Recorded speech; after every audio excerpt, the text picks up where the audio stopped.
Okay, I have never played Ace Attorney Investigations Miles Edgeworth before. This is blind for me. I also played Phoenix Wright 1 through 3 blind. Those are all available on YouTube.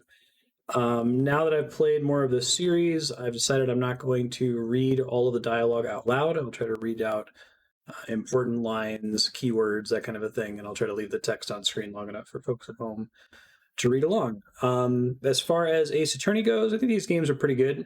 I really, really like Aviary Attorney, which is a kind of indie homage slash parody of Ace Attorney, and it's a much like tighter experience than these often 20 to 30 hour games. But the core experience is pretty neat, and the stories are pretty funny, and there's all kinds of crazy stuff that happens. So I'm excited to see what they do with Miles Edgeworth and how different this is going to be from Phoenix Wright proper. So let's go ahead and get started playing this on an actual 3DS here. Hopefully everything will work just fine.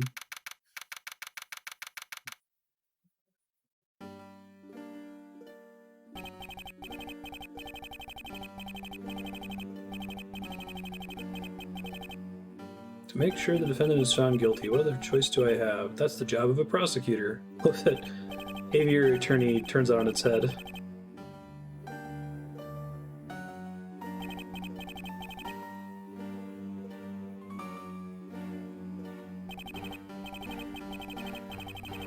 I'm gonna miss the GBA sound chip. There's a lot of good tracks in Phoenix Wright 1 through 3.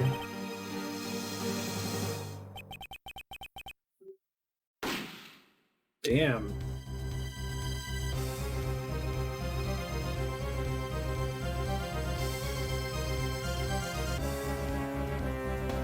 What? Prodigy among prosecutors. Okay.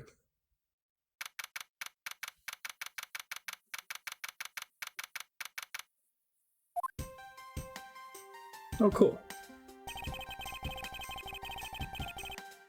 Away from his office for a whole month.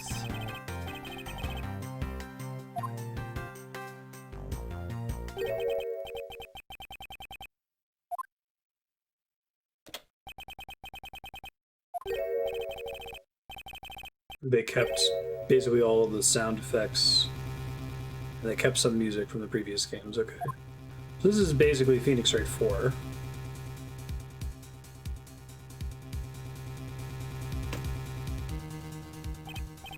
I do like having an animated character walking around, though. That's nice. Whoa! So one of his clerks or something?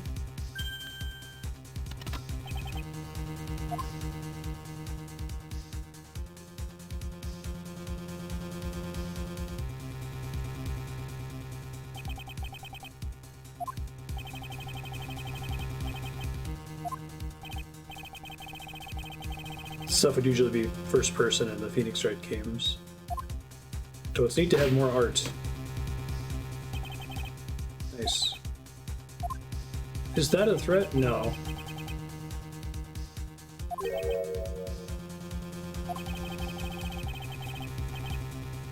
No one gets away with committing murder in my office. Other murders, maybe. Oh man, it's like a... Is that a quintuple ellipsis?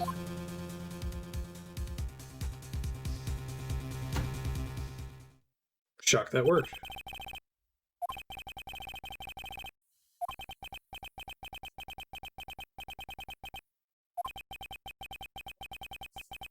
What's he doing abroad?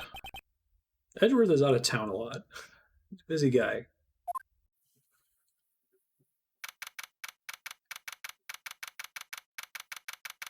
If a Phoenix Wright character goes on a trip to Japan, do they actually visit Japan, or is it like a Russian nesting doll? And it's like an even more Americanized version of Japan.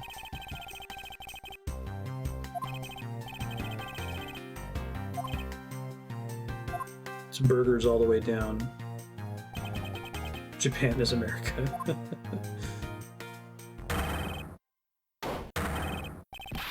I'm super pumped about the sprite art in this game. It's more effort, I think, more to look at.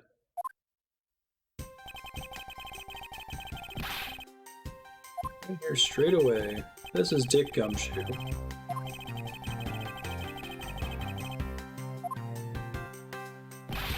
Wide open Midwestern plains of Japan.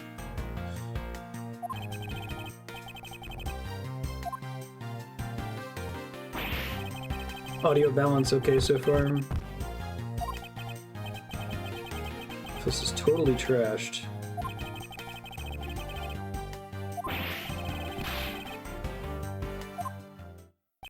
I'm really excited about the sprite art.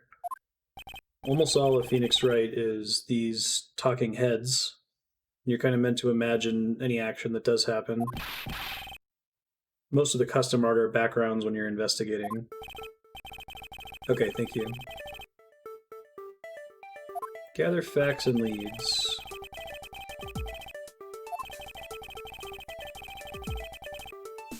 Keep any leads or information we find etched into the forefront of my mind. Does he have a forefront of his mind thing? Prosecutor's badge.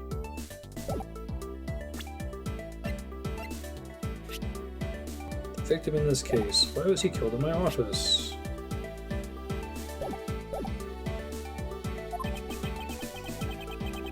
Why did the murder occur in my office? Oh, that's cool. Is it really a coincidence? What? There's a logic button?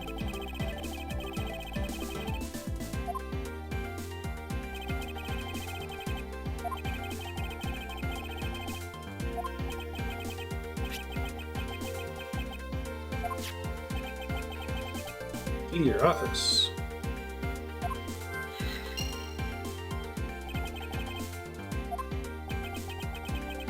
Yeah, are we supposed to know the position in the timeline? Logic? Is this like... it's like contradiction in Phoenix Wright. It's the word that's almost certainly written in English in the Japanese version of the game. Picture the Japanese quote brackets around it. Is this the true meaning of logic?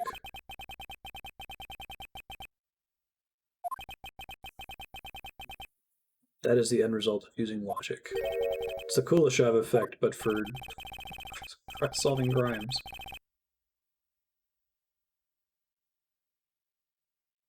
I recall information through the logic button and then connect them together. Is this the true meaning of having a functioning human brain? This is kind of cool.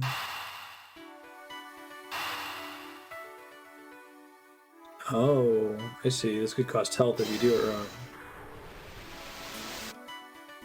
She was unfamiliar with this concept.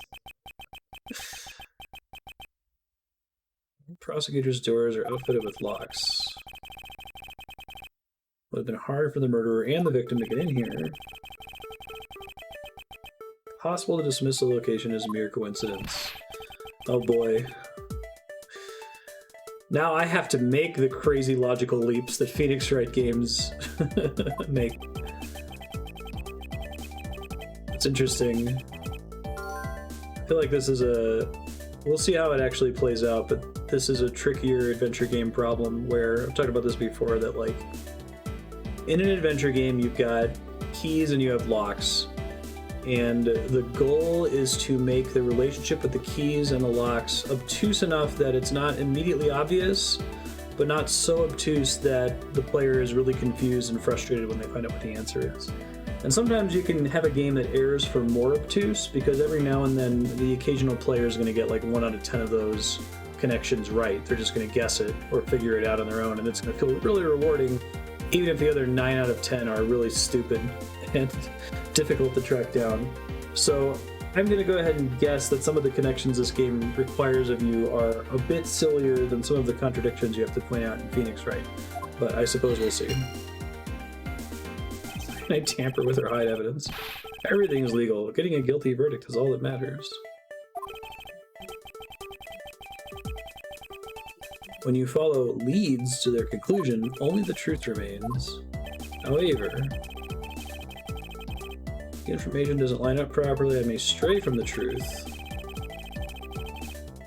Okay, warning me that I could lose hit points. Well, Hopefully this game lets me save as frequently as the... Okay, looks like it does.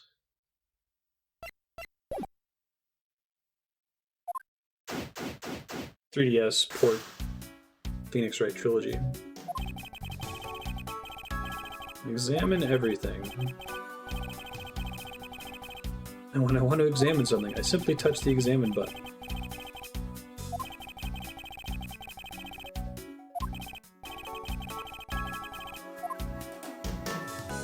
That's cool. Partner. Whoa, I can walk around the room. That's surprising. Nice.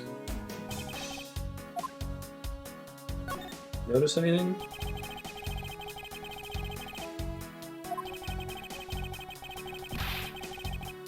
Rushed over here as soon as I heard there was a murder.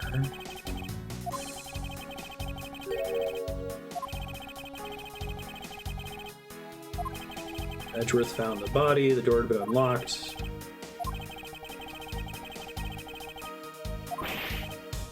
The detective was in charge of the room security? What?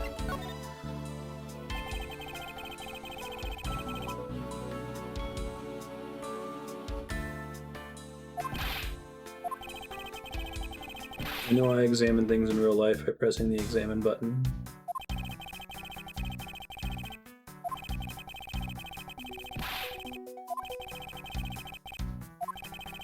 For information and leads, it's the logic button. Every single time I play a game where the main character is an expert on something and yet the game is still willing to have a tutorial, it reminds me of how ridiculous Metal Gear Solid 2 is. It works fine, right? He can just explain it to Gumshoe, who's an idiot.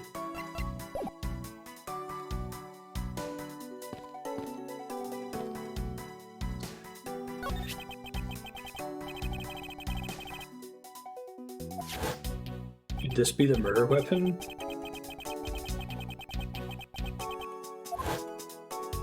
What an idiot.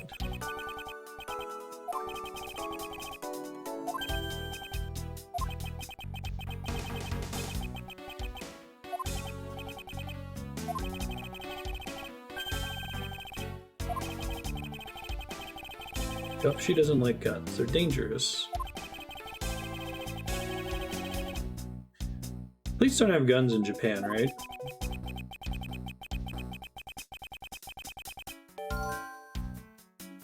Same model as those used by precinct detectives. Like that little animation that pops up. That's cool. They even knocked over your chess set. Gumshoe had set up my chess set for me.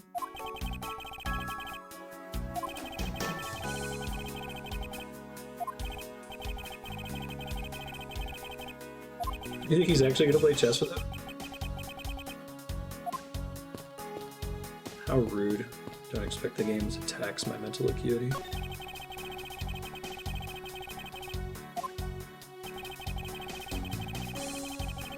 Detectives might, okay.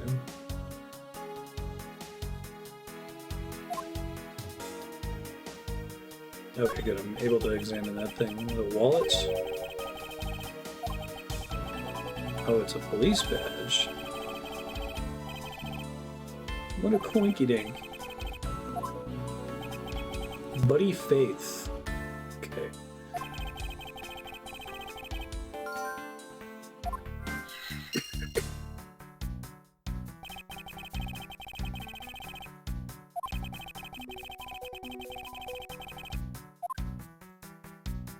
The fact that he's a police officer and it's a police gun are connected.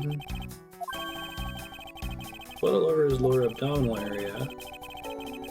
Passed clean through his stomach. In other words, he was shot. Yeah, sure. Just to summarize, I think we established that Japanese as a way of, like, being courteous, it's courteous to rephrase something someone just said to show that you understand it. I guess we do that in English sometimes too, but it comes off really weird. In other words, he was shot. Like, yeah, no shit, that's what I said.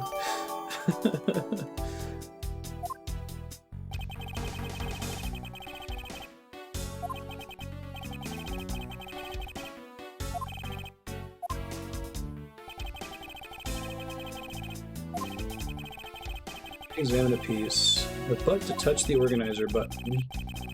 Keep people's profiles in it too. Make it a habit of checking the facts often. Now, the fact he's got blood in his hand didn't show up in that examine.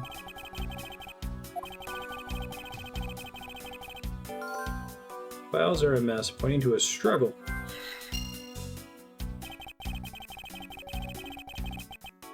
I really like that logic is, like, it can just be facts now. You don't have to necessarily gather physical evidence.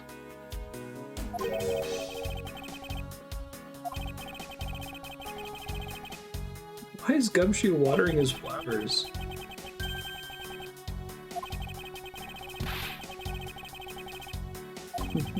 What? Making sure there's nothing here that I can. Okay, it. Try making a logical connection. Victim was a detective. Okay, there's a max with 2 things that can connect. If you're like fusing it, like alchemy is like brain logic. Or brain is logic is like brain alchemy, that's what I meant to say. Could have belonged to our recently departed? I think the thing that's going to frustrate me is when it seems like there could be a logical connection, but the game doesn't go to the trouble of doing the King's Quest thing and making custom dialogue if you make a connection that a player might find reasonable, but the developer didn't intend, right? Edgeworth is just like, that doesn't make sense. Wearing a gun holster. Victim's revolver. Cool.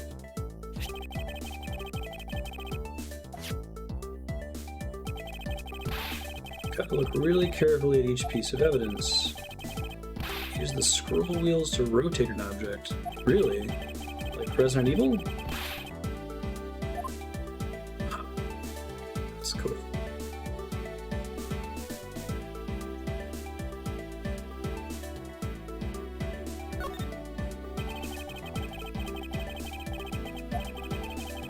I never see myself really liking guns. I love the ones they use at track and field meets to start races.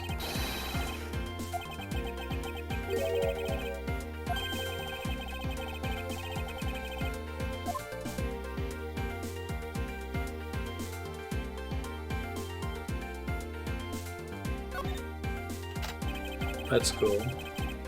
Only 1 round was fired. Just 1 shot.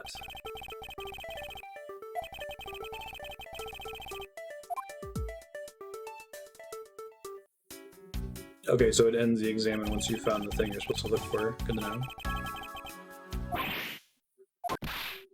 Send the body to autopsy. Well, this is the guy who we know shot him from the cold open.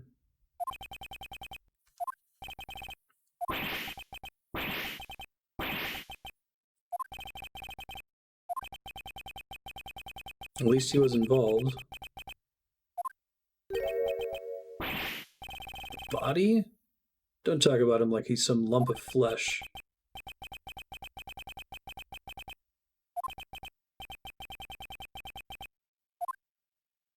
Okay.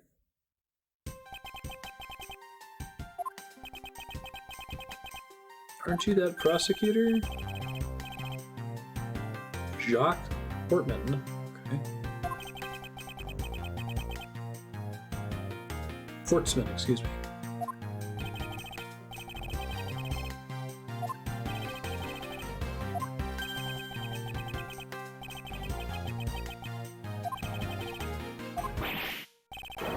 You were the one who killed Jim. What?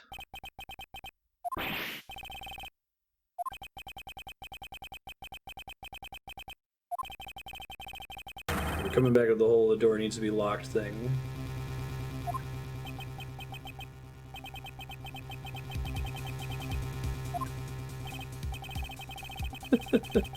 I love the quivering fist animation. That's pretty good.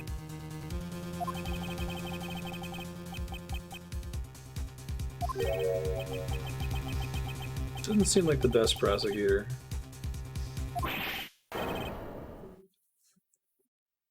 Oh, I heard about this recently. I think it's a Roger Ebert thing, but it's like there might be a TV Tropes article on it. It's like the idiot box or something. It's the idea of a plot in which everyone has to be an idiot in order for the plot to progress. A lot of horror movies work that way. I think every Phoenix Wright game I've played is that. Every single person is an idiot.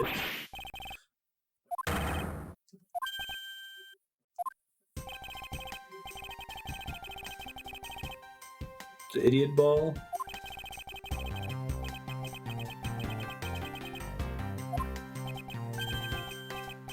Those stories aren't necessarily bad, but it's one of those things where it like strains your ability to suspend disbelief. If you're watching a horror movie where the horror is only able to happen because every character is really dumb. I know, right, Yukapo? Womp womp. You're the great genius prosecutor, in quotes. Let's call a truce and work together.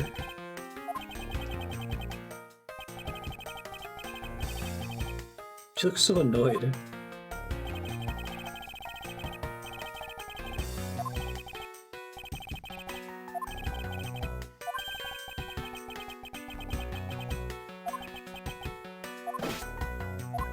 Lots more time to say goodbye to Jim? You gonna plant something? Capture this scene on film for me.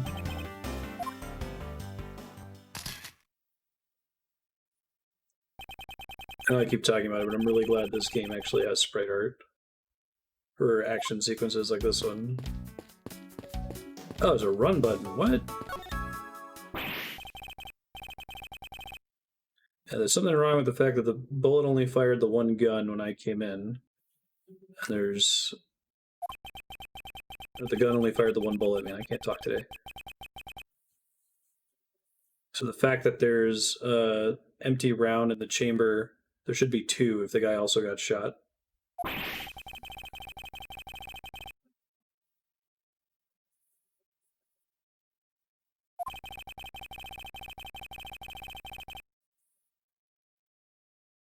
You dared to shoot the ultra special jacket that you made your prosecutorial debut in? Is that from the flashback in Phoenix Wright 3, I guess? The series is pretty good at calling back to things.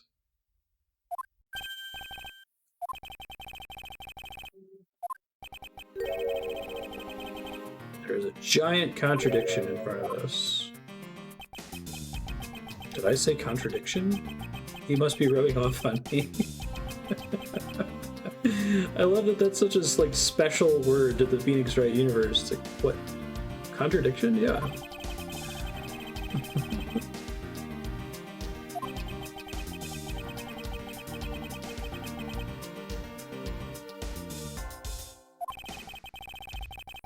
Deductive skills come into play.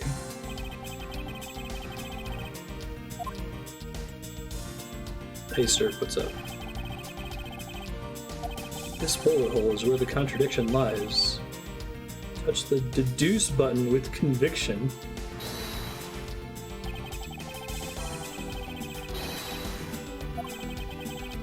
This is how I do things. What?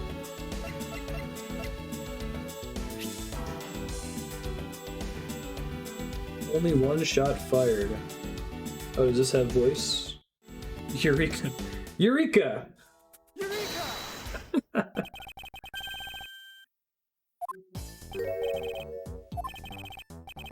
Two shots were fired in this room. First felled the victim. The second felled this frame. The gun was only fired once.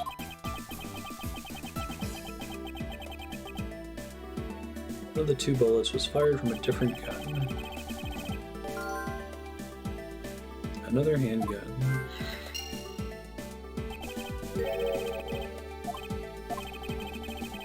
It's a thing sticking out from behind the frame. Is it safe? Yeah.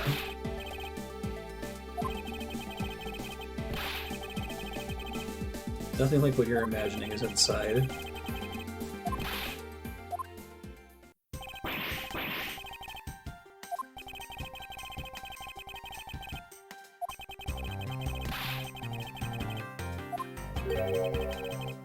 When did you put this thing in? Every prosecutor's office has one. Looks like there's some scuff marks on it. Only prosecutors are supposed to have knowledge of their existence.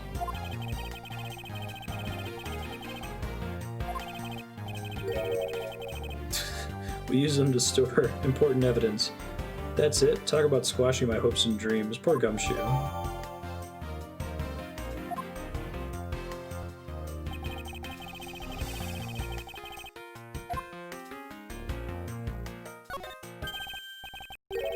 Oh, this is a... Don't you find the keypad to be too clean? Oh, I see. That's what it is. You there, forensic scientist.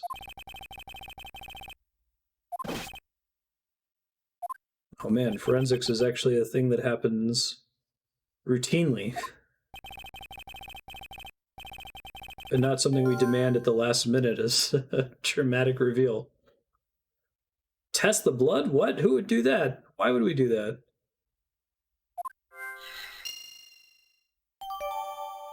All the fingerprints have been wiped clean off.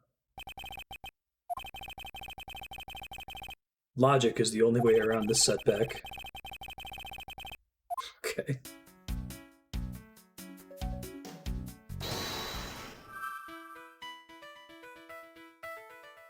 What was the killer after? And the wiped fingerprints, right? Brain alchemy. You have successfully crafted the connection. The fact the safe was wiped clean of fingerprints suggests the criminal had at least attempted to open my safe.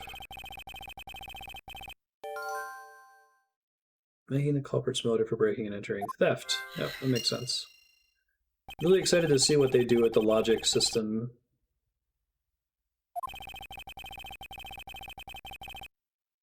Give little dopamine hits to the player so they're not as stressed out about presenting specific evidence like in Phoenix Wright proper.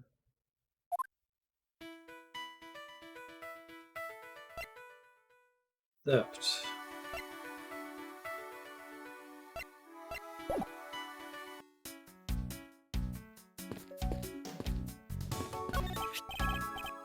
Trophy. The Knight of Prosecutors. King of Prosecutors. It's a shield. Didn't that come up in a previous trial in Phoenix Wright?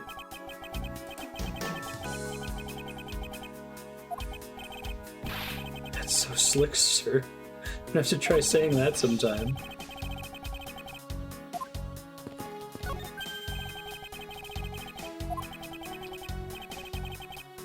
The killer broke his teacup? Tea set.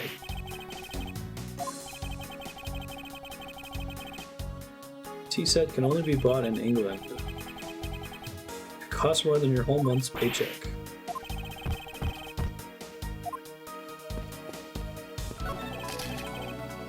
How's it coming along?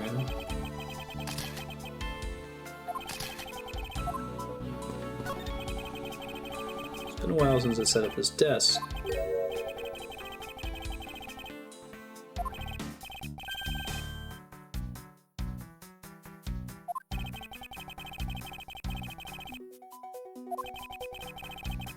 My job is to protect your office. I mean, it isn't, but okay. Hey, Fly, how you doing?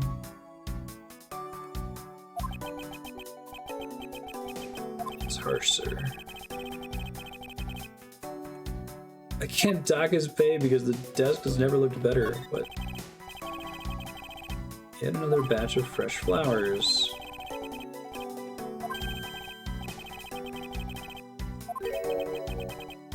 All will be resolved. Wendy. Oh. Bag. That's stalking. I think there was like a very, very small cameo by Wendy in Phoenix Wright 3, if I recall.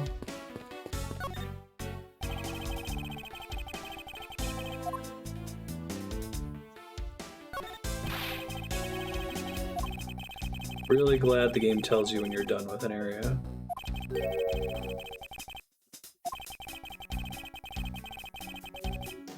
Defeat the purpose of them being hidden if I told you where they were. I mean, it's a really reasonable question for the detective to ask. Do you have a hidden camera in the office where a murder happened?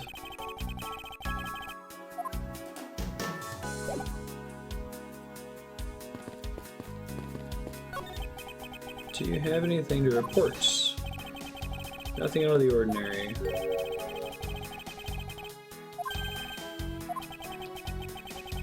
Something out of the ordinary, huh? Oh, I think he's talking about the gun on the floor. Okay. Hey guys. Mr. Portsman.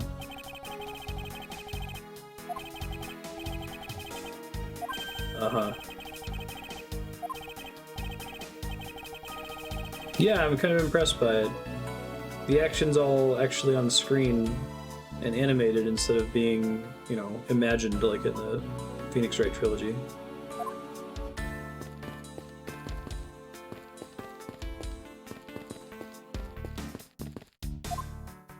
If Gumshoe has anything new. Info I've gathered.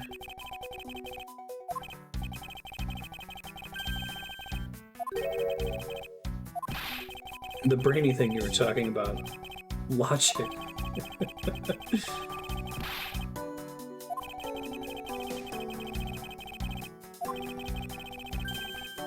Sure is. Thanks, Gumshoe. That's my way of investigating. Copyright Miles Edgeworth. No one else uses logic to solve crimes.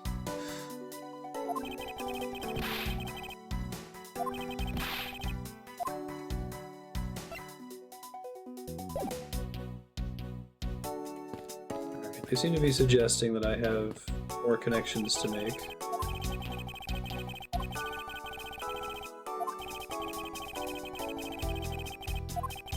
Why would the killer leave evidence behind?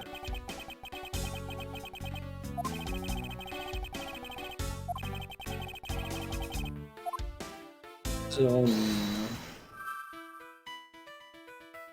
I guess I should see if things show up in the logic area by investigating them here. It just reminds me what it looks like if I hit check.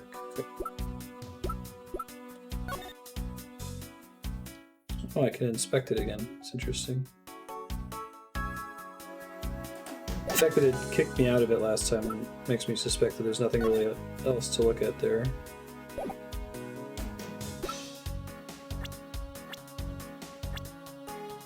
Buddy Faith, Dick Gumshoe, Portsman. High prosecutor with his prosecutor's office.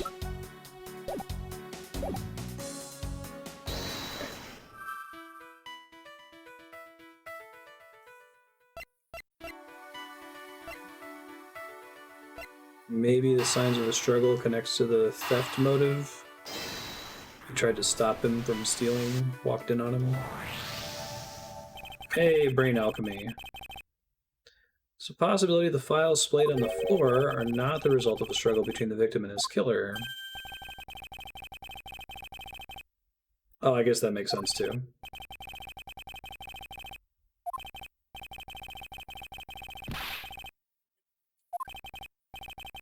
Let's give that a try.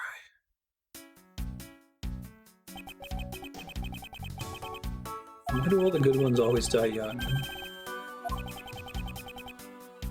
What's that? I think that's only a quadruple ellipsis.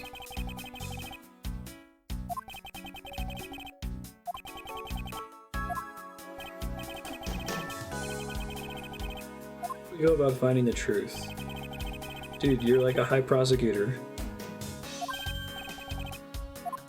Oh, don't let him help. You sure know a lot about where things go, despite it being Mr. Edgeworth's office.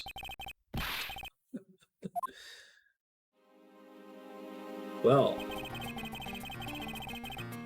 murder was definitely committed here. Bloodstains on the bookshelf are still fresh.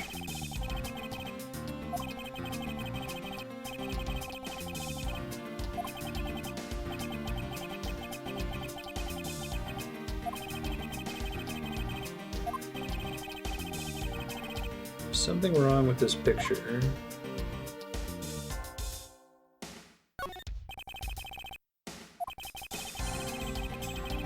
Try to support himself with his hands after being shot.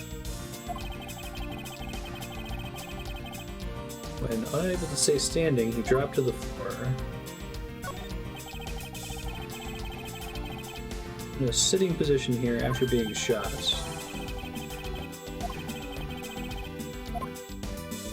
So his butt has blood on it. The bullet lodged itself. Files are ransacked after the shooting had occurred. The victim was moved because he was in the killer's way. That seems like a big deal.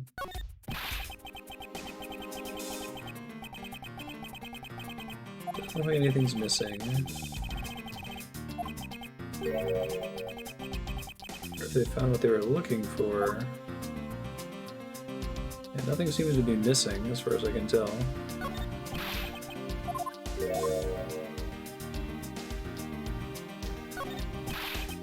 Those are all the same. Okay. Killer moved the body because it was leaning against the bookshelf. Blood on the guy's pants proves that pretty well. Not completely useless.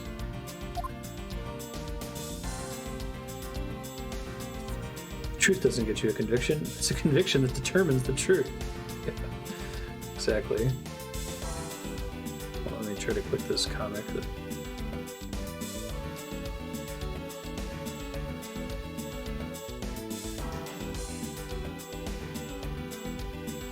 Oh yeah, I remember that one.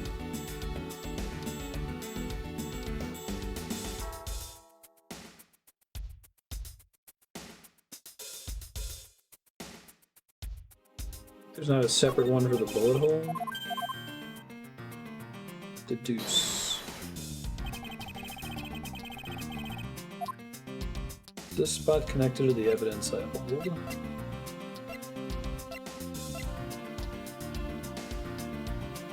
I don't think it is.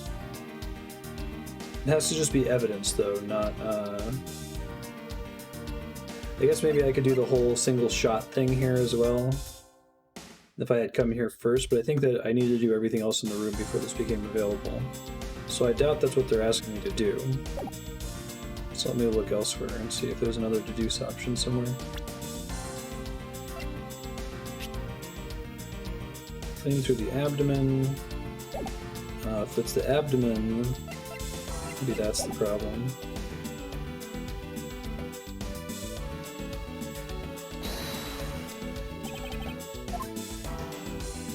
Try it, see if it yells at me. Eureka! Eureka! Clearly a contradiction here with the bullet hole. I really like that you're making these decisions in the investigation phase and not in the courtroom, right? It's super frustrating to delay those revelations in Phoenix, right?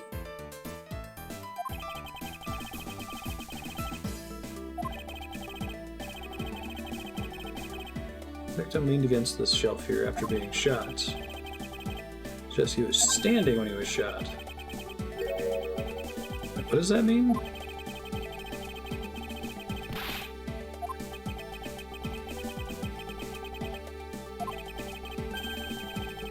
From this mistake that our current contradiction was born.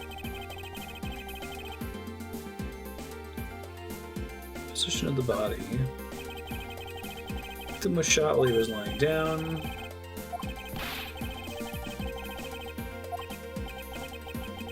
Trying to be nice and explain my complex logic in an easier way for you, detective.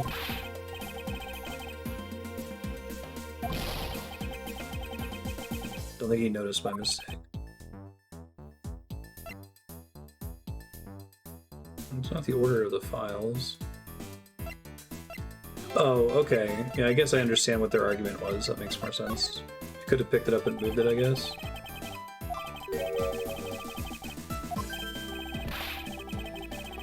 The labels on the files are wrong. OA, OB, OC, OD, OF. Files that were shot begin with the number 0. What are those doing all the way down there after 1, 2, and 3? Okay, I see where you're going, game.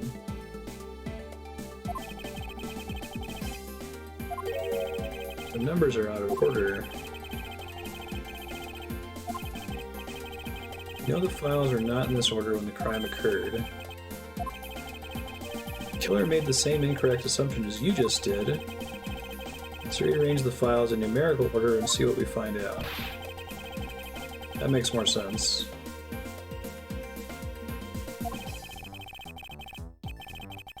They finished processing the crime scene. Let's move his corpse around.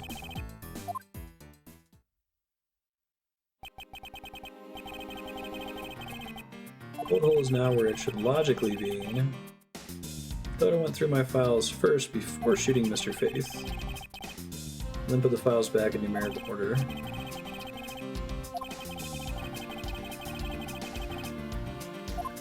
Wonder what if it's like the file organization structure is bizarre to me. I wonder if that makes more sense in the Japanese version. Files were thrown into disarray twice, once before and once after the crime, but why?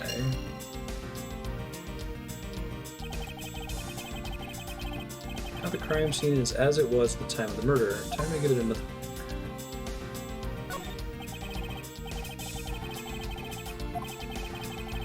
Figure out the killer went through your bookshelf twice. Figure out the whys. We need more information.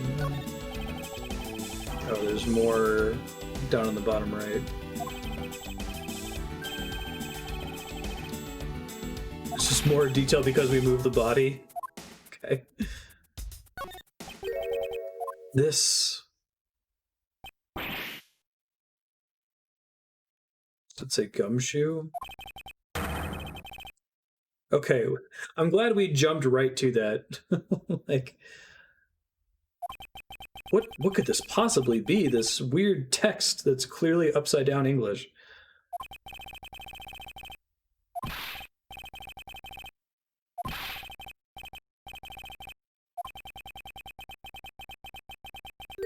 Files was stolen. That's what the killer was really after. Stolen file. Gumho. Hey, you'll heal at the end. That's what I was thinking.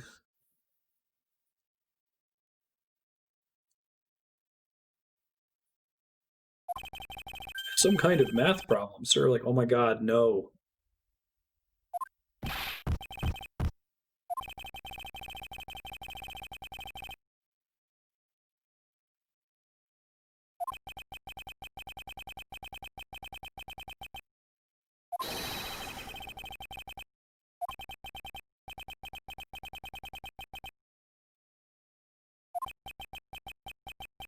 How you want to play it, then at least allow me to understand your reasoning.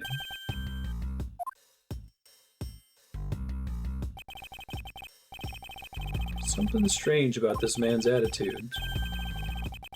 Must be sort of flawed his logic, waiting for me to dig out.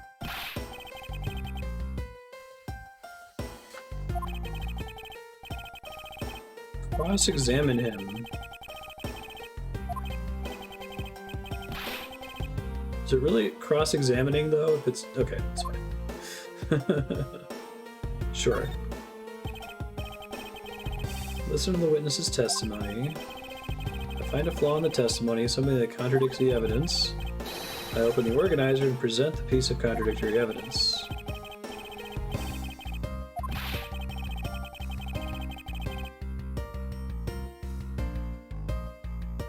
Like there's going to be a flaw in their testimony every time, right? Okay, so this is the same as Phoenix Wright. Got it. This game's pretty well handled so far. I'm enjoying it. I think we'll see where it goes, but so far I like this game better than Phoenix Wright mechanically. He stole Jim's gun from him and shot him dead. I often found the investigation phase of Phoenix Wright frustrating because it's basically just a really long visual novel without any gameplay, and then all the gameplay is like nested in the trial. I guess, like, you know, doing the find a pixel thing is gameplay, but there's at least more little punctuated things like having to make the logic connections here that I enjoy. You messed up the files and make it look like you had committed theft instead. That's when you moved Jim's body that was sitting in front of the bookshelf. Thanks to that, you didn't notice the bloody letters his body was hiding. It'll be by his final words that you'll be brought to justice. You think so?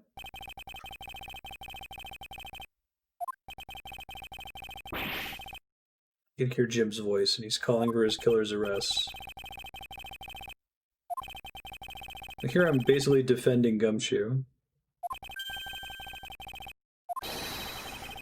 I will find the flaw in this man's logic and expose it with credible evidence. Rebuttal.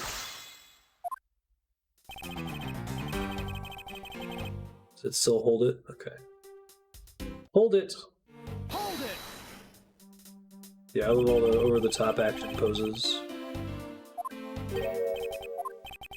Why do you call the victim Jim when his name is Buddy Faith? Jim is the perfect name for my companion. Do they, though?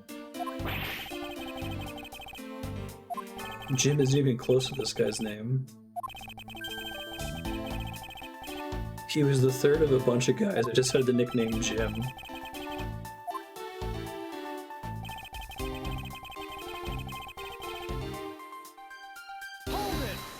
He's dead, Jim.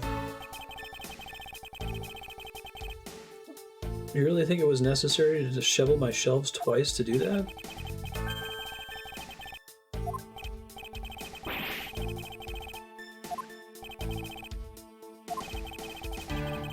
Yeah, he's dead, Jim. He's dead, Jim.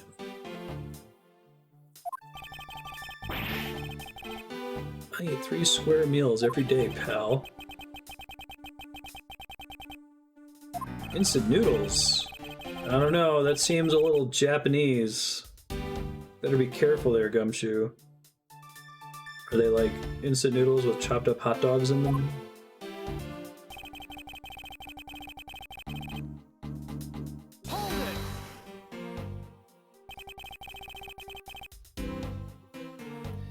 Yeah, I really didn't like the Psyche locks. We'll see, maybe the Psyche locks, whatever, degenerate to the logic system as well. But the thing that frustrated me about those is that they would show you the puzzle, and you wouldn't know whether you had sufficient evidence to attempt it.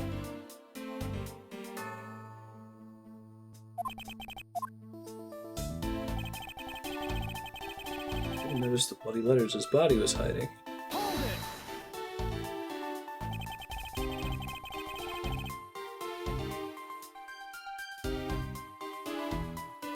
No, plenty of people eat ramen and instant noodles in the US. It's just like, it's funny because the localization is so careful to avoid to relabel anything that even is remotely Japanese to hamburgers and hot dogs.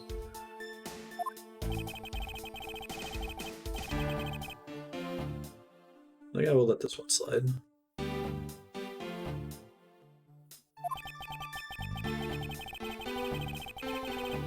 Doesn't take much for your detective to miss something.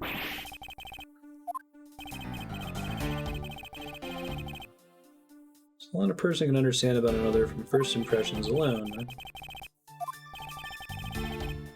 Why don't you say something, sir? Not you too, Mr. Edgeworth. Nobody could have overlooked the bloody letters, and I can prove it with evidence.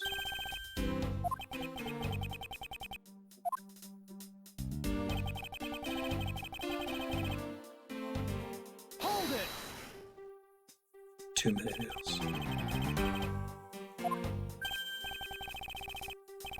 Jim was an outstanding detective.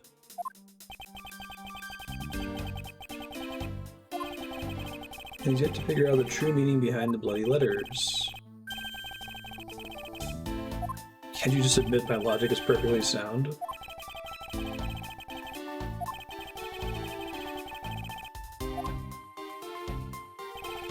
And I think I can only present physical evidence, not logic, right? think the safe is going to end up being part of it, right? It's still fun.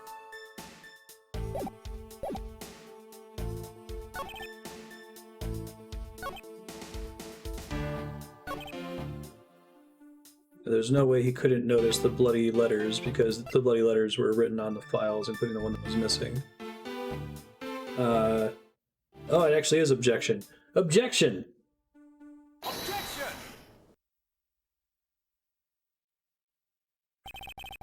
Perhaps you're not aware, Mr. Portsman, but there is a serious flaw in your logic.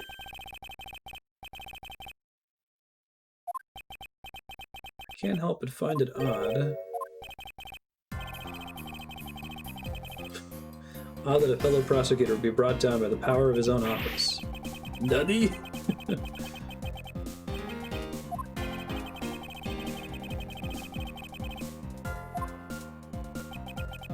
Do you still not see?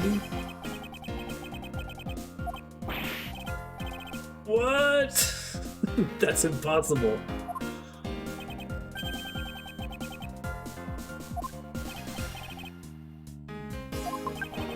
What? Nani? You get a lot of big nannies at Phoenix, right?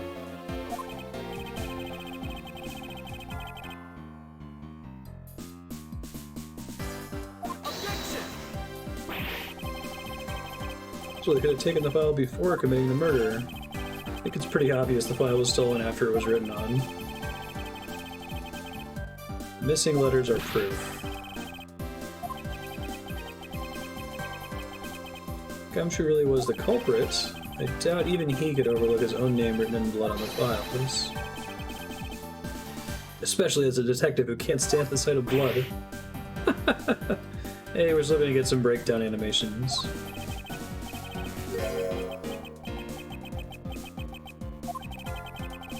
Aware of a criminal intent on tampering with the crime scene.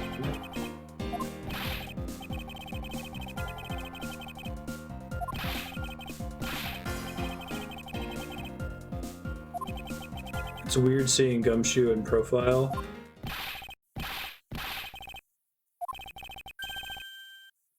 Logic deserving of Olympic gold. Gum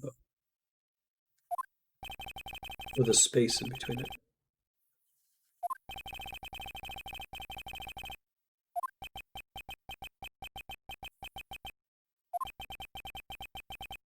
One or two more popped collars to be a serious threat.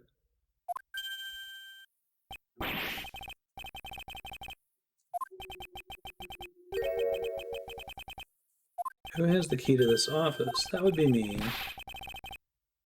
Edgeworth proved that I'm innocent, pal. What?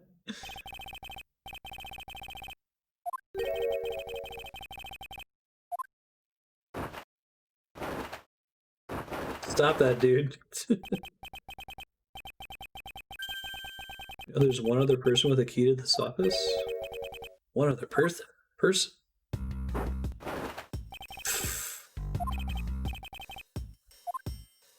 You still get your traditional talking head, high quality portrait animations, and you get cool high detail sprites.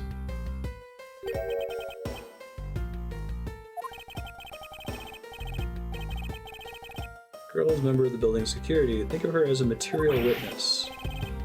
Did you say security? Oh.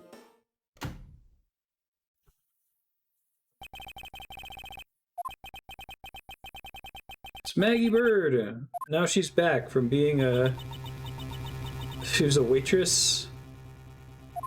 She originally worked in the police office, if I recall correctly. Isn't that the mascot of the police department?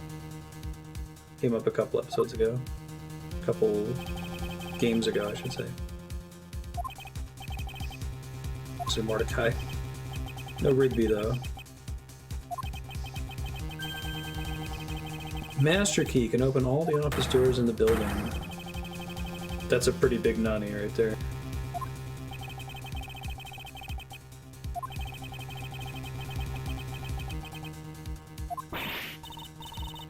How dare you? I'd never sneak into someone's room.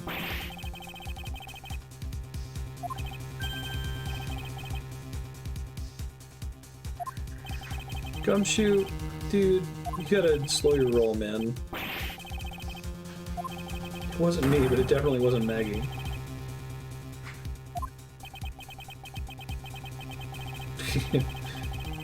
No need to fly off the handle.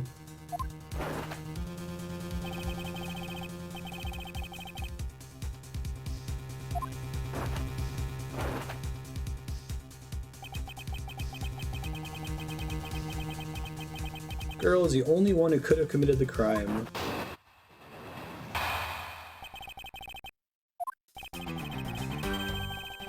Snuck into your room using the master key. Detective Gumshoe isn't the one who opened the door. It was only Miss Bird as our prime suspect. She knows her good detective, doesn't she? Making it all that more probable she was the one who faked the dying message. Do I have a profile for her already? She's now nighttime security, okay.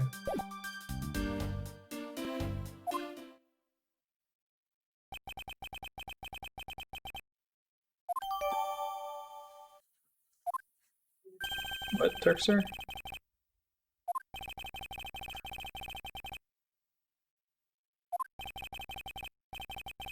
Flow of a good match always changes during a rally. Okay, we get it, dude. That's your shtick. It's your one attribute.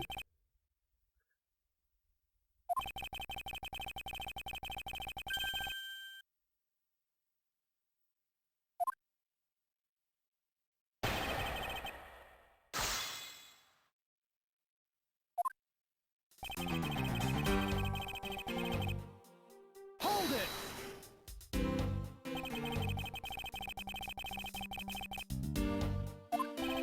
Sure, Miss Bird's the only one who could have used the master key. Only one person on staff this time of night.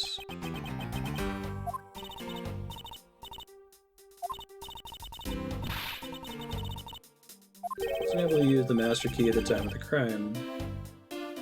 Wasn't able to. Yes, yes.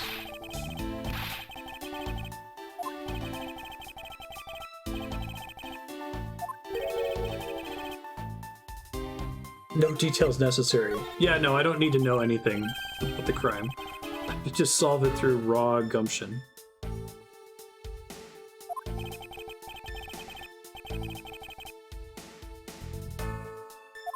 You don't need to hear her lies. What? Sorry, 1 second. I'm trying to pull the chat back up over here. Try not to click links on my main computer because it makes the OBS scroll. Master key was missing around 1 a.m. What do you mean by missing? It wasn't in the security booth. The killer must have stolen it. This might be an important piece of testimony, do you think? Maybe? Objection! You have the master key now. It reappeared all of a sudden. Great.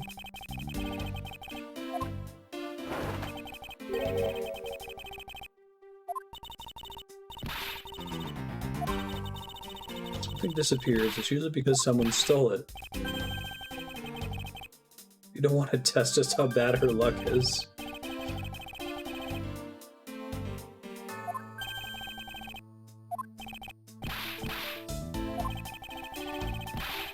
Haven't established Maggie's motive.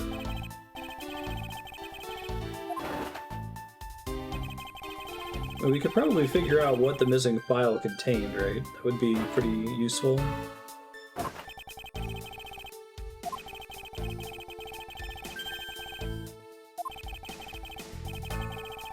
Time to counterattack with a few facts of my own. Hold it! Culprit's motive appears to have been thievery.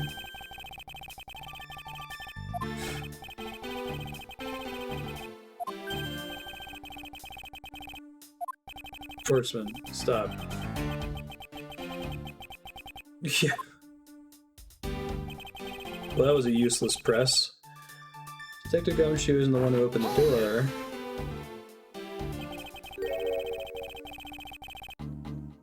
Established Gumshoe's innocence pretty thoroughly.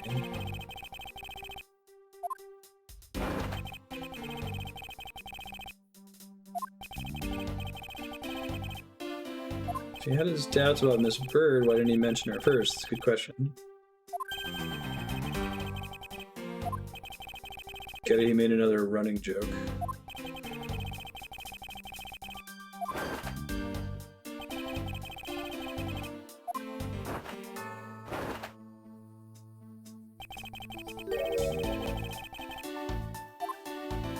She's the only one who could have opened your office door. Use Miss Bird as the prime suspects.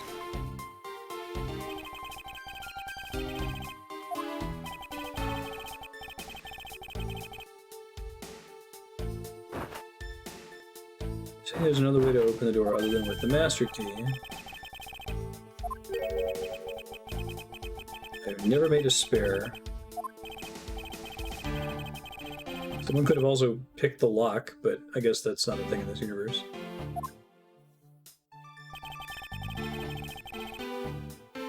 Hold it.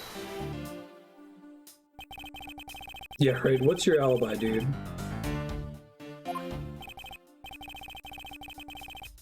It's practically a celebrity among us prosecutors.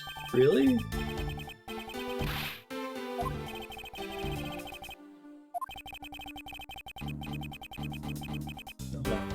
Poor Gumshoe.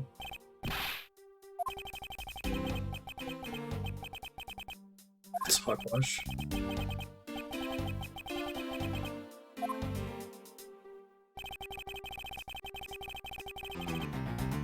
Hold it. By tying message, you mean the bloody letters that spell out Gumshoe. Whoever wrote his name must have wanted to frame him.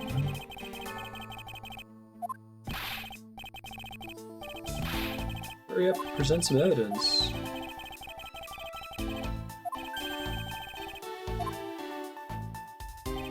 We didn't get any new text from any of the options there at Master Key.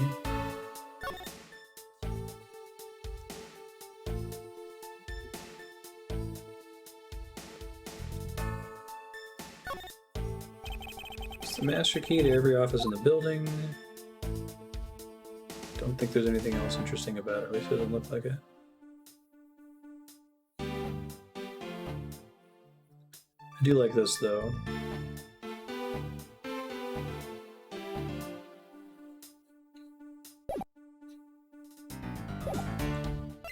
So I can't present profiles. Not blood, stolen by the culprits. I feel like the safe still has to come up, right?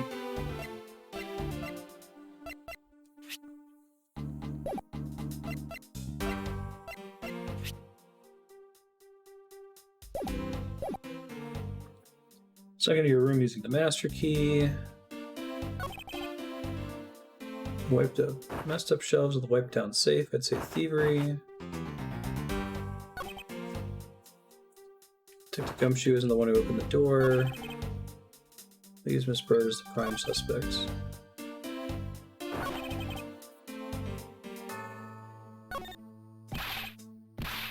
Okay, that's the last one.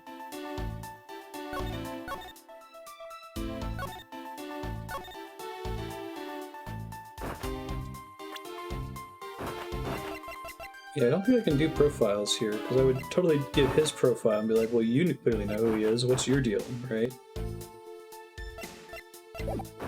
But I don't think you can do that.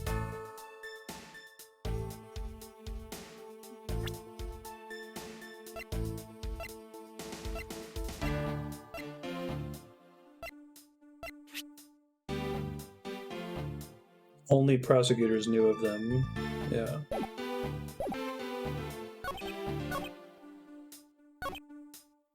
I guess maybe I'm okay to present this on multiple different steps.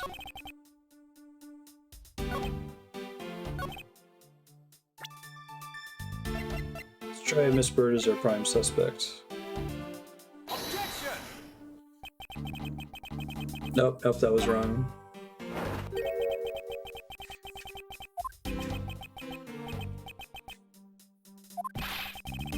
She wouldn't know about the safe. How did it come to this?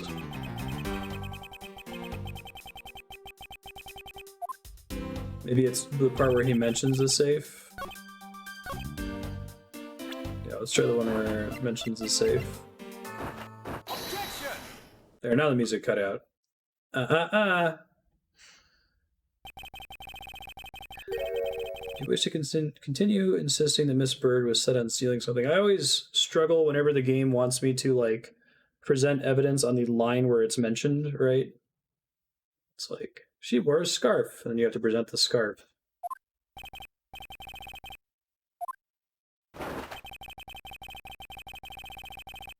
By your logic, we came to the whole thievery conclusion in the first place. Safe is a secret safe. Existence of which is only privy to prosecutors. Great breakdown animation. You're sweating now. Culprit knew exactly what they were looking for. Only the bookshelf and the safe were targeted. Is he biting his metal?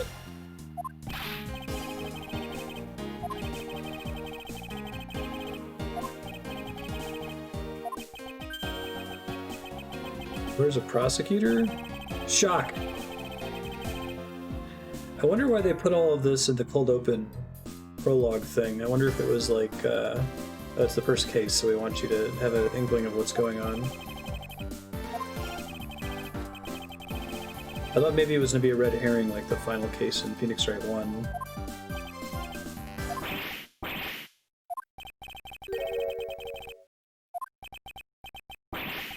It's not my fault. Jim knew about the existence of the secret safes. What did you just say?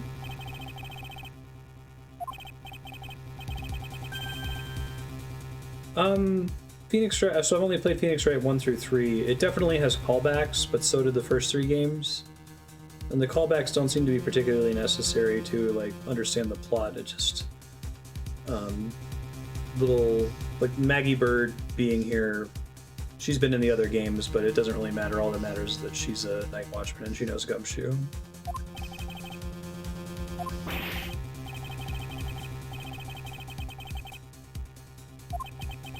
The main thing you miss is at the very beginning we got a cold open that showed Portsman involved in the murder.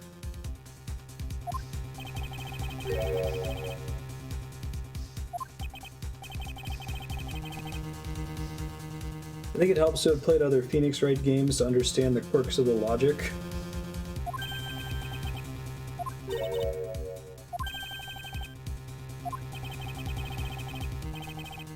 Security guard, right?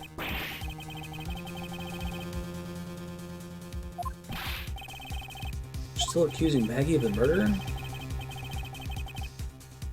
He stumbled upon Jim, who had probably drawn his gun. It was self-defense, wasn't it?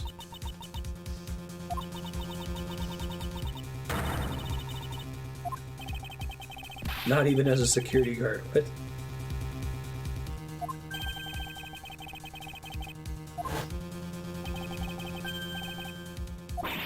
Horseman, like, what are you getting at? He's just trying to remove himself from the crime, I guess.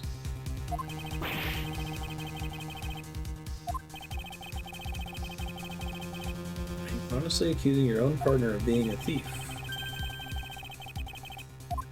The only way for everything else to make sense. Edgeworth. Has he no honor?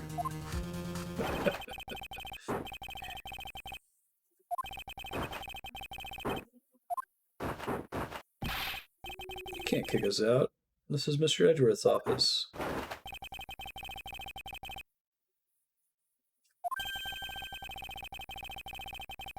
You're all suspects of varying degrees, and therefore ineligible to run the show. What about you, buddy? The angry gumshoe sprite. I really, really, really like this sprite art. Like, the era of sprite art from basically the GBA forward looks really good to me. Where it's like there really isn't a color restriction anymore.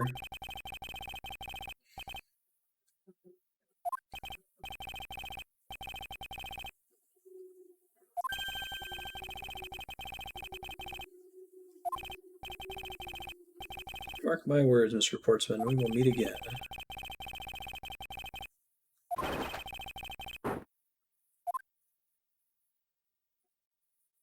To be continued. I will absolutely save, thank you.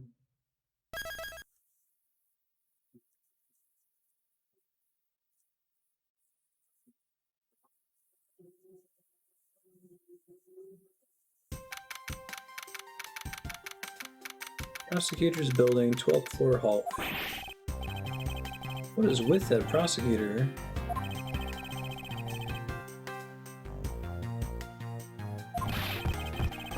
Yeah, right. It's okay. Don't think too much when it comes to Phoenix Wright games.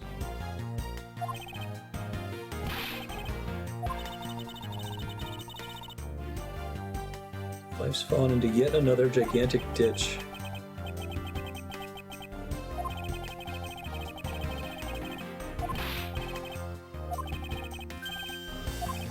Check out this hallway. The linchpin of his argument against Miss Bird is related to the master key. This hallway is the perfect place to look for more information.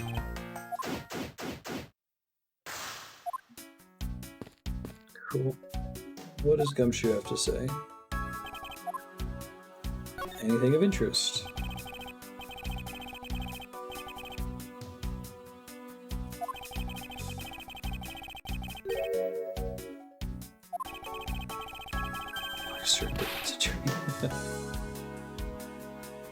The detective in the Sunday night drama All My Cops is named Jim too.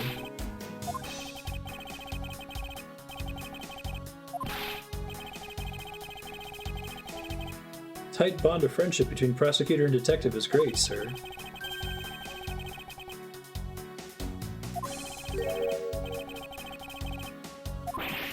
I'll go Edgeworth. Talking to witnesses.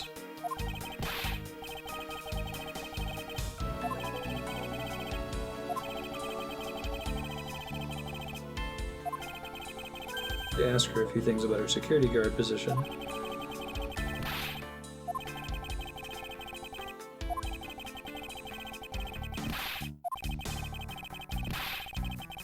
Okay.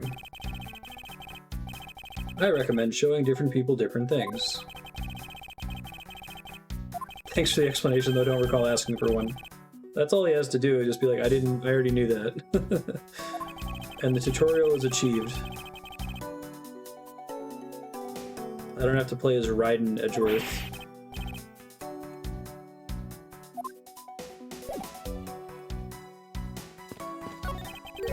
Why is there a bat? Okay. What?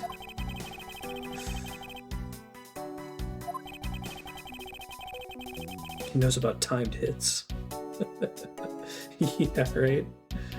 Goomba sulks away.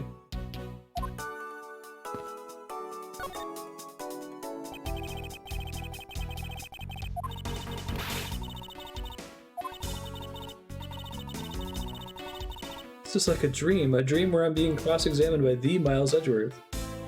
He'll cross-examine him. Okay, it's fine. Talked to, questioned.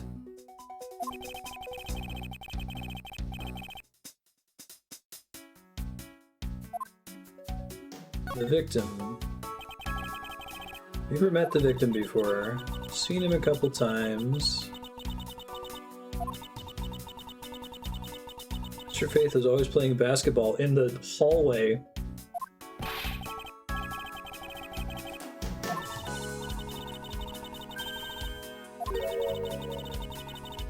All Mr. Faith ever did was pass him the ball.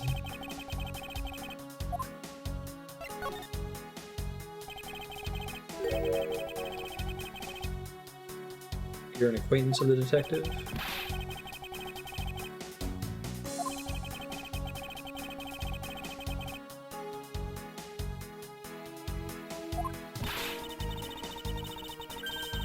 I owe a lot to Detective Gumshoe for introducing me to my current employer. Didn't she, like, start as a cop and then leave and do other stuff, and now she's working for the police department again? I guess she's at the prosecutor's office.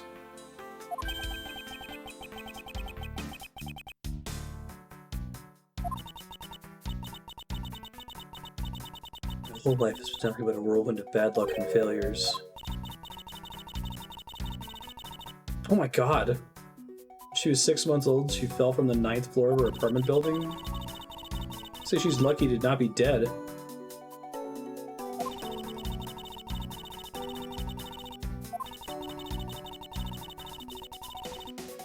You've been a suspect before. Like, this isn't something new for Maggie.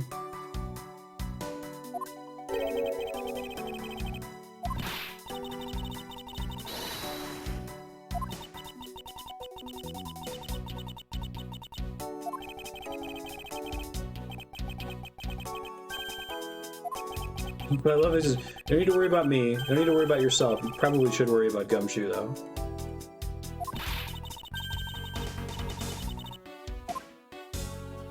Let's present some stuff to her. There's no penalty for doing it. Master key.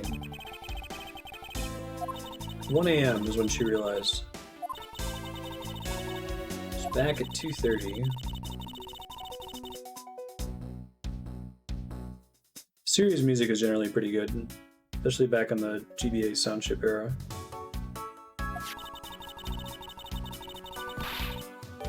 Between those 2 times, it was not just gone, but stolen. Logic.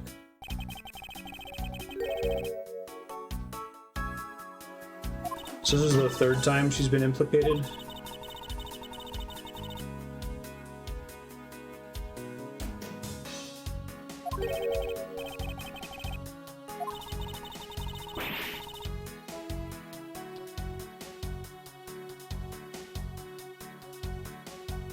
Fourth time.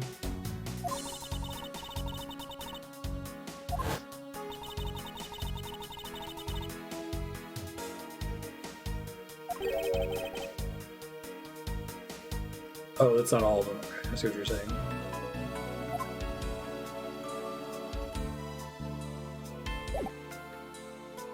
Use the master key. What did you mean by you use the master key? Had to use it to open the door for a prosecutor who had forgotten his key. That seems important.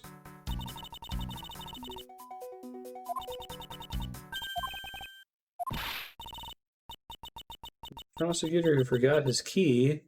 Was it the one other prosecutor that we know? Economy of characters. Shock! What? No way. Oh my god. Oh my god! Although actually it was sort of obvious. What? This would have been pretty relevant earlier in The Office. So not only can the story only move forward if everyone is an idiot, everyone also has to forget really critical, crucial details for their own defense until the most dramatic possible moment.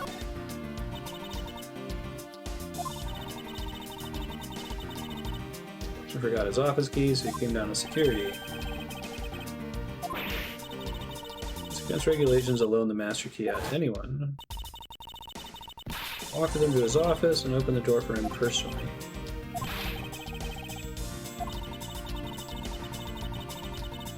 Called for me to close up his office as he was leaving. It was around 1:30 a.m.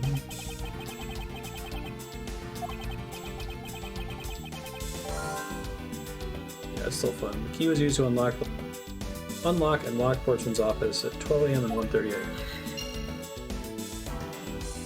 Allow me to amend my testimony.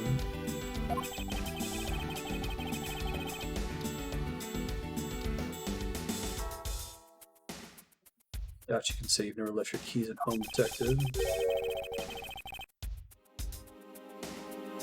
It's for a thorough examination of Mr. Portsman's door.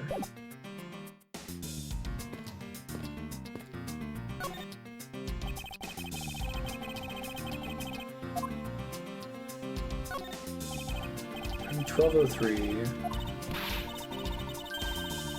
Can't mistake the office because of the basketball hoop. He actually wanted room 1202 really badly, but since you were already occupying it, we put him next door. Why did he want 1202? It's something like his birthday is December 2nd.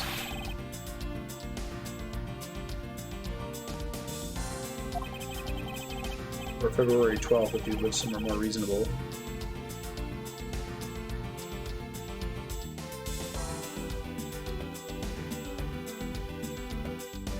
$18.09.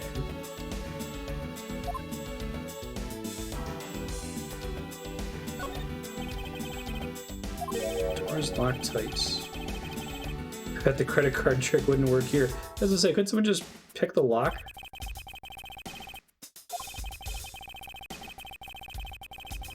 Okay, these doors would be pretty ineffective if the average cat burglar could get through them. Someone call the lockpicking lawyer. Only a great cat burglar could get in.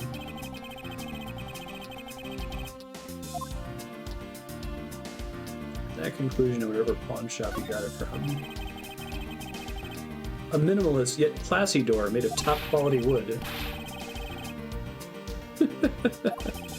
Majestic too.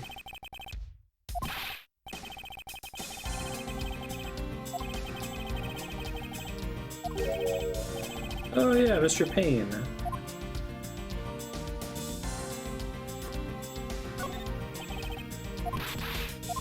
So we've already seen.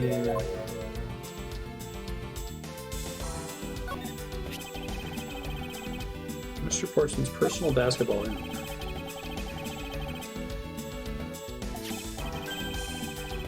It's actually pretty useful.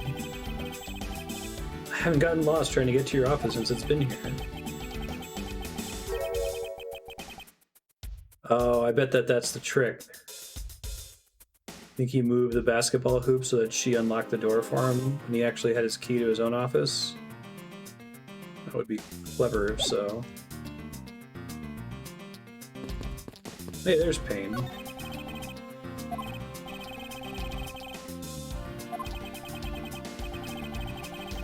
I weighed myself, and I'm 154 pounds. Congratulations. I just got the hallway.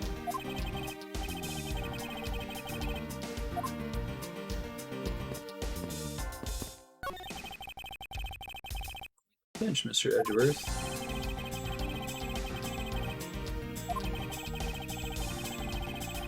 Let's find, apprehend, and punish the killer accordingly, post haste.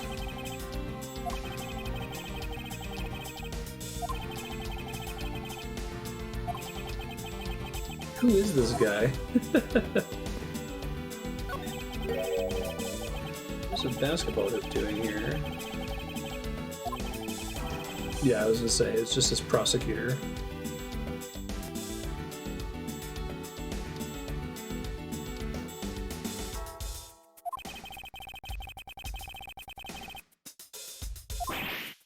One of the offers dragged it up here recently. It wouldn't fit in the elevator, so the poor guy had to bring it himself.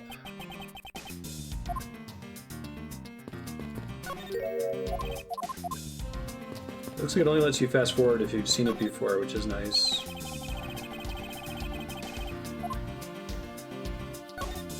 There's a thing under that.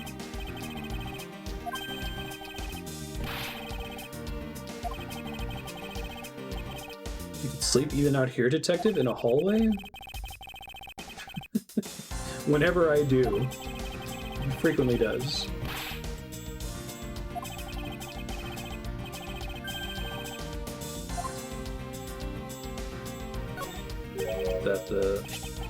It's the missing evidence.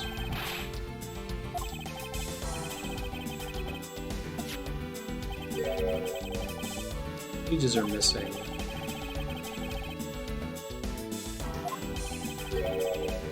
What are these files about? Collection of court case files. Cases within these files are not mine. Belong to the High Prosecutor that used to occupy my current office. Huh. Interesting.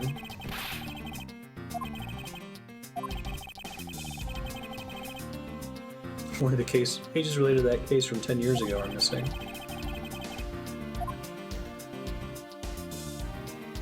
That's a pretty big deal. Okay. Did that get added to the organizer? Okay, good. Stolen 0 series file.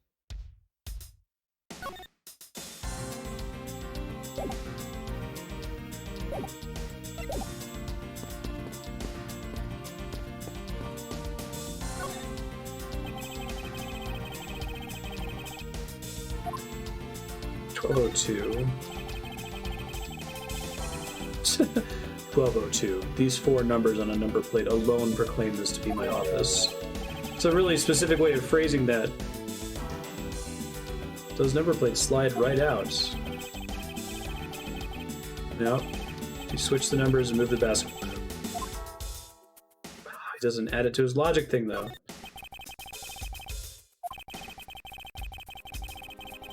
No signs that the lock was picked. There we go.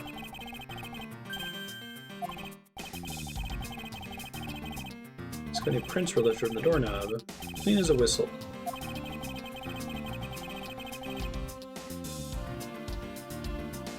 Yeah, couldn't the room always just be 1202? I mean, if it said Edgeworth on it, that would be one thing. Exactly. Wonder if they changed it to numbers for the localization.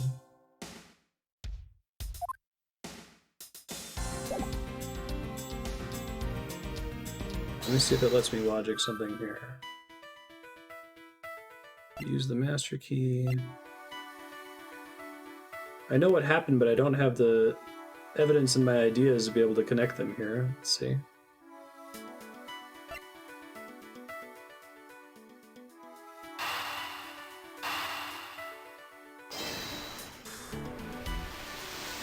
Brain alchemy. There's a flaw in your story. Oh wait, pal.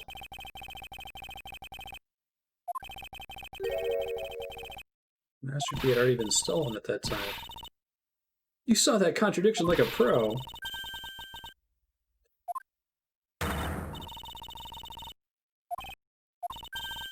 Security guard, sir. I couldn't just admit to losing the master key, could I? I pretended to lock up his room. Pretended? Ah. I used my house key and made it look like I was locking up. We gotta go find that it's locked now.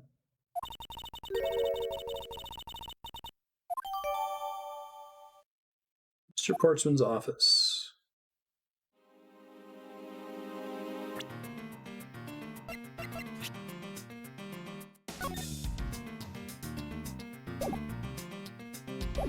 We're gonna go there and it's gonna be locked. And we'll be like, da-da!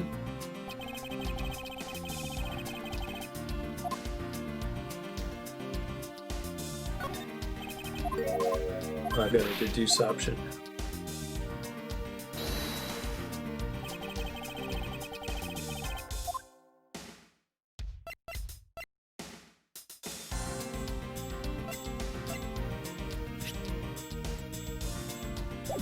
I think this is how they want me to present this. I'm actually not sure. We'll see if it gives it to me or yells at me.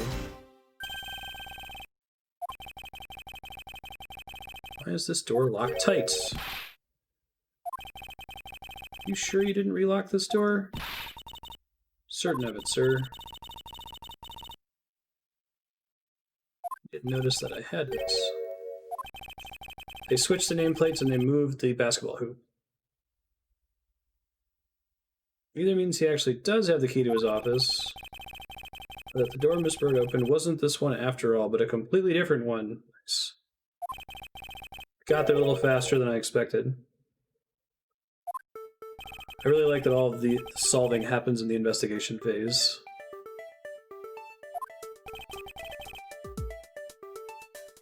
Prints on the master key, prints on the doorknob, prints on the number plates.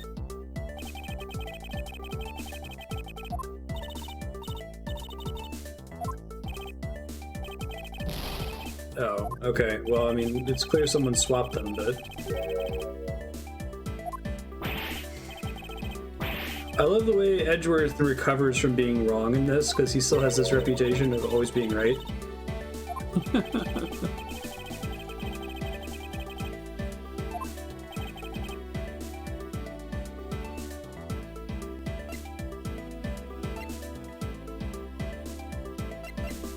Maybe the number plate is getting too far ahead of things, right?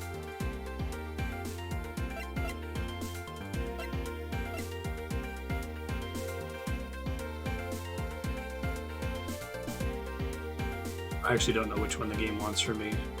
I would have just picked number plate. Eeny, meeny, miny, mo. It's also fun. Didn't find any prints other than Meg's. Losing all these hit points.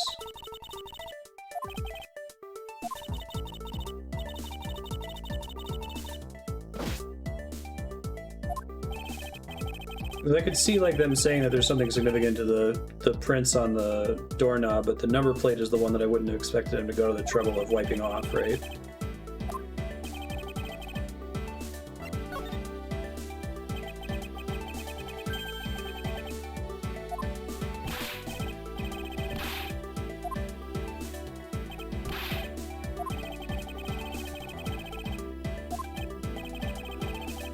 Oh, okay. We're not proving who did it. We're clearing Maggie.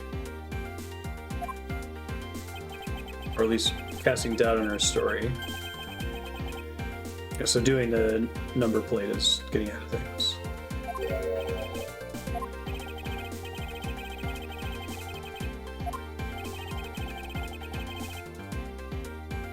Should be Jaws. Take that!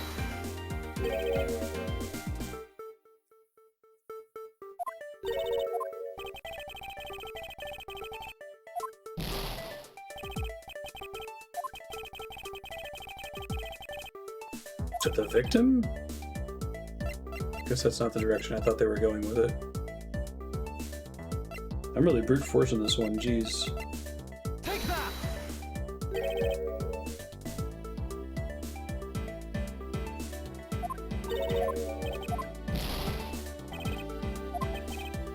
There's another person it could be, right?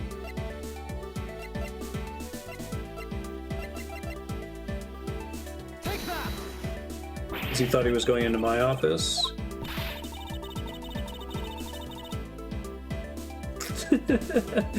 In this system, the defense aims to prove who did it, and the prosecution aims to provide reasonable doubt as to the suspect. Yeah, exactly. Wait, I thought I selected everyone.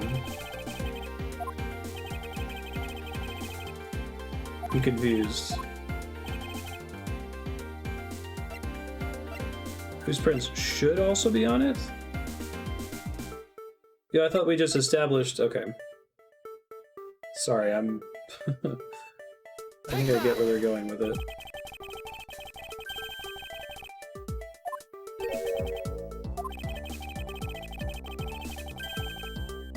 Should be, okay. I missed that. I read it as, you know, what ought they be? Not what's missing. But it was what is.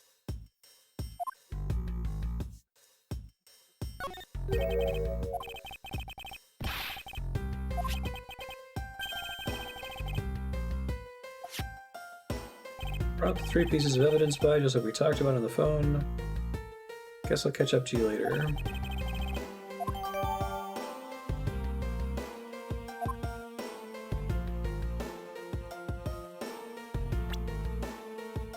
That's cool if you can scroll the door. Is this basketball property of Mr. Portsman?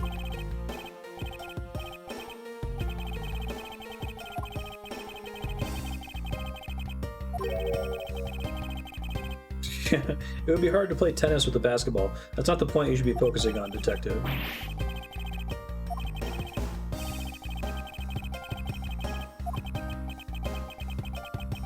Reach the end of this conversation.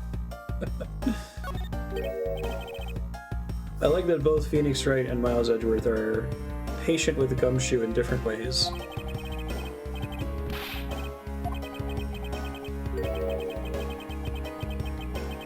Yeah, look, you can see how there's a little imprint in the carpet. It must have shifted when someone made a seriously sweet slam dunk. Close. You're close. They move the hoop and they move the numbers.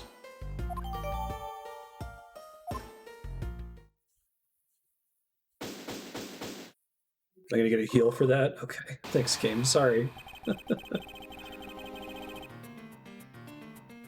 Fell into a classic localized game yes/no trap.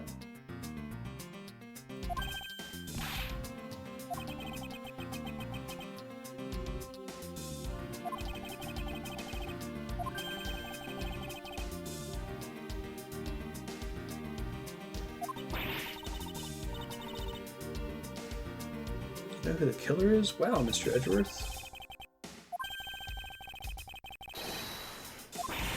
Do you think so?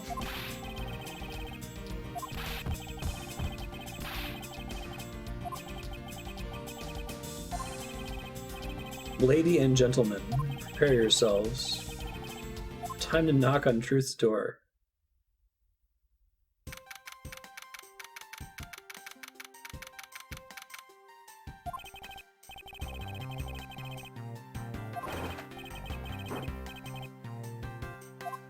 It's interesting that they even gave you the option of selecting the room numbers, right? I feel like it's not unlikely, given that this is the tutorial puzzle, for a player to have figured that out already. I wonder if a game like Aviary Attorney would skip ahead if you selected the numbers on the door there. Yeah, this is the first case of the game, so they usually make it quite a bit easier than the other ones.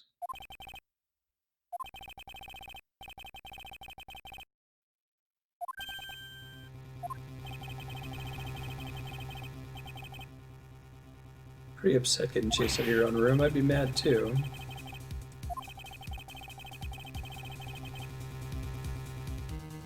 Yeah, they're at their heart, they're more visual novels than traditional puzzle-solving games or really even adventure games.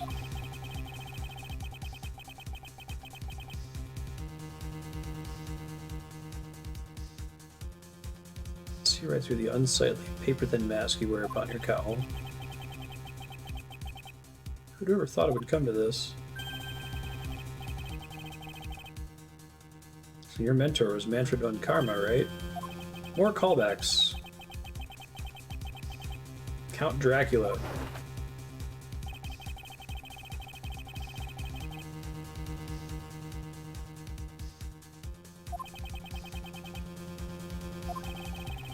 Yeah, I'm actually curious if as a series develops, if there's ever branching paths, or if there's ever points where they do some testing and find out that a player guessed something sooner and adds some kind of custom dialogue for it.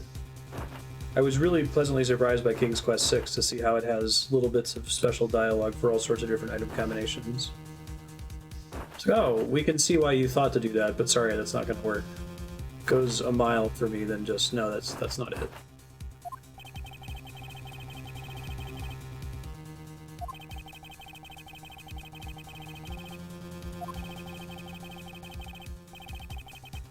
Your game is up. We haven't gotten a full breakdown from this guy yet.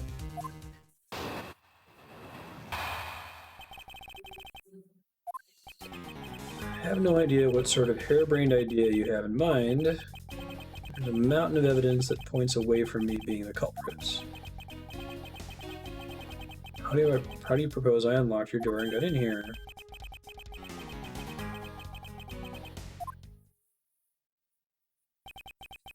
You didn't.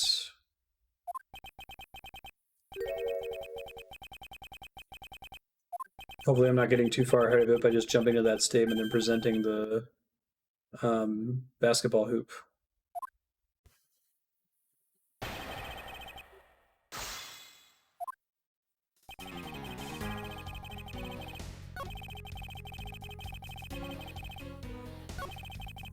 Let me try just pressing on this one before I present, just in case he adds anything to it.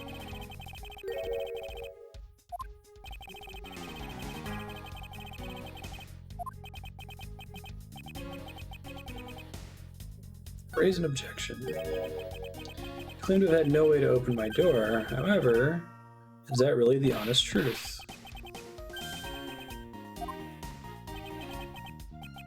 I propose you use this to open my door.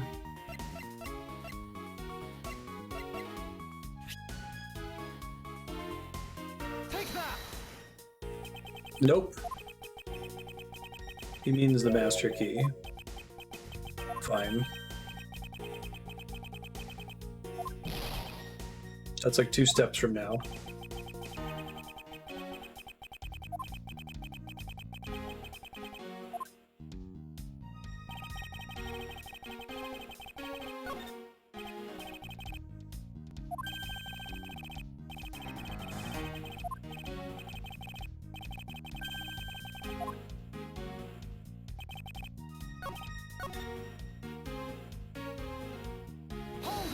Get back to the point where it asked me to present it.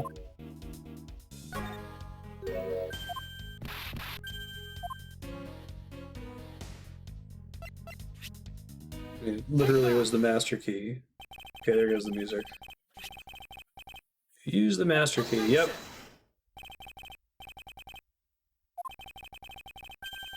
I never laid a finger on that key. So you had Maggie do it, because you moved the basketball hoop.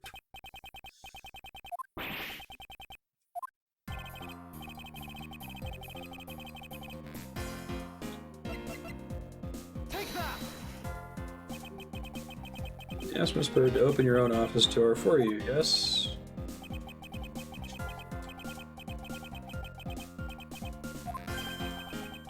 The room you had Miss Bird open at the time was not your own. Guessing since they planted Von Karma that that's going to be where the file is from.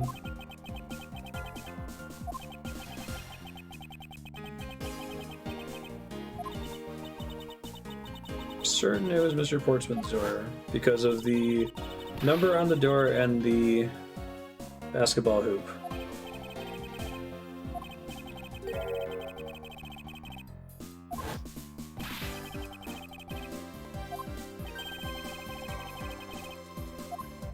Okay, we're just gonna jump right into switching the number plates. Okay.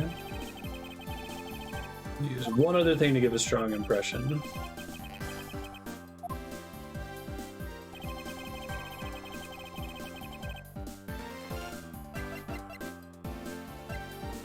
I think now we're officially caught up. There's nothing that I know that the game hasn't covered. Quite a peculiar fixture in any hallway.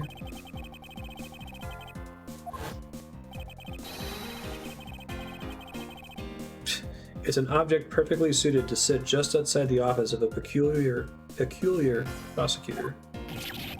Gah! That's his, like, 1/3 breakdown. We've seen his 2/3 breakdown. I want to see the complete breakdown now. Signs the hoop has been moved. Sit in front of my office to be sure. So that's how you throw suspicion on people. Is this the true meaning of throwing suspicion on people? Conjecture's rebuttal. I had the girl open my office door. After that, I was in my room the entire time. I don't have a single reason to suspect me.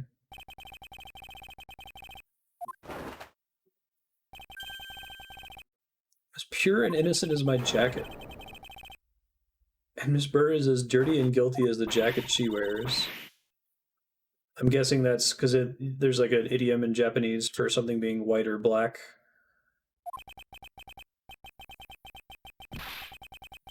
Clean and dirty.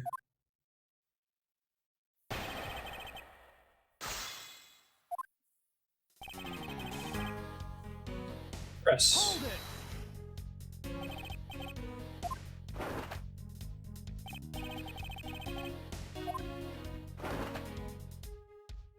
That was a helpful press.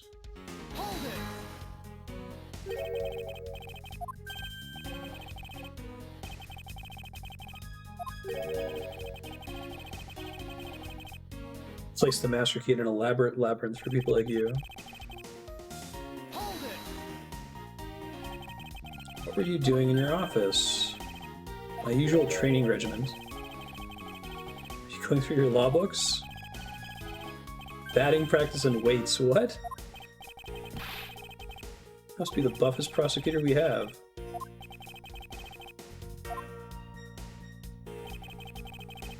It's gonna have to be on this line. You don't have a reason to suspect me. Objection!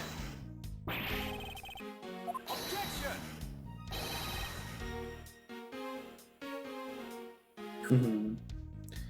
Yeah, not really an English idiom that uses black to explicitly mean bad. I guess you got like black hat, white hat, might be close, and like Western fiction, Wild West stuff.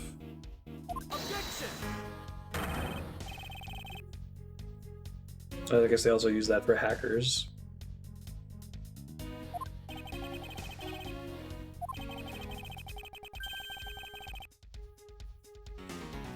Yeah, but I don't think you'd use it in a way to be like, oh,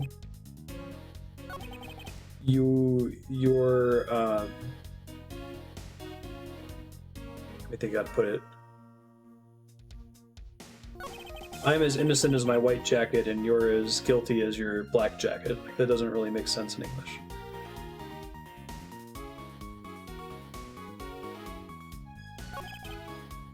Don't have a single reason to suspect me.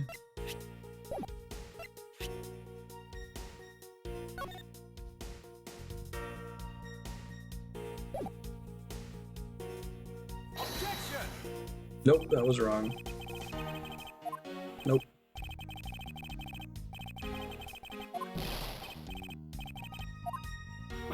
My logic there was that it connects to the victim, so he had an arrangement with him tonight.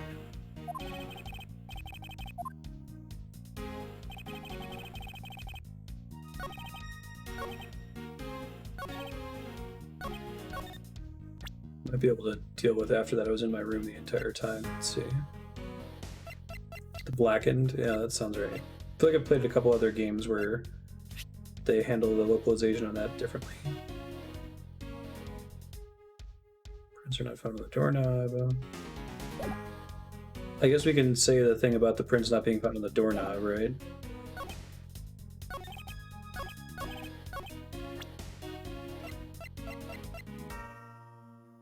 Objection!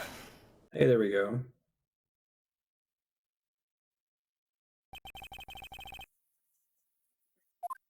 Yeah, I'm pretty sure there is. I think it's come up in other games. Cert maybe even told me about it, because I'm pretty sure they changed it from, you know, I'm as white as my coat and she's as black as her coat to I'm as clean as my coat and she's as dirty as her coat. Which is like, what? Her coat's not dirty. It is black though.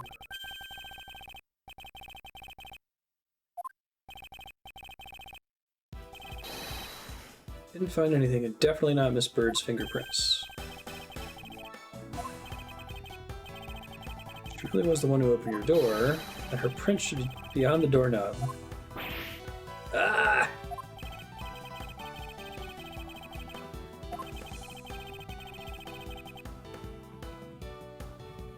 Objection!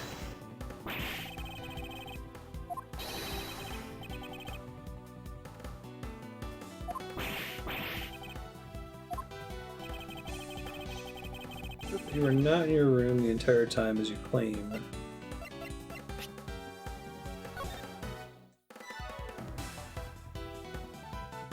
Looks like you're out. Okay, that's why.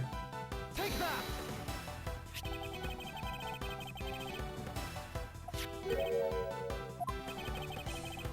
It's interesting. I've kind of gotten used to Aviary Attorney, even though it's only been a couple sessions. That game is willing to endure some logical leaps, but I think that I have to get back into Phoenix Wright mode where it's like, no, you need to very explicitly refute the exact thing that they're saying on this step. And it has to be 1 to 2, and then 2 to 3, and then 3 to 4. You're never going to go 1 to 4.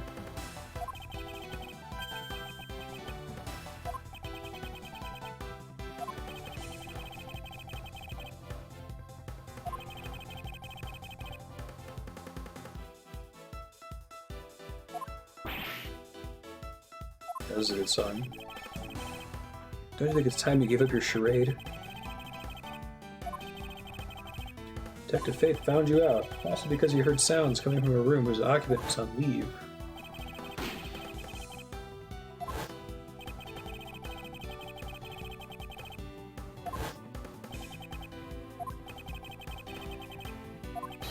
There's still the issue of the second gun. No one gets away with committing murder in my office. Parentheses.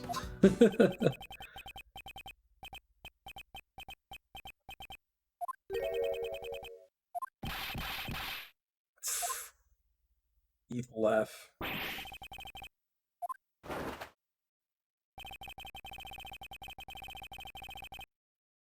Look of stiff seriousness on the face of this office's finest prosecutor as he makes a huge mistake in accusing me.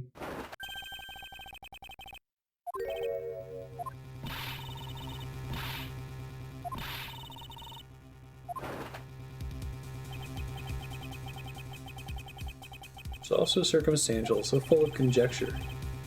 Say you check my doorknob for prints? I wiped that knob down well. I'm obsessive compulsive, you see.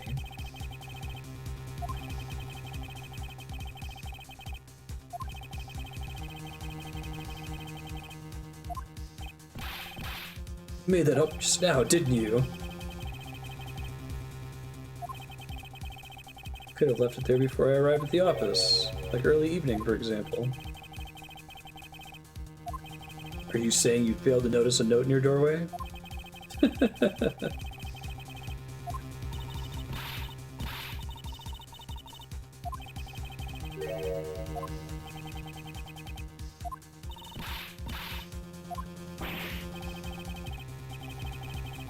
Hey, I can't prove it.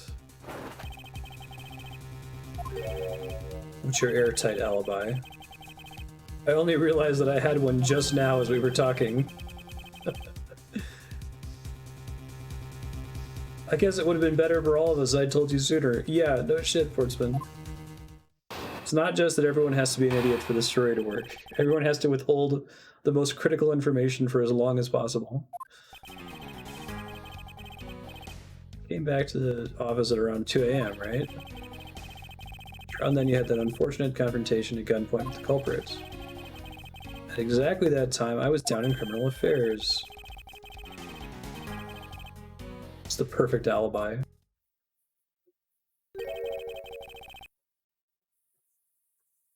Those are the steps you've seen. I've explicitly asked you for the information about the particular step.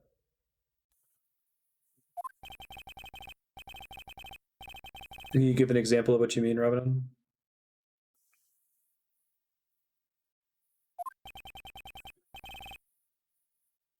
Triple ellipsis. Yep, checks out. I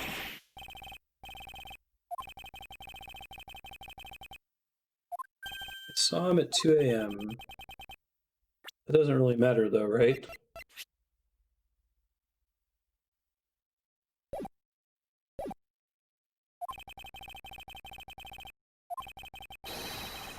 Must be a contradictory point in his alibi somewhere.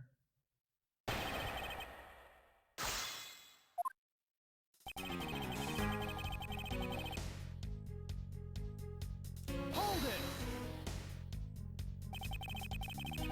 It's around 2 a.m. Are you sure? It's really important to me that you're spot on with the time.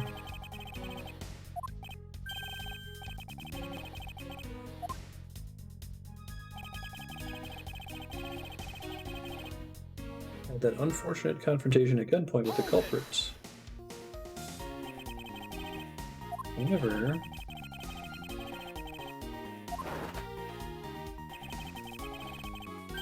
did you see their face? It was pitch black, so I couldn't actually see.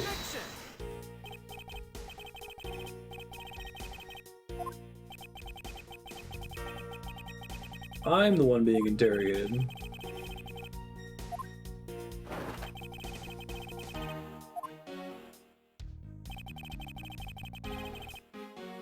Was down in criminal affairs.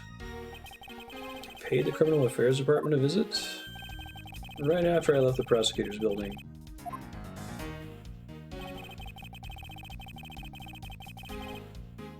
Hold it! Too perfect.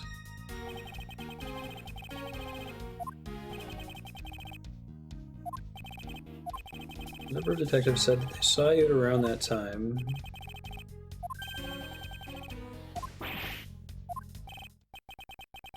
He actually does have the perfect alibi.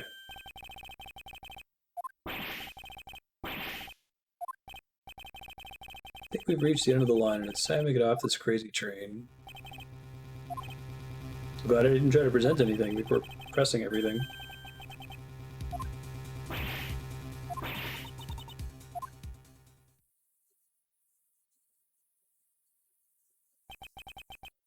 Is there nothing I can do? There must be a way to turn this situation around. Turnabout? Trainer I met could not have been Portsmouth, then who could it have been?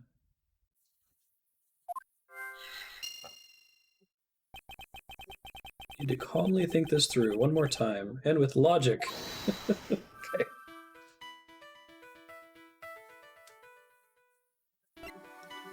Another handgun.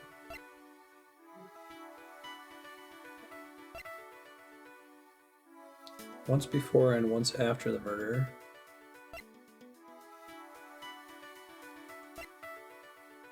It could be the once before, once after might matter here. Let's see if it yells at me for that. I'm actually curious to see what an arrow looks like. Shall being served once before and once after the murder. Who is to say the person who did it the second time is the same as the first, which could mean there was another person who paid a visit to my office. Maybe the victim and his killer weren't the only visitors to my office. We're going to connect that to the second gun. Cool. How do you open the door? It's like with the key.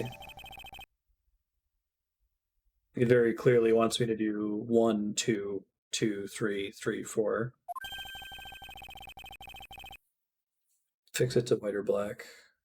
Examine the question and come to a result regarding whether something is right or wrong, or someone is innocent or guilty. Right.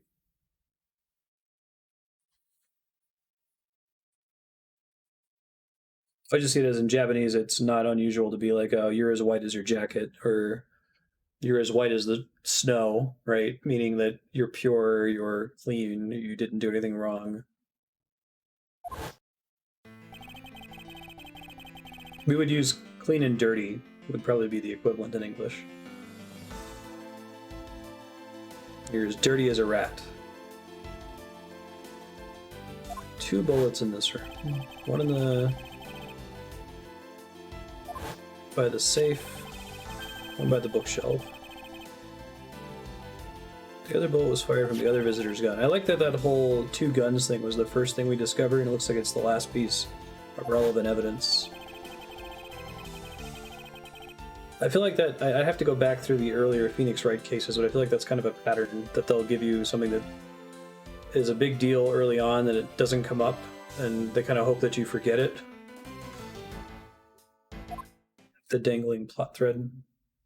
Objection!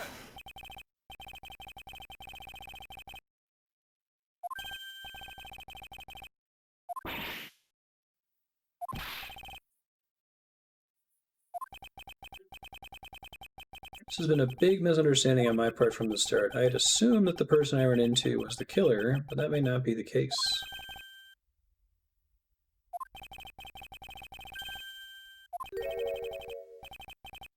Thief?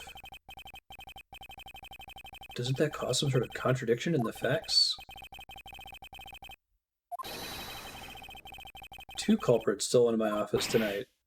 What do you mean 2?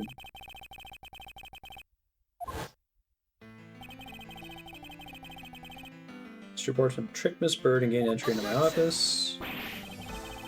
Now you're just leading the argument. Okay. Please go along with my hypothetical scenario.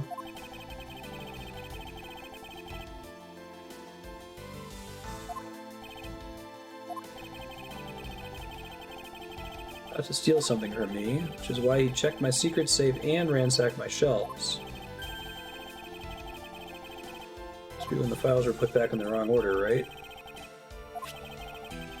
Just knew he was about to look somewhere else. His own partner, Mr. Faith, walked in.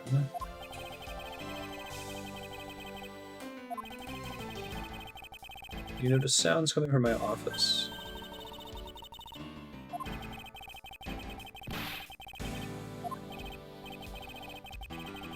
I guess this is okay. The argument is this is before he.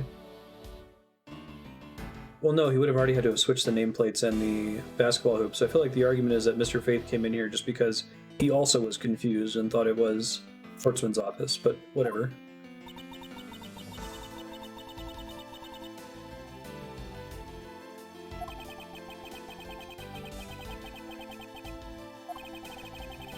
Because it was Mr. Fortsman, Mr. Faith let his guard down.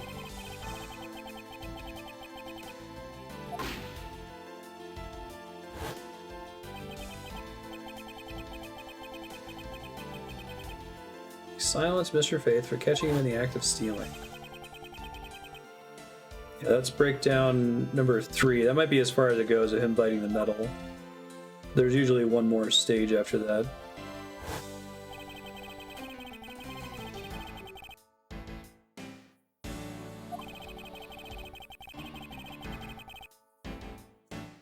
Should wipe the gun down and left it behind as he made his exit.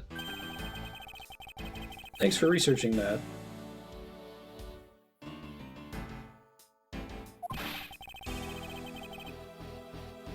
Such a complicated troublemaker, you know that?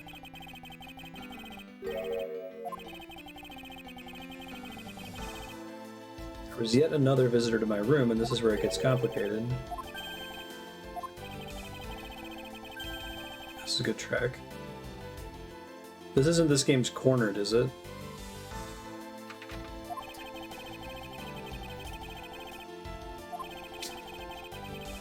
This new visitor had no way of knowing that my room was unlocked. I stole the master key and then entered my room and searched through my shelves.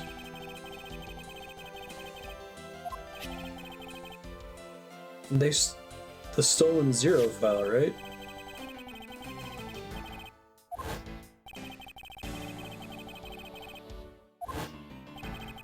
Shelves.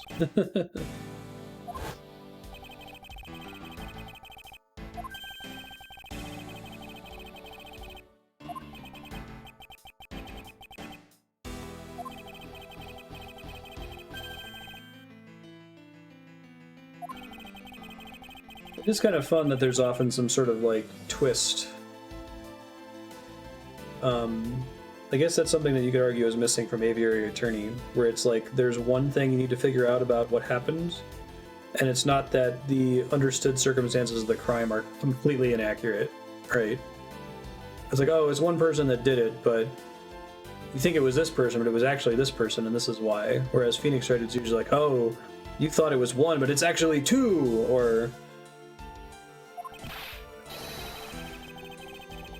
this thing we established at the beginning isn't the case at all. Objection! There's a Toho parody of Ace Attorney? Really? How do you connect Bullet Hell with...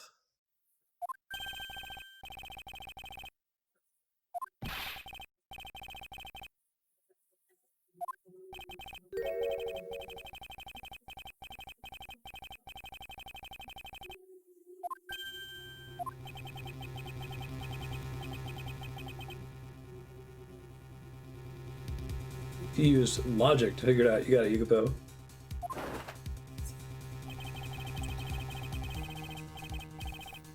It would indeed render my alibi, which has withstood scrutiny, mind you, irrelevant. There's still one defining point of your argument for which you have no evidence. Your supposition that I was the first visitor. Can't let him get away with that, sir.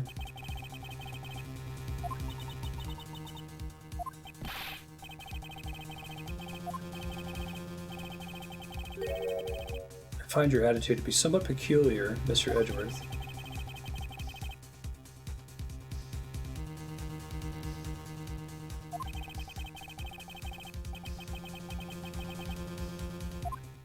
There's Toho everything. They just find a way to, like, represent things with bullet hell. Thief you run into should be your real suspect, would you say? If you're out there looking for that thief right now, they might still be nearby.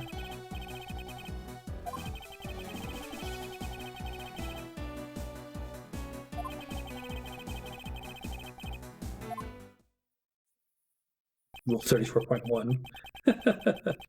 Oh, setting in characters. Okay. Hey, sir, how you doing?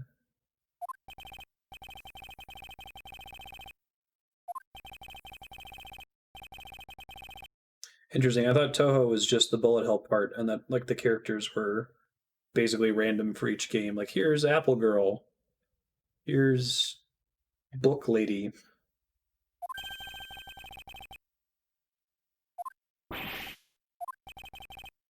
No, he's lying. No, he was here at the scene of the crime.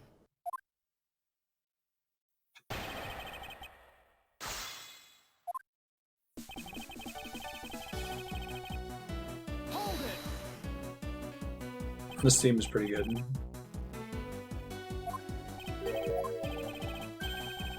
The dying message, of course. Mr. Fate's killer very clearly left those letters on the spines of the files. After they were on there, that the thief stole one of them.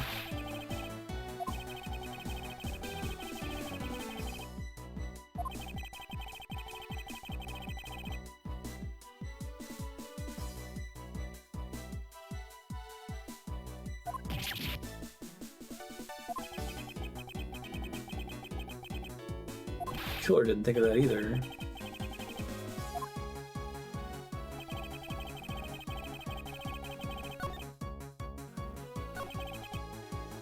Hold it! Once escaped, I highly doubt a thief would linger nearby.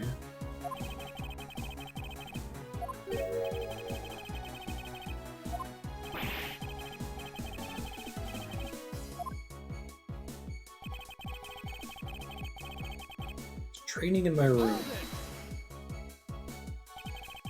According to Mr. Faith's notes, thought we already cleared that up. Could have left me the note sooner, right? I do like how willing Edgeworth is to say, I don't have evidence of that, right? It's helpful to the player.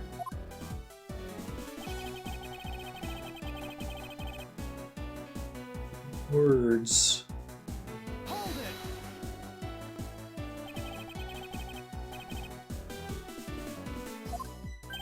We'll just call them Jim.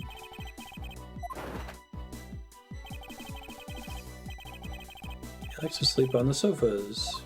Bringing it back.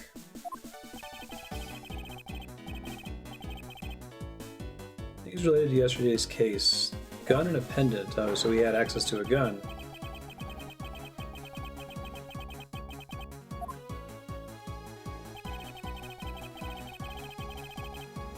Two items, a gun and a pendant that are related to yesterday's case. That's a new text. Pressing. That's the first time that's happened in this game. This gun, which was the murder weapon. And this pendant, which belonged to the victim.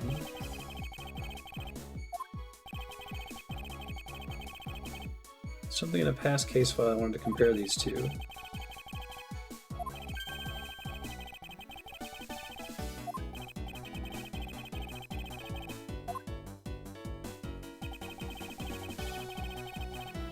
It isn't saying I don't get those added to my case file, right?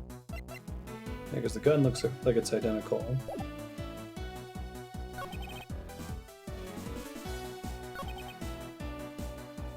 Keep pressing on the rest of it.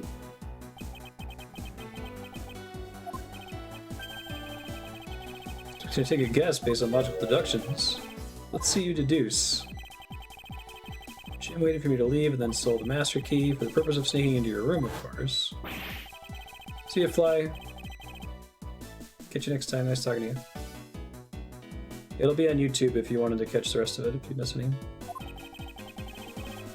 Check the YouTube playlist list at marstead.com.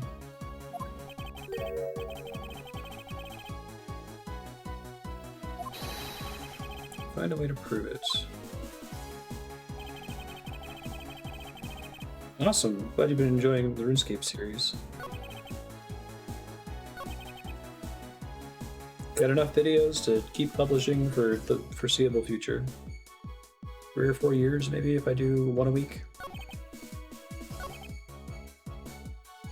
Present.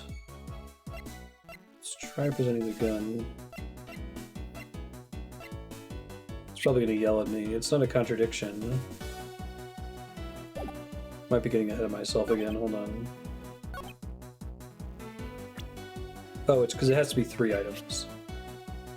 Yeah, let's not get ahead of things here. 3 pieces of evidence. Objection! Later. See ya. Only 2 pieces. I believe the proper phrase here is, you fail. You fail as a prosecutor. So you intend to keep evidence hidden from me.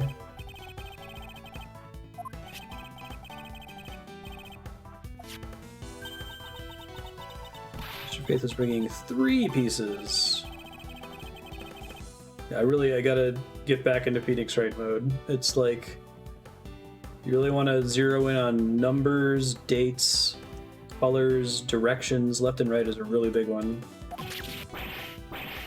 Those are the...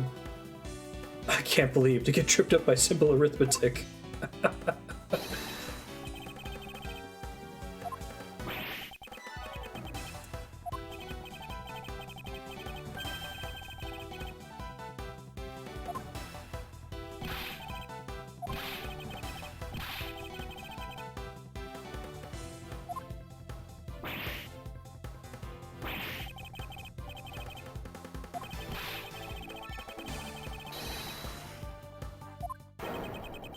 No!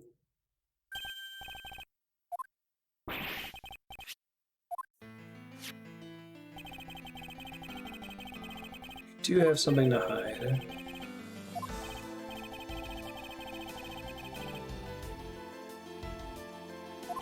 Only reason why anyone would... Only one reason anyone would hide evidence of this caliber. We can get the final breakdown.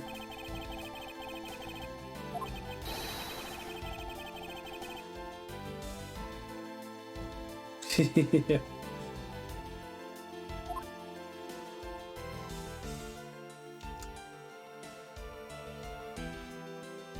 AG8 incidents.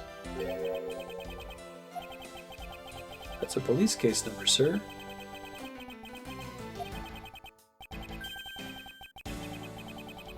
What's recorded on this isn't what's important, right? We're gonna do with thing similar to the Phoenix Wright 1 and 2, where there's this same like Uber case running across all of them. That's blood.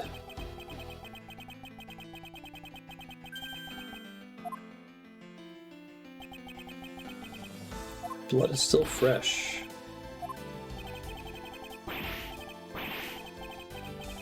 Got it all wrong.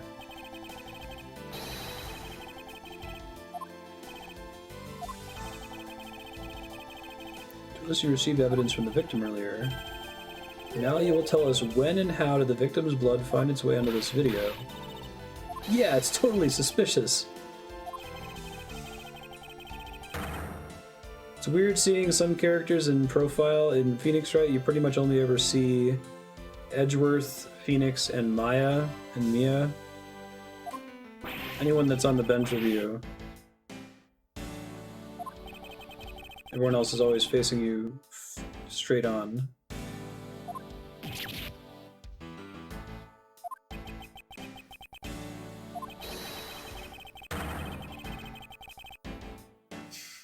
The only ones on here would belong to the murderous you and Mr. Faith.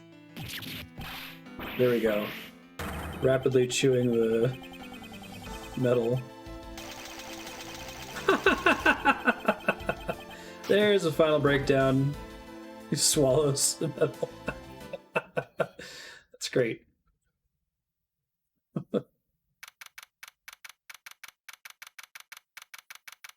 I think it's typically 4 stages. Let's see, they've got their default stance. He had the one where he kind of get knocked back, so that's like, you know, breakdown 1. 2 is sweating. 3 is where he was just chewing on the metal, and then 4 was the final one. I guess you could count 0 as they're not breaking down at all.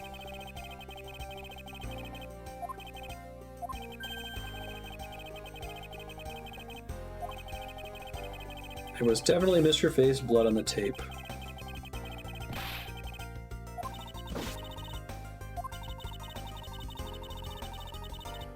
still can't believe I got to see your cool deduction skills outside the courtroom. Okay, there's the qualifier. It's like, no one's gonna get away with a murder that happens in my office.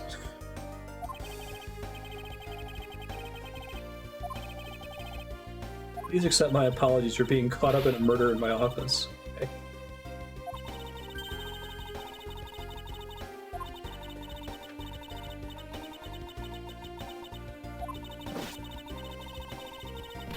I'm finally rising up from a goddess of misfortune to just an unlucky person.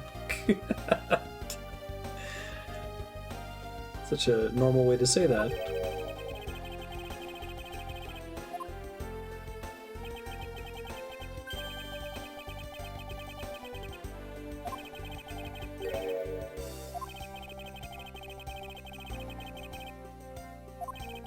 Or suspicious things related to his case. There's even rumors about how some of the evidence he uses is forged. He decided not to prosecute a few cases for some really vague reasons. Whoa, the ability to withhold prosecution is a thing in the Phoenix Wright universe? It's something that they do. I don't know if it's a localization choice, but every now and then there'll be a quick throwaway line that acknowledges something about the US legal system that the games usually ignore. Like there's like one reference to perjury throughout the Phoenix Wright trilogy, and then it just kind of gets dropped.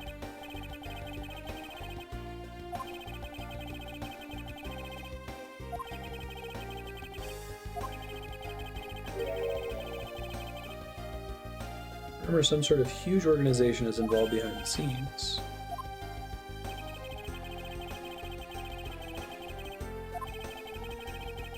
Man, if the other case is going to be connected to the first one, that would be cool.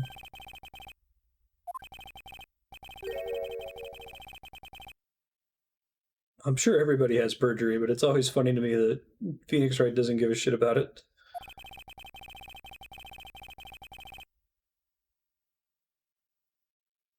Still haven't figured out the significance of this piece of evidence.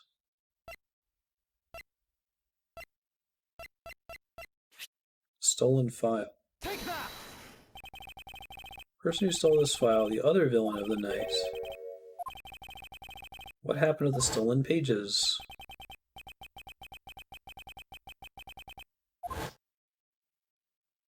I guess that's the reason why they give away who did it in the cold open for this case, because there's something more complicated going on than just that.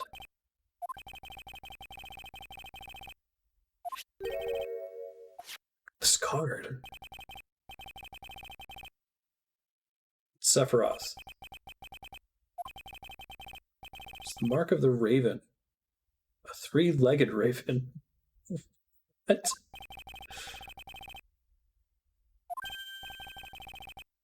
I think it looks more like a chicken head. Like its beak is facing the right and...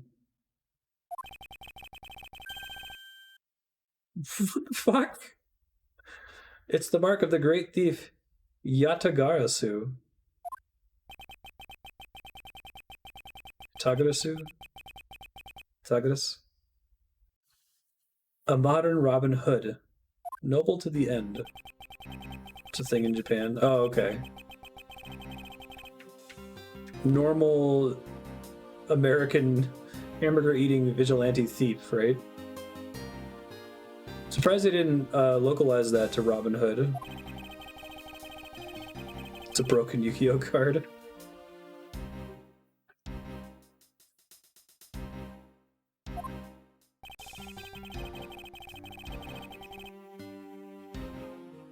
The chicken head. Is the three-legged raven part of that? Corporate dealings exposed. Oh, okay.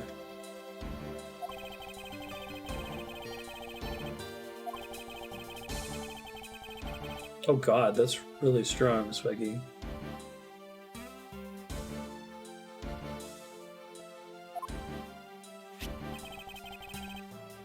Yeah, it's totally a chicken rooster facing right.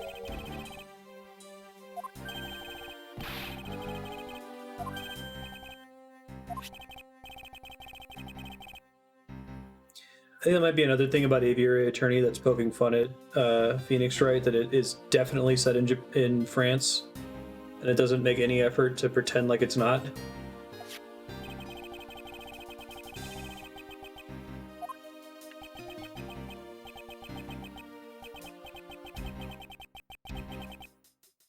Quite a few keywords are popping up in this mystery.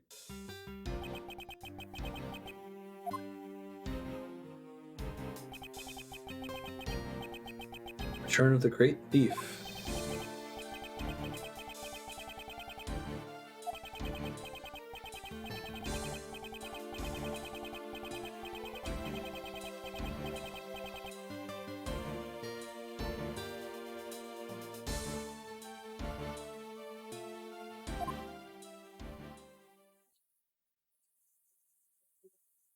Cool. That was a pretty cool case. Turnabout Airlines.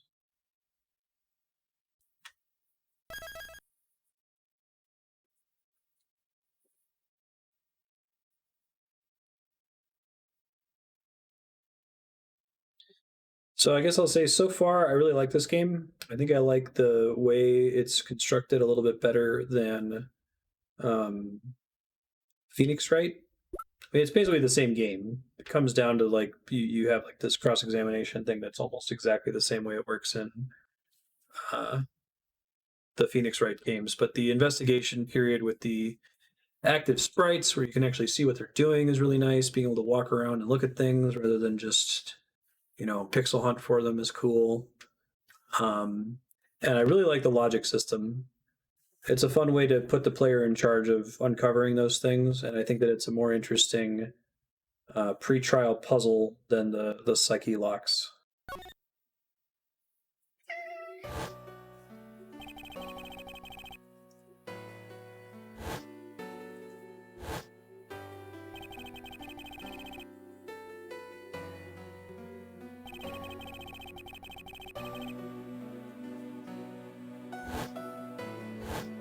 Isn't it good for things to be over?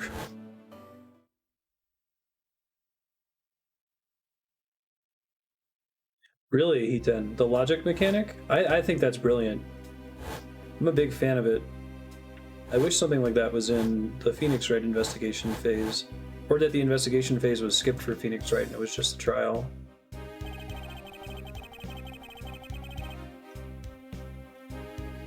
"9,000 feet in the air.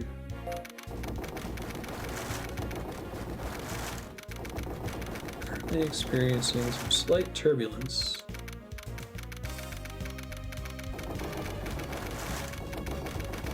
Turn their seats and fasten their seatbelts."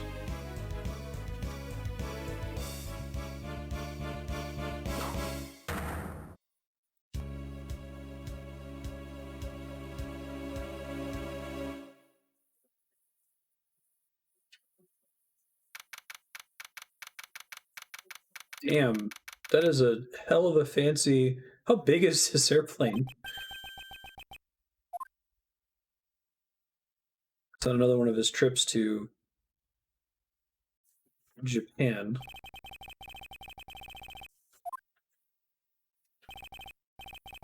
"6:13, huh? It's out cold for 10 minutes.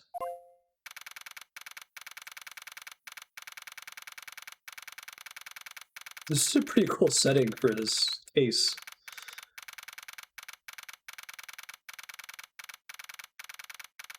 Double first class.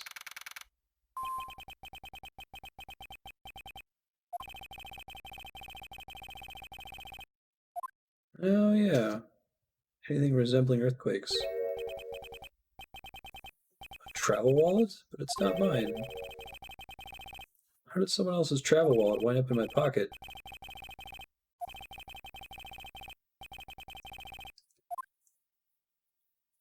Sherlock Holmes Crimes and Punishments. That's really cool though. It makes sense. I like it too because it's how do I phrase this? I think we brought this up before. It's an issue with adventure games whereby because it's a video game and not like a tabletop thing with a DM, in order for you to prove that you're able to deduce something, the game has to present you multiple choice options, and by giving you a limited set of options, it might give away to the user what the answer is, right? By instead of having you have like a field where you just write in any word, you have to select from A, B, C, or D, and maybe one of those options, A, B, C, or D, is something that you had considered before, and that kind of gives away the solution to you. I think we've talked about some other mystery games or investigation games that have some tricky ways to give you junk data that makes it harder for you to figure it out that way. But in this case, I think the logic system is kind of putting you inside Edgeworth's head. It's telling you, here are the things that are relevant. Try to find two things that make sense together. And it's a good way to get you to thinking about the case before you get to the trial phase. It gives you the hint to know, should these things correlate. You can basically make a pair of each of the objects. If they give you four things on the logic screen, you can ask, okay, do 1 and 2 go together? Do 1 and 3 go together? Do 1 and 4 go together? And think it out yourself. There's a Sherlock game where if you turn away for a moment, Watson appears next to you.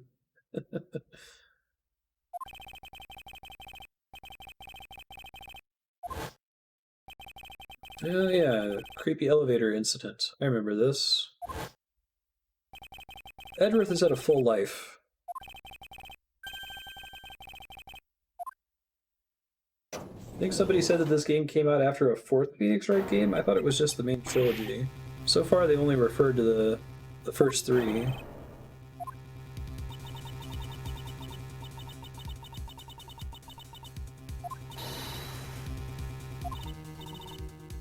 He's dead. How many times is Edgeworth going to be the one who discovers the body?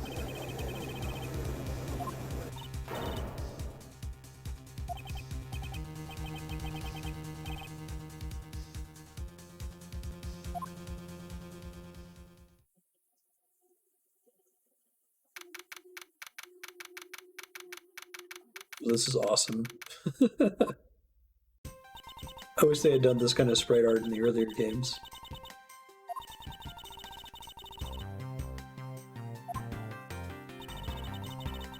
Rhoda to Nero? It's a pun, I haven't figured it out yet.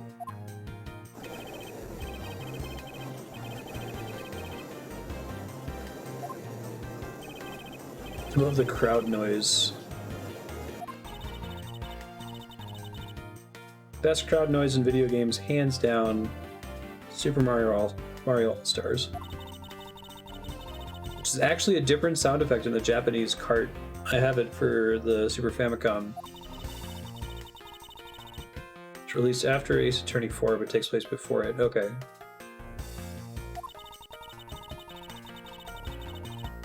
Please remain seated.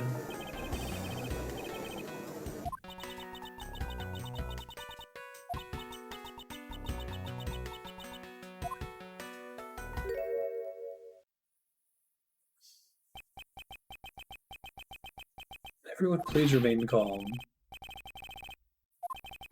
My name is Miles Edgeworth. I'm a prosecutor, and I assure you I am not the killer. Being a prosecutor doesn't make you incapable of murder, buddy. No kidding.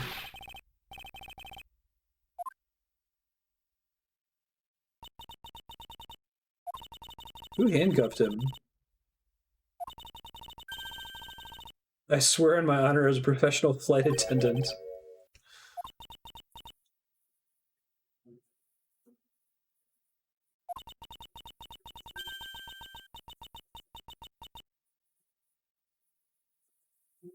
Very strong incriminating evidence to back me up.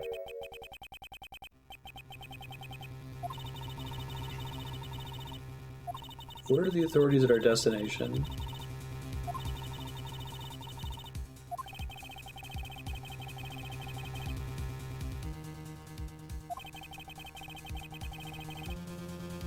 Prosecutors are likely to be murderers.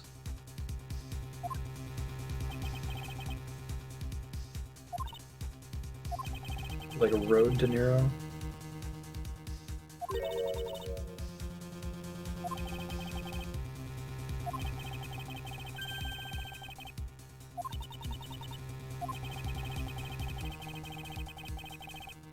To accuse a passenger of such a grave crime without allowing him to give a proper defense.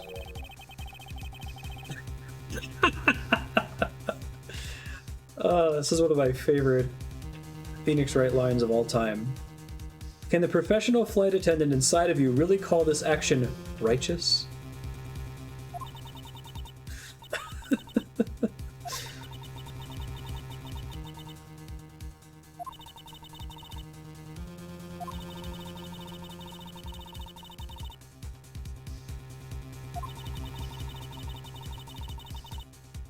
Please make it quick.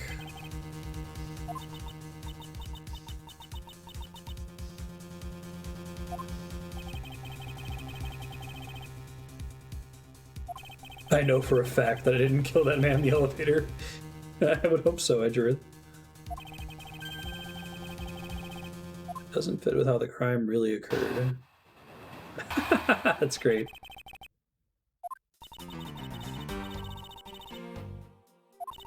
I swear to tell the whole truth as a professional flight attendant. Unfortunately for you, Mr. Edgeworth, I am certain you are the killer.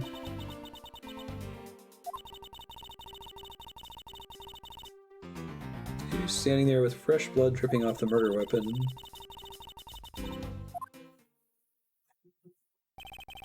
This is actually something that I wish had happened in the main Phoenix Wright games, of like staging something that's basically a trial but not actually in the courtroom.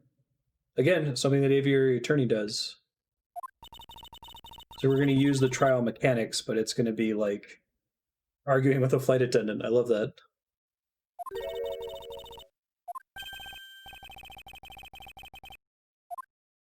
It's hardly perfect when there's a gaping hole in it. What do I even have to present here?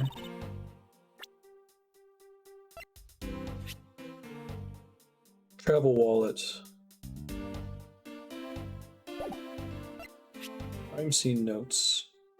Body found at 6:15 a.m. inside the elevator, stopped at the first floor lounge. Get hit over the head with a little statue thing. Details, meals, movies, and other services inside. Itinerary. A weird way to present that. All time zones shown correspond to our departure time zone. Drinks were, so there's a movie from 6 to 8, right? No, and meals. So at 6:15, a movie was playing, which isn't going to come up right now, but it might come up later. Okay.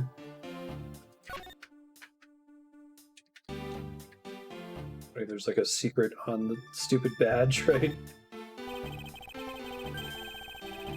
This badge's design is said to reflect the relentlessness and discipline of law enforcement. Okay. The flight attendant's code.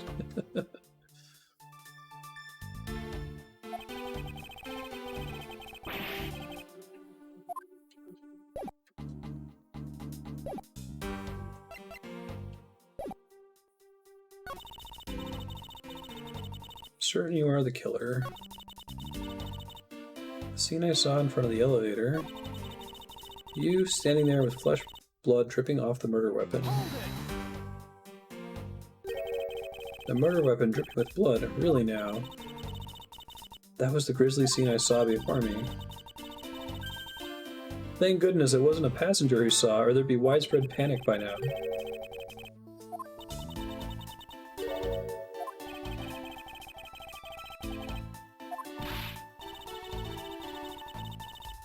Professional flight attendants cannot afford to be that flustered.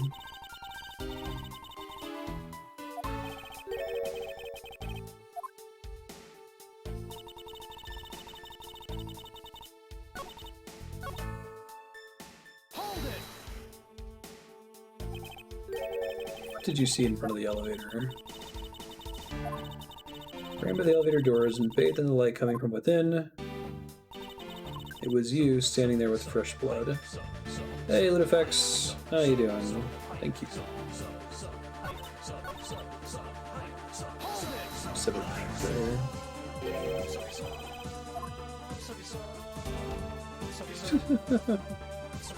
I'm enjoying it so far. I like it better than Phoenix Wright. You're super awesome. Thanks. Appreciate that. A professional flight attendant can't afford to make mistakes. Although he grants her that. Perhaps.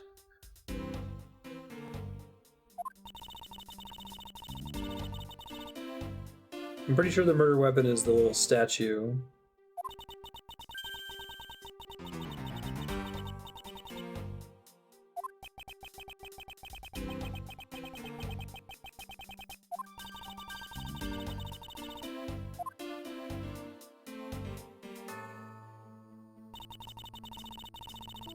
The duty of all professional flight attendants.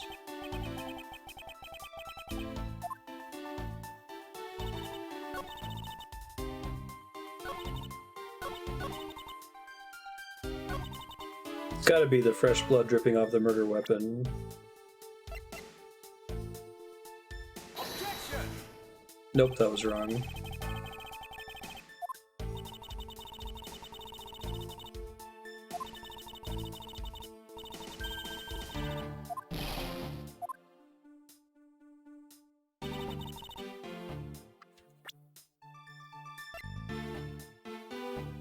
I mean, the wallet doesn't make sense.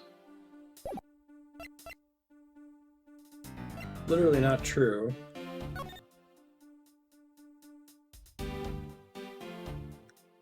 can't inspect this thing closer. I might actually have to ask chat for a hint on this one. I'm not sure what it's wanting me to point out here. I haven't pressed on every statement. I guess I'll go back and do that really quick. I figured this one wasn't relevant. Hold it! What puts the pro and professional flight attendant for you?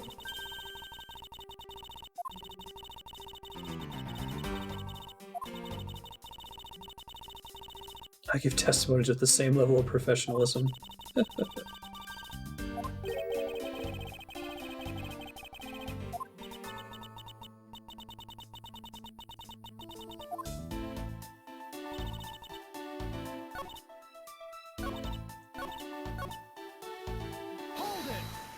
I'll do this one in the last statement because I don't think I did them before.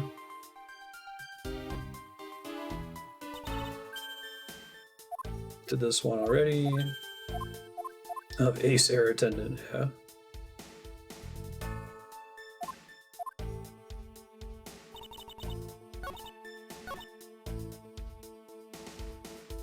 Hold it! I'm not the culprit, and yet you would keep these restraints on me? Let's try to understand what kind of situation you're in right now. I have the backing of the captain to keep you bound this way, with no legal right to restrain anyone who might threaten our captain mid-flight. In essence, it's the same as being arrested by the police.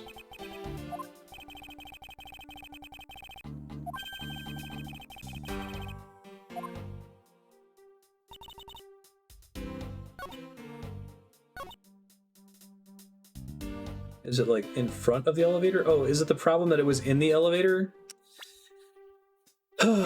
Video games. Nope, that's not it either. Alright, chat, can you help me out? I don't know what they're getting at here. I tried presenting the crime scene notes.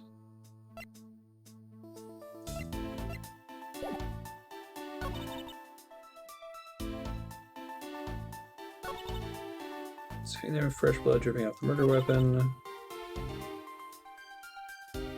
It's gotta be this line. It was you standing there with fresh blood dripping off of the murder weapon. Now, I already showed her the crime scene notes. You can see the little blood on the statue in the bottom.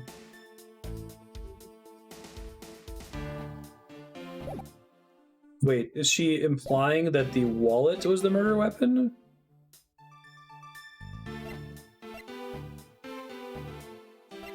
Okay, that was completely lost on me. Thank you for the help. I guess I get it. If it had like a flash when she says standing there with fresh blood on the murder weapon, and then it cut to a picture of him holding the wallet, and I'm like, is she just lying?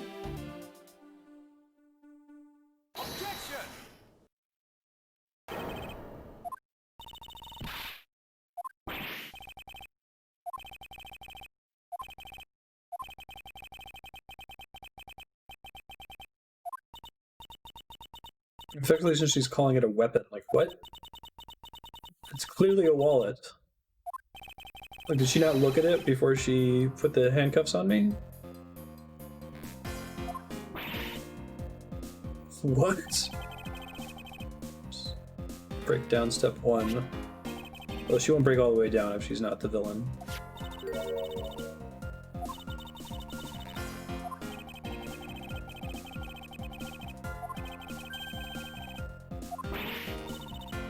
Impossible.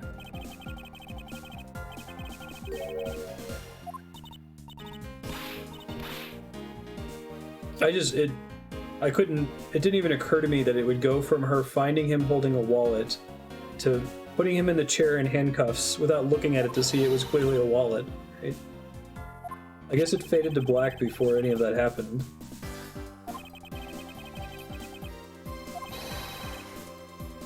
It's grape juice.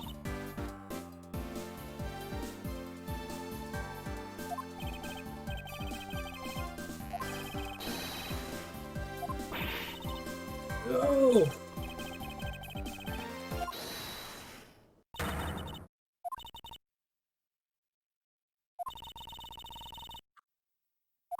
A wallet could be deadly if it was wrapped around something heavy.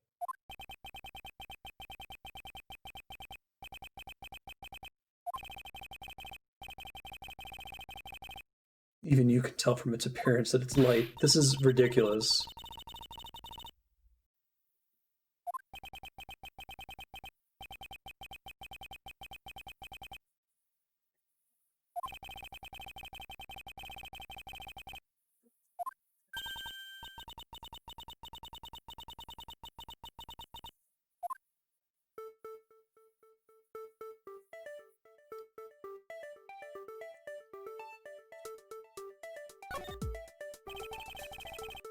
Grape juice stains the outer cover.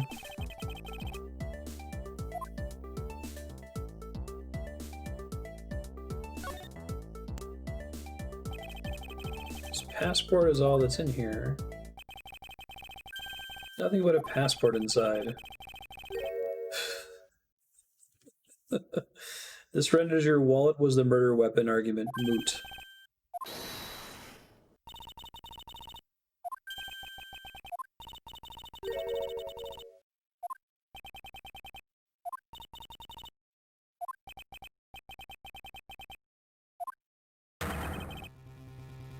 It's the victim. Republic of Borginia. Ackby Hicks.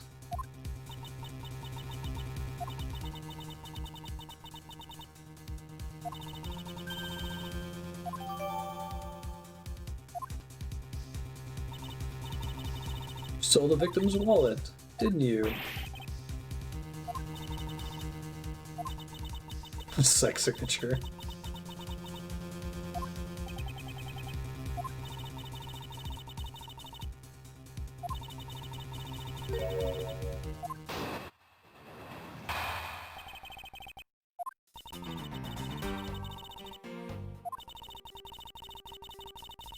Something you sold for Mr. Hicks after you were done with the vile deed.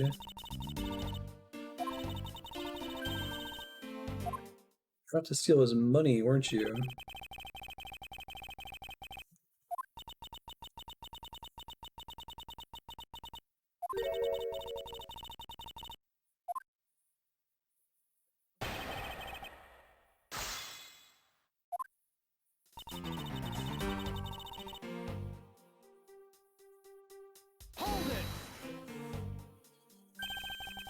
Shouldn't that be proof enough for you that I did not murder the victim? Well, it may not have been what I thought it was. It is something you stole from Mr. Hicks after you're done with the vile deed. You think I stole it? I wouldn't usually be so rude, but it must be said, huh? Yeah, exactly, Prop. It's okay. You gotta consider like every individual bite-sized piece of Phoenix Wright separately, right? Sometimes they have like filler questions.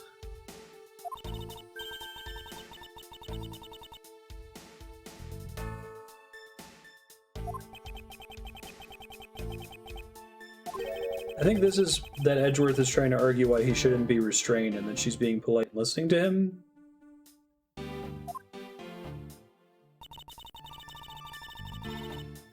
Hold it!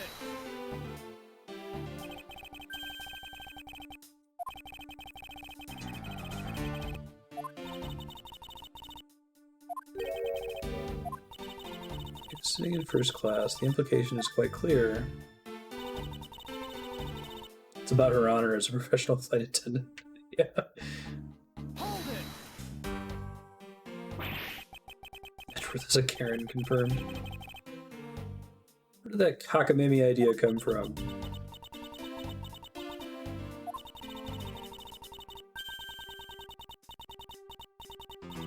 What?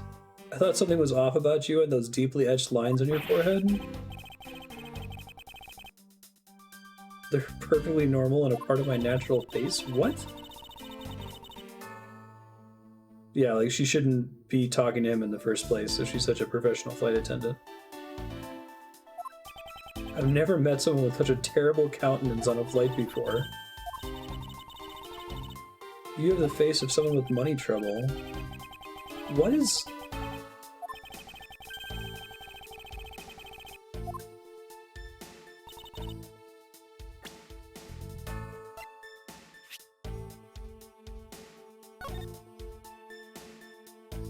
What had in it was a passport, right? And it didn't add the passport as a separate piece of evidence? Okay, I can't inspect it yet.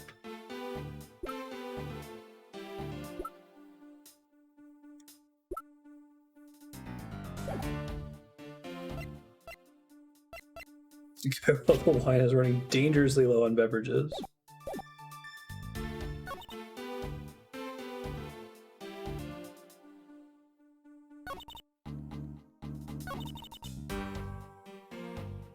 Am I supposed to be like, no, I'm a prosecutor, I don't need money?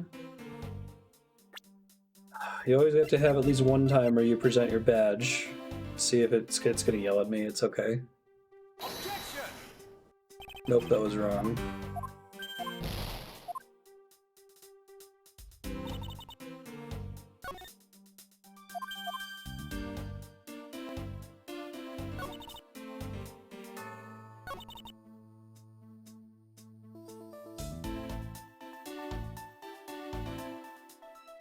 Grape juice, not wine. Quakers. It's because there's money on the ground in the crime scene? Okay. Objection!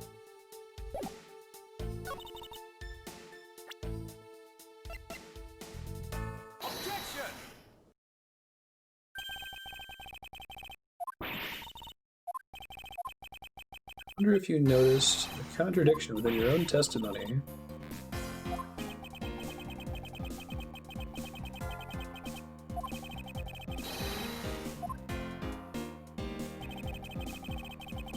What about this scene would prove that the motive was not the money?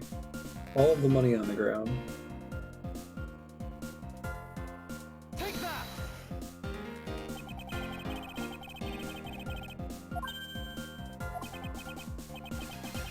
Purse covered in bills and coinage.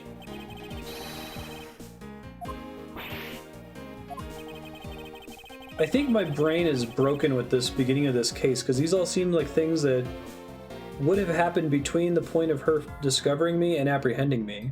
What's that you're holding? Oh, it's a wallet. Oh wow, there's all that money on the ground. I guess I'm willing to, like, suspend disbelief more when it's a trial or something and it's been a week since the thing occurred and there's, like, photo evidence or something.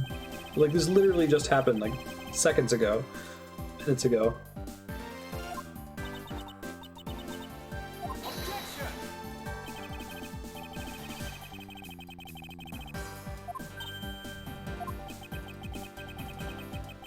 It's just monopoly money.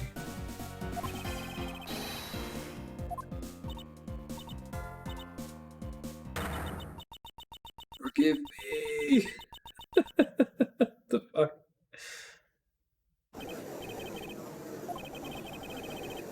Are you saying the attendant's wrong? So that guy isn't the killer?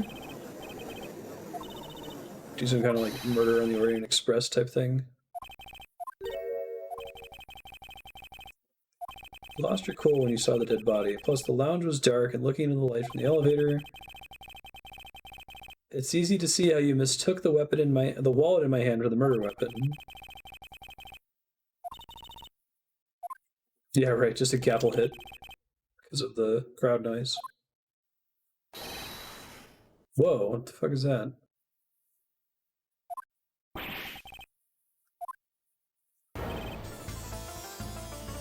Oh god.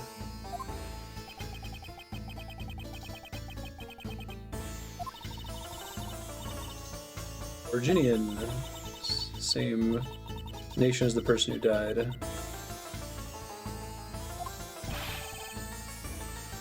He is giving the runabout. Yeah, the judge stand up.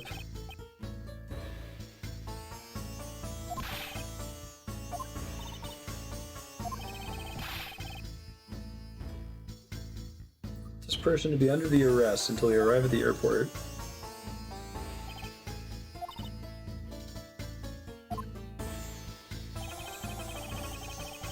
What are you hoping for?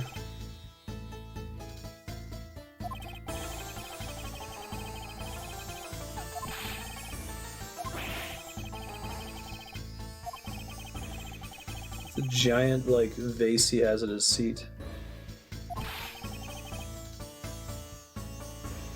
Virginia, just northwest of Japanifornia. Ooh, he's red in the face. Look at these new sprites. Insolvent, that's how you say it in English.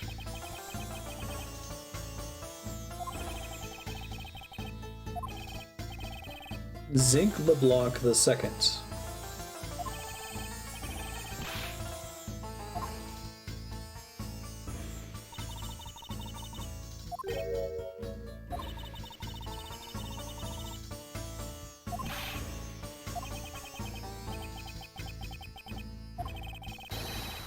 Have a second to waste. Time is money, as they say.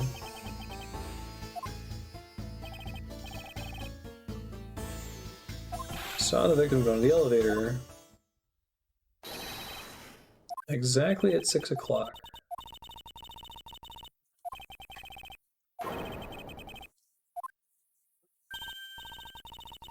Yeah, I was gonna say his runabout.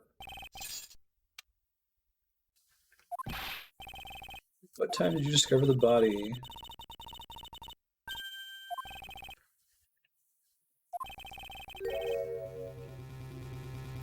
They say that man Hicks was killed in the 15-minute time span. The only person in the lounge at that time was the prosecutor.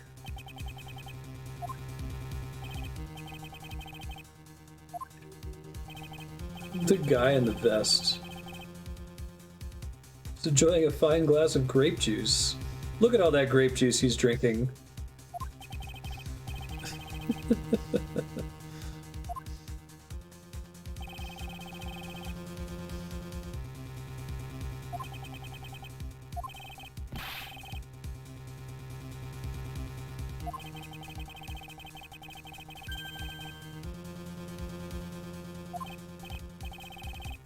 Infinite antioxidants.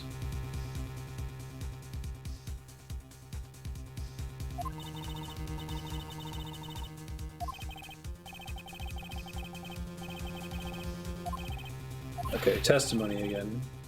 I want to do the investigation and the logic stuff again. Let me run around the plane and look at shit.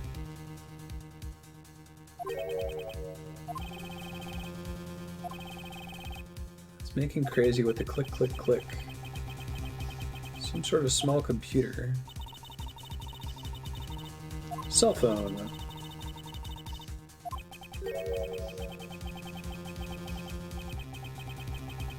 It's kind of low budget. What, because you're in first class?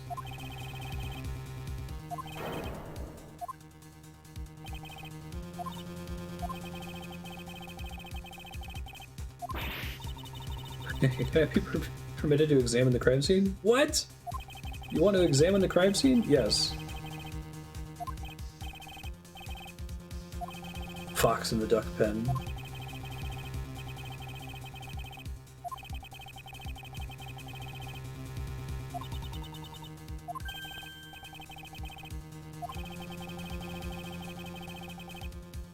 Wait till we arrive. There's a good chance evidence will have been destroyed by then. Okay, that's their hand wavy reason why we can't just, like, not do this on the plane. I know, right, Ikubo?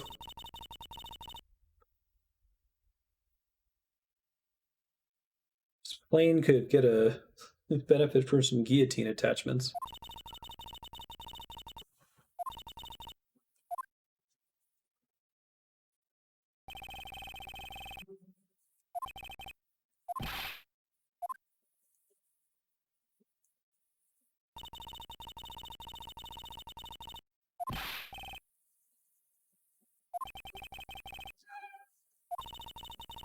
There's one condition. I'm to supervise you. Can you agree to that? Oh, is she gonna be my partner? That's kind of cool.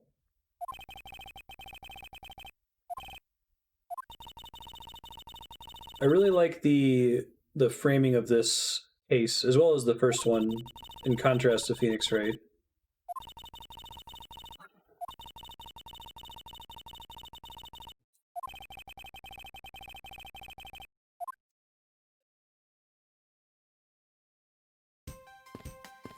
Cool. A movie poster for License to Love, Laugh, Maim, and Murder. It's a suspense, hard-boiled action, romantic horror comedy movie. It's a movie that can be enjoyed by anyone.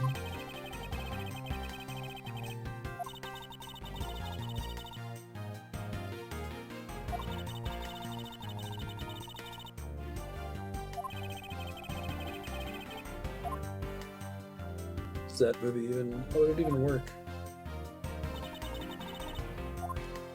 Captain's permission. Ask you about investigating the lounge.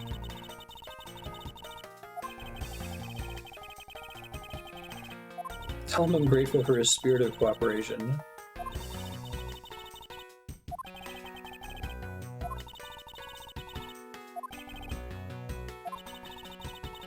Do you pinky swear you do on your honor as a professional prosecutor?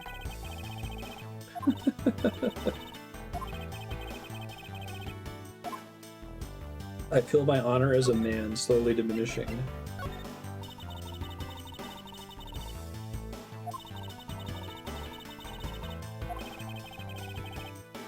Guilty until proven innocent. Edgeworth, something about bricks and glass houses. This is Mr. Hicks' seat. I don't see the machine Mr. LeBlanc was talking about.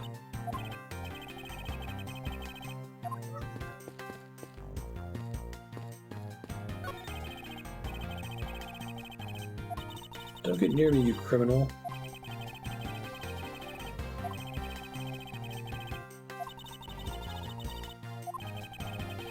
I can understand his English just fine. I'm like, what is she? Why is she translating for him? What's a lifesaver doing here?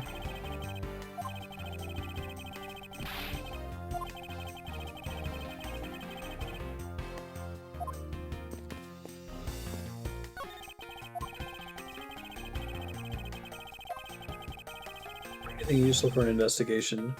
Giant law book, it looks like.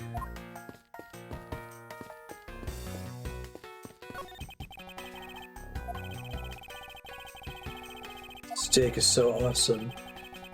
Hey, it's Augustus Gloop. I didn't notice him before.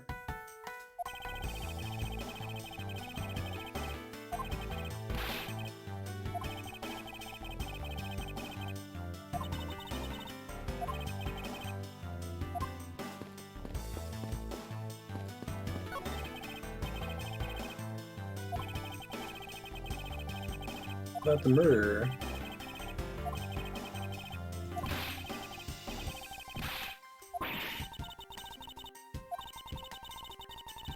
I'm on the clock right now. I can't drink grape juice.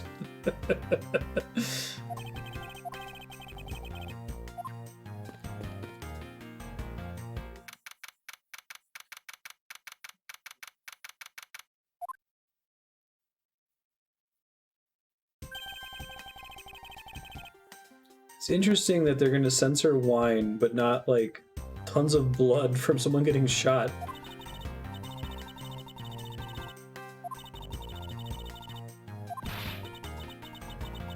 You don't trust me. Got it.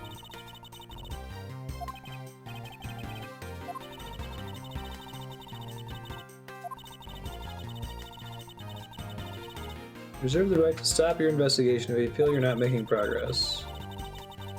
Alright, my hit points deplete. Got it.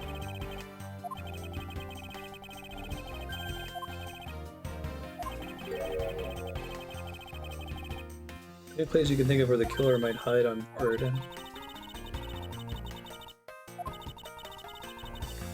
Made a thorough search of the plane. As for business and economy class, no one can move between those two classes in first class without a staff key card. It's a stowaway.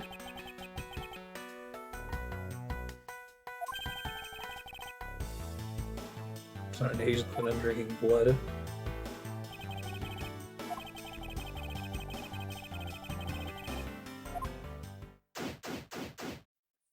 Hey, this is what I was waiting for.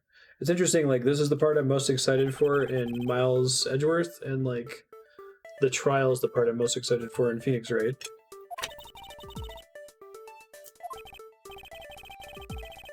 Let's start with Mr. LeBlanc's statements. Crime occurred between 6 and 6:15. The only person in the lounge was myself. Since I did not kill Mr. Hicks, it means the killer was around somewhere.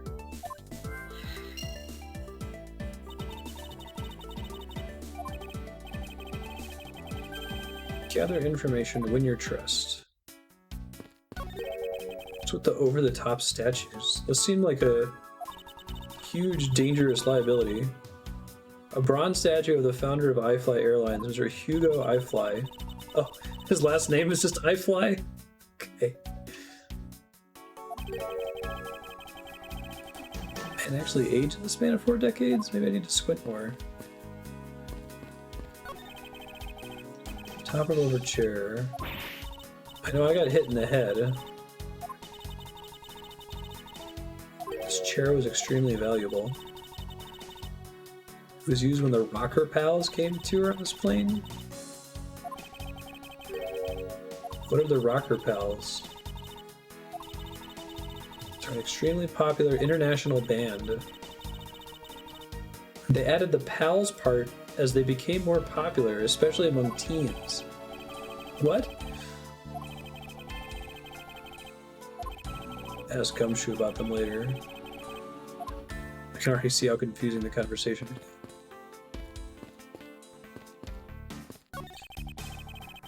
Tim Apple.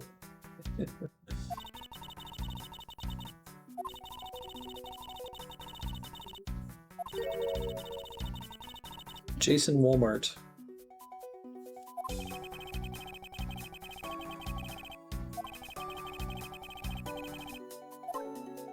Unconscious for most of it. Okay, I think since it only shows it only lets you fast forward if you've read something before. I can run around constantly holding the B button, and if it fast forwards, that means I can be sure I already looked at it.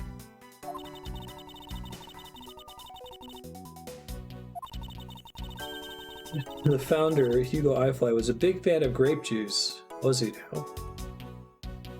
I'm sure he would be thrilled if he knew so much grape juice was here at his feet.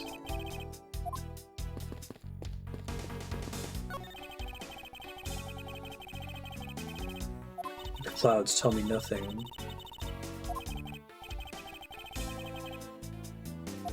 The songs in their tail.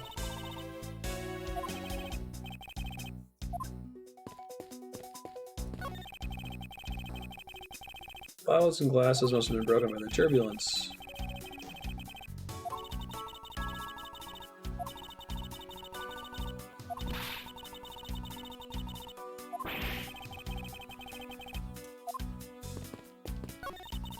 Grand piano is the pride of this plane. We play the music of whatever CD we insert into its CD drive. It's more like an overgrown music box. It's a player piano? Yeah.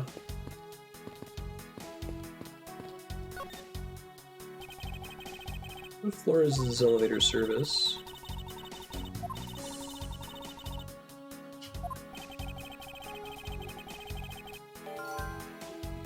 victim's body was found inside the elevator that connects 1F and 2F.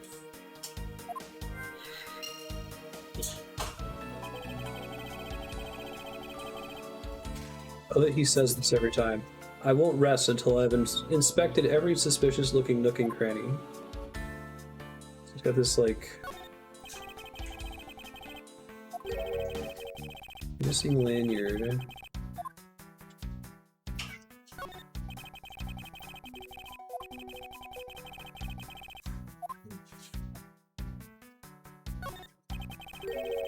What is this sinister-looking figure on the floor? It's a piggy bank of our company mascot, Mr. Eyefly. I don't know what that animal's supposed to be. Could be a cat or a raccoon? Or a bear cub?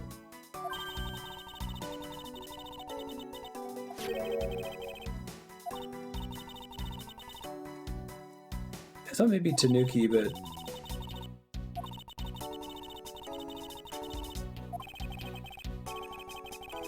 yes, this was the murder weapon.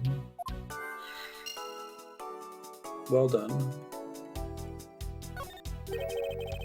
Something sticking out of his pockets. It's a picture. Taken inside a building somewhere. Alright, evidence that I found.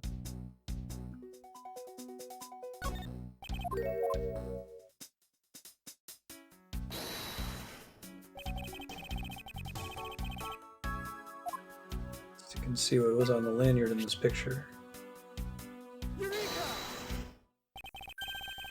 Mr. Hicks' machine is nowhere to be found. His cell phone. The killer piano theory is seeming more plausible.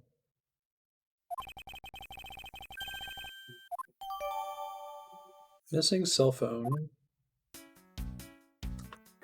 I feel like the deduce thing only pops up when there's something to deduce. The victim supposedly had one, but it's gone missing. Did the killer take this? Never heard of someone wearing their cell phone on a lanyard. That's something else.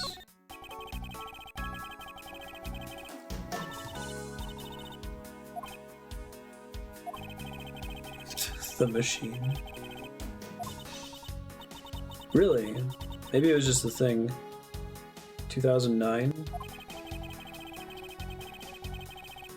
Or it was like a BlackBerry. Back of Mr. Hicks' head. Could this be the cause of death? What caused it? Well, they actually call it grape juice in the Japanese as well. It must be an intentional joke then with the one passenger that has like 30 bottles.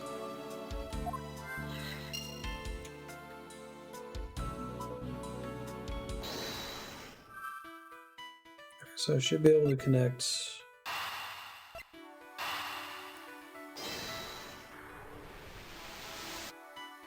Green alchemy. A statue with blood on it lying next to the body of a man who was beaten to death. I think I figured something out.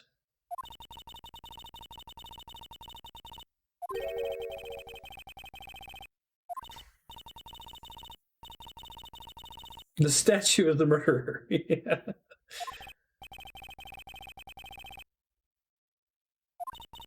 To keep an emergency phone on a lanyard. Really? Okay, because I just never encountered that before.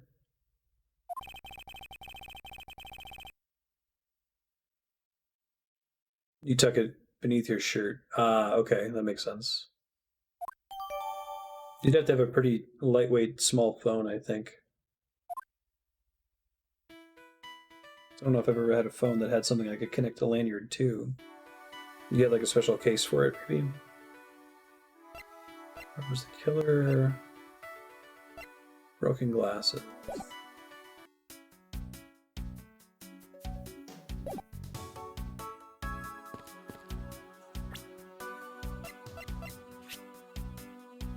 Display the in-flight shot. Found the crime scene with blood on it.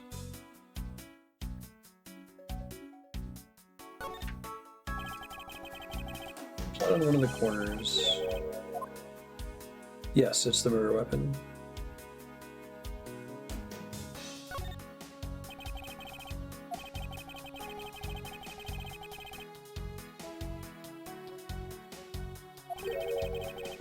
Nobody know how to properly capitalize and space nouns anymore.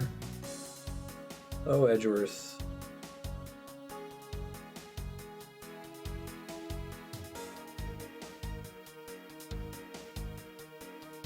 Okay, I think that's everything for that.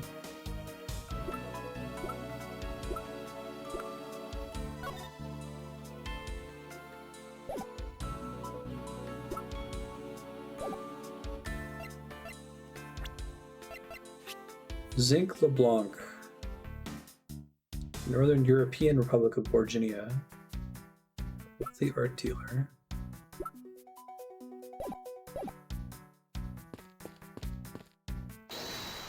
Whoops, let me logic.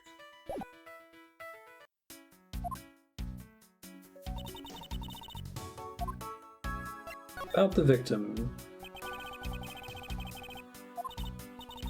Can't help but notice the sad atmosphere in here. Yeah, that's helpful.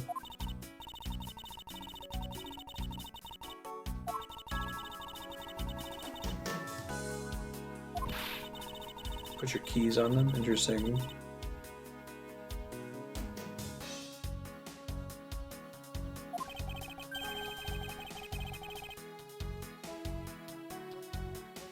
Does that World Ends With You have anything like that?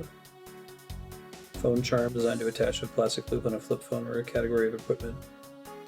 I think those are like buttons or pins in World Ends With You. Go over the leads I've collected so far. See if she will comment on any of these things here.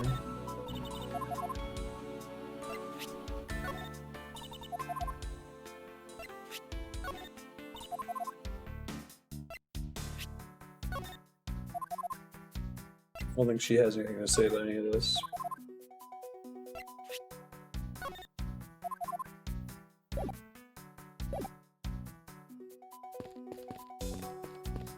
It might be that it wants me to do another logic connection, but I don't want to brute force it.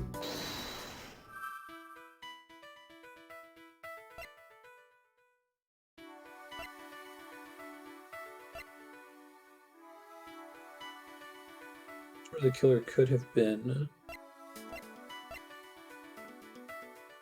I mean, he obviously was in the elevator. They don't want me to make that connection, right? That doesn't make sense.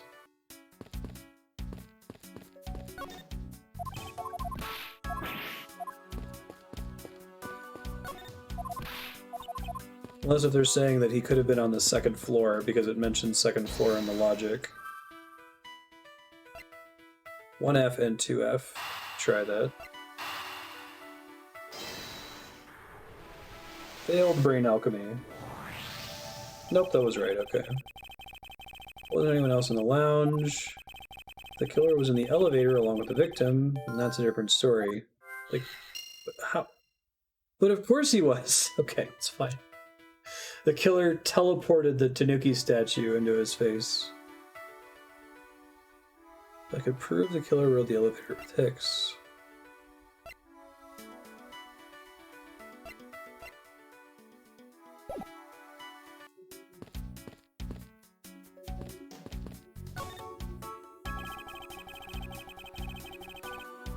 Magneto.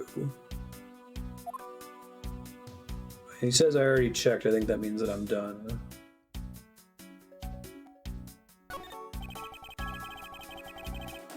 Grape juice residue on the soles of his shoes. Making it unlikely Mr. Hicks entered the elevator after the turbulence. That's cool that you can detect that about him.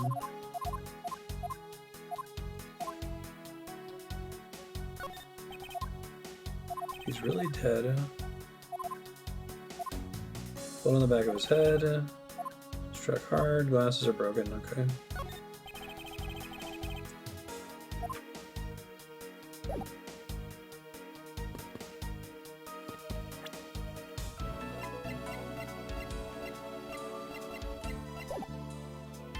I think I have to connect these two. It doesn't make any sense to me, though.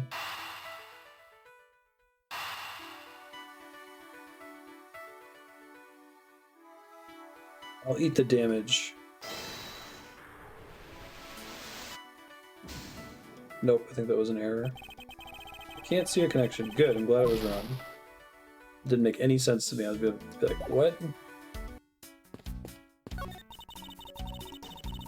The in-flight shop is just beyond these shutters. Still clues to find in the lounge. Okay. Yeah, this is on a plane. Oh, here we go. Spilled grape juice in front of the elevator. I thought I had inspected this already. Aha! Found some very important evidence. Footprints.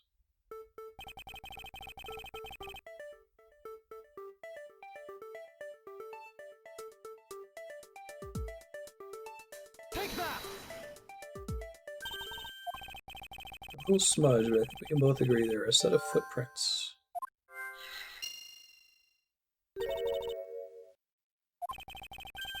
Yeah, this plane is like the biggest plane in history.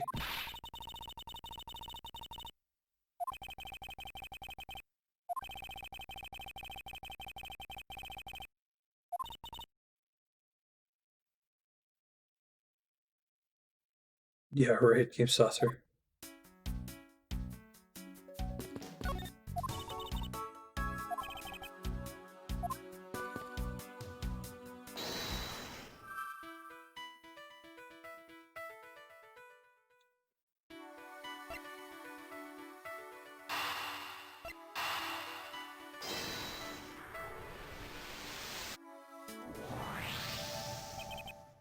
My habits. Can prove someone other than myself was here around the time of the murder. Proof is in the pudding, or rather the grape juice. Footsteps here confess to me this very fact that someone had exited the elevator alive. Couldn't the footprint be from Mr. X himself? No, because the shutter's closed. Oh, and right, we already checked that his shoes were spotless. I'm surprised that wasn't a piece of evidence. That would have been a cool thing to go into logic.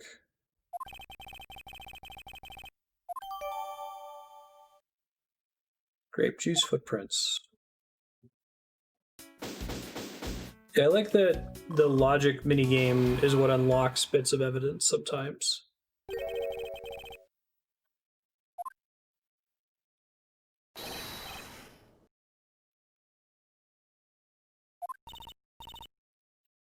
Blanc.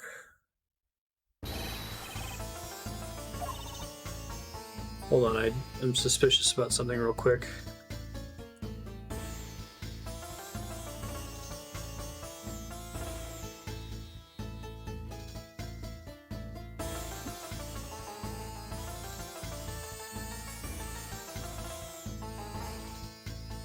Okay, never mind.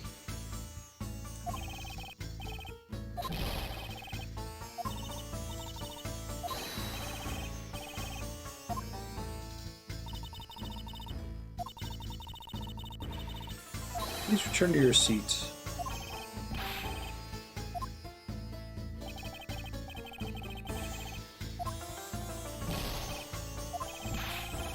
Are you saying my eyewitness testimony is mistaken?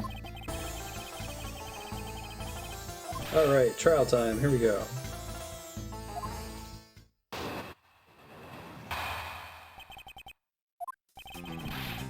Sure, I saw Mr. Hicks enter the elevator. When the needles of my pocket watch pointed to the 6 and the 12.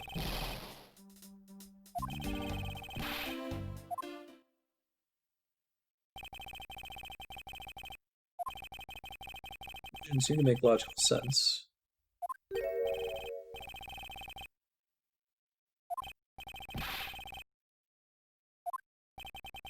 Why is he so irritated? Sauna, a concert hall, and a room with an LCD screen on the floor that shows the ground being flowed over. Wow.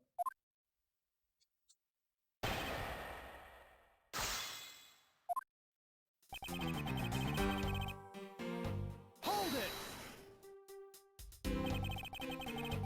Really a good look at the inside of the elevator?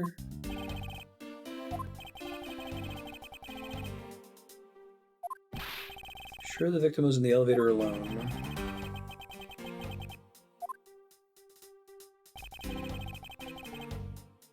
only person inside was that Mr. Hicks man.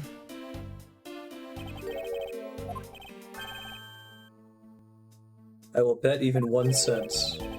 Cheap ante for a cheap testimony.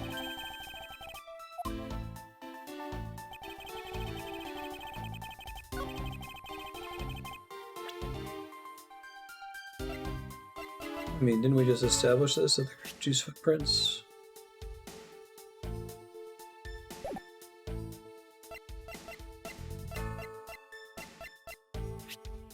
Watch this be wrong. Objection! Nope. This is me easing my way back into Phoenix Wright mode. It's like, wasn't this just clearly established?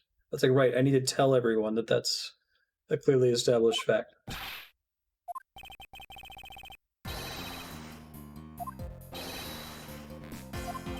So sometimes you're actually pointing out contradictions, and sometimes you're just telling someone something that they didn't know yet, or adding something to the court record.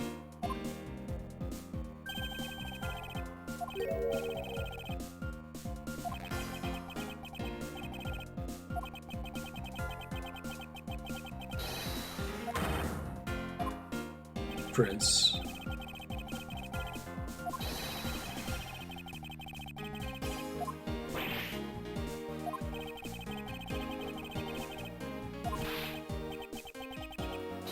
Done playing games.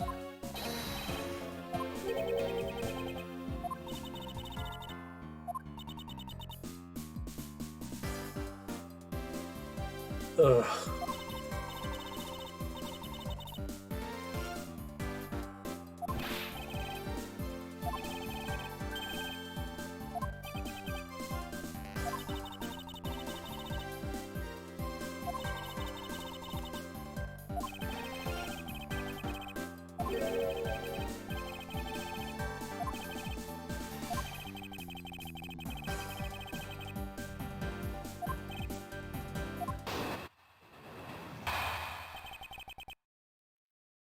The sweat.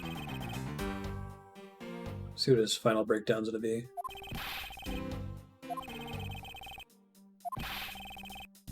Saw clearly into the elevator he was entering. There was no one else inside. No one.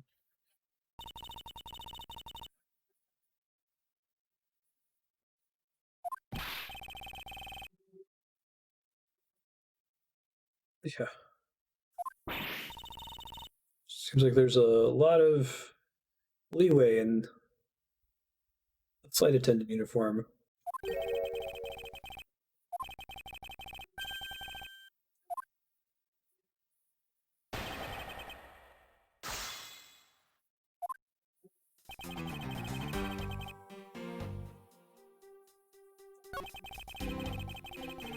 Checking the time over and over again.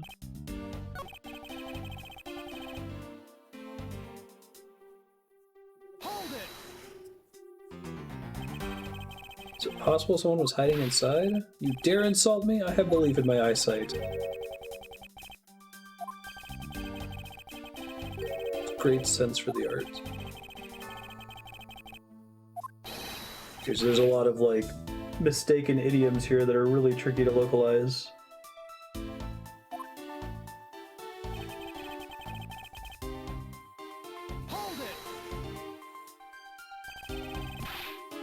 Why do you insist that you are absolutely not mistaken?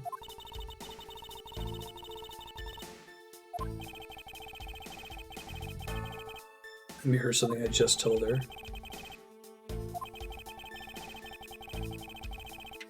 Okay, press more.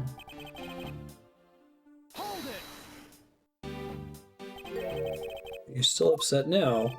I am always upset.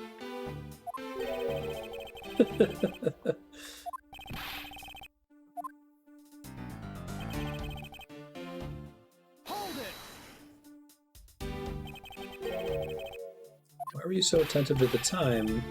Something unforgivable was happening. Giving a complaint to the attendant about the movie starting time. Okay, now we're gonna use that. Return back to me my time and money.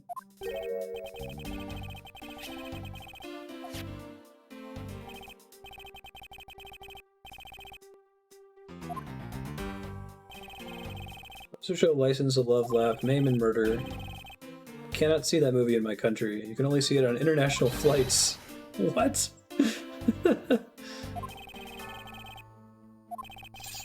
Even set my pocket watch to the destination time when I came on board. That's supposed to be the departure time. Hold it.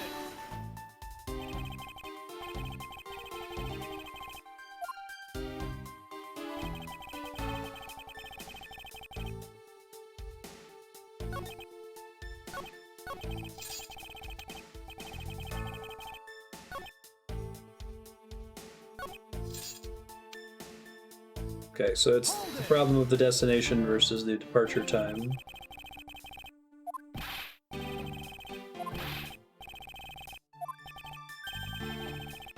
A very valuable statement you just made.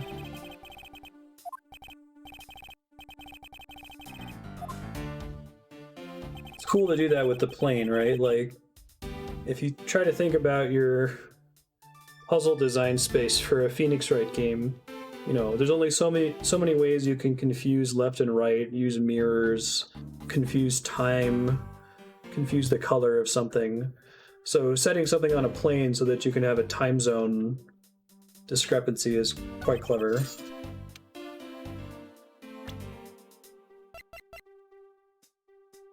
Objection. Hey, it went away.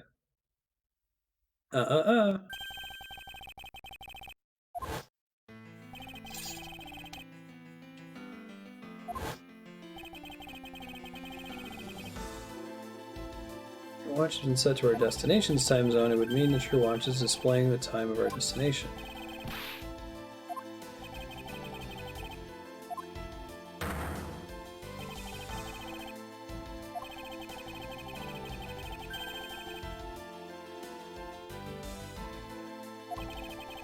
I don't think there's any other case in Phoenix Wright where there would be any reason to cross time zones. It has to be on a plane, pretty much. Maybe on a train.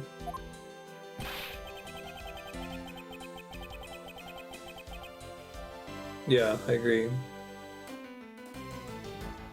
It actually makes me curious. I'm always interested in wondering, like, could I be a fly on the wall in the development process? Was that the idea that led to the cases on a plane? That one contradiction. Hey, what's up, Kara? Stop at a transfer point. Small Asian country. The Republic of Zhengfa. Right now we're still running on Borginian time. What? What a weak nunny.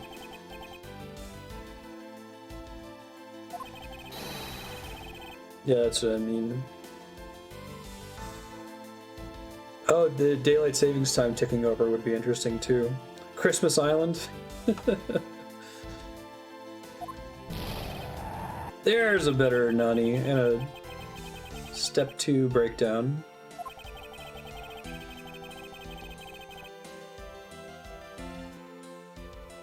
I really like Ghost Trick, yeah. Very cool game.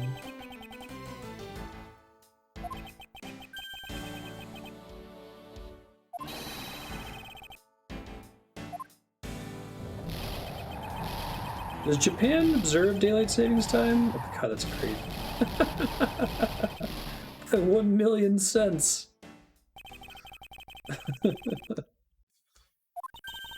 That is like seat in first class costs more than 1 million cents.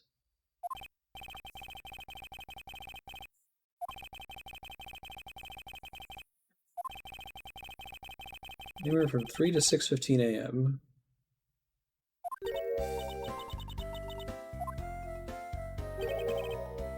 It's the new flight attendant. Here we go.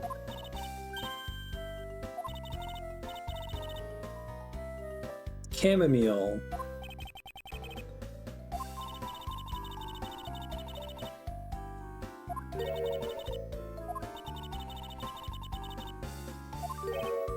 Saw Mr. Hicks sitting at a seat at 5 a.m. He pushed his call button. Message from Mr. iFly. This flight will be making a brief stop to refuel and transfer cargo. and the Republic of Zhengfa. Wait, hold on.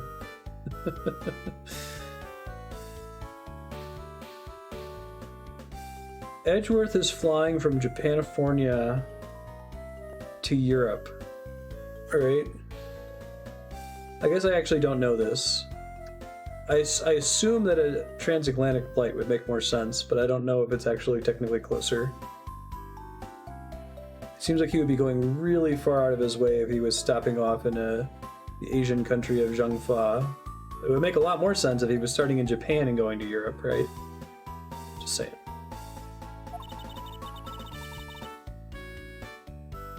Okay. Because it's like a max 3-hour flight from the west coast to the east coast in the US. Yeah, and it's a much, much longer flight to go all the way across the Pacific Ocean and then all the way across Asia. Maybe Zhengfa's an island nation in the Atlantic. Started in Hawaii, there you go. Just getting off a vacation.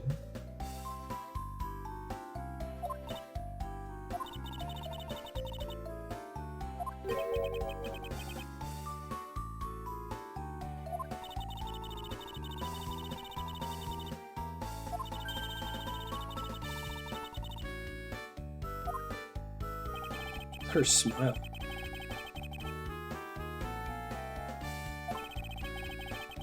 Oh wow, her sprite is very different from her portrait.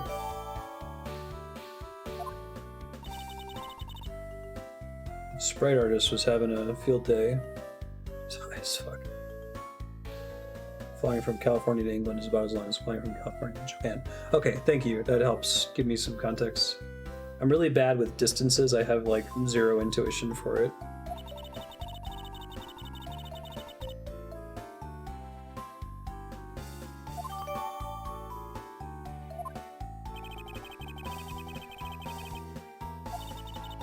And 6:15 a.m.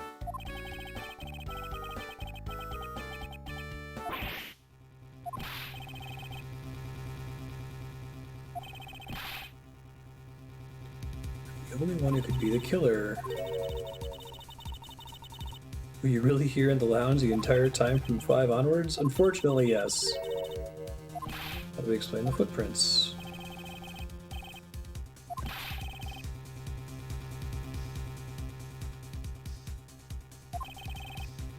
Pacific is fucking huge, and the Atlantic is very small.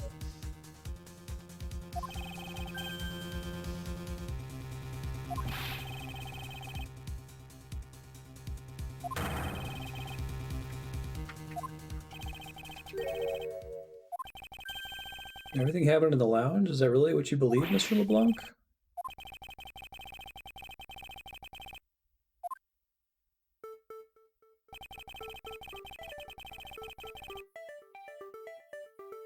Something that can tie the crime to a location other than this lounge. I mean, the fact that it's in the elevator? What?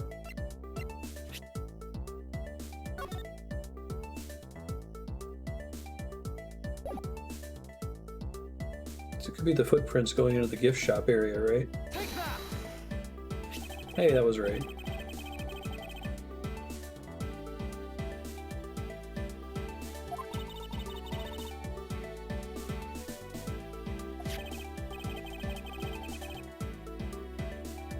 One to Philly, yeah, that seems pretty rough.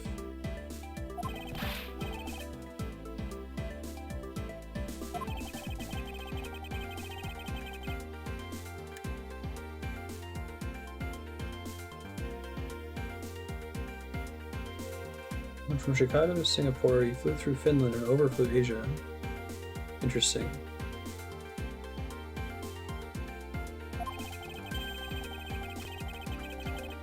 Another piece of evidence that connects the shop to our crime scene. The piggy bank. Take that!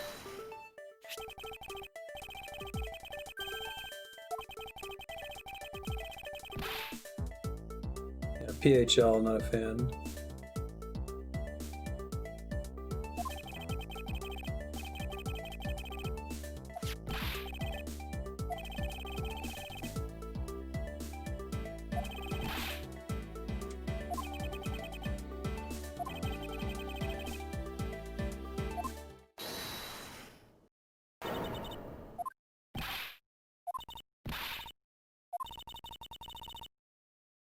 Just as Mr. Edgeworth says.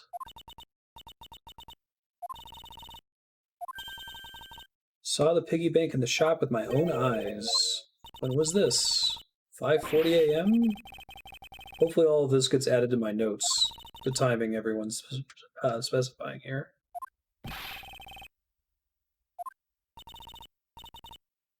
Never been to Portland.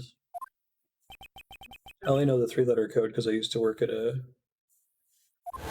airport.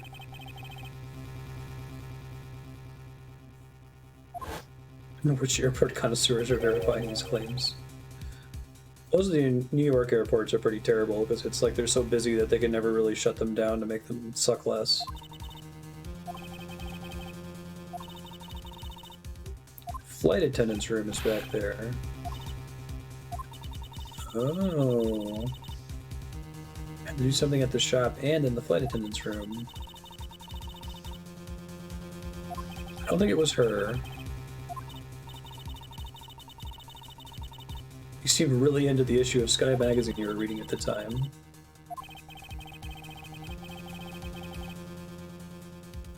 Dream of the 90s is alive in Portland.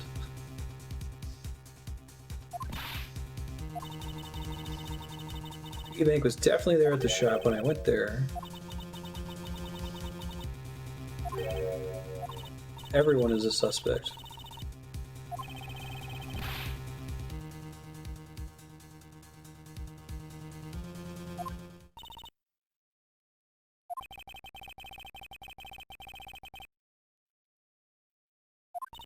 Shop needs to be investigated as well. Yay, investigation phase, probably. She definitely has high eyes.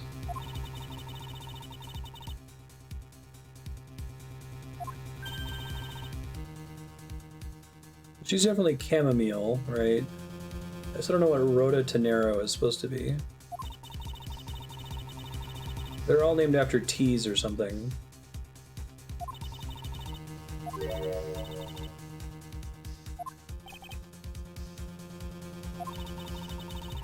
Singapore's airport is fucking huge.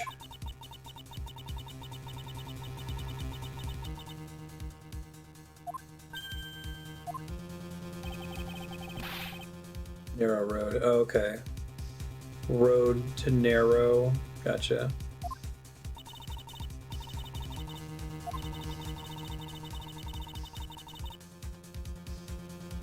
And Chamomile is trying to frame her. Pull the sheep over us?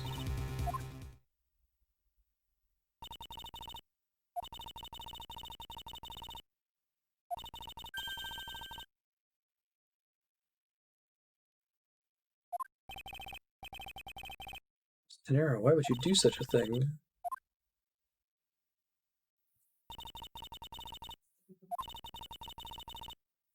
Great, she's in charge. Wonderful. Great.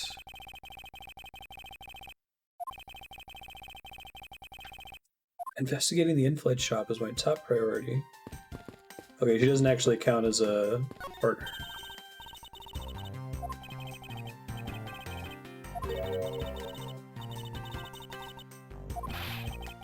Ooh, you made a mistake, didn't you? Why did you just come out and say it? That's exactly what I said. I made a small mistake. I'm not awful, I'm talking. She's so sleepy. I'm like opium. She did it. I feel like me going in the flight attendant's room is pretty important.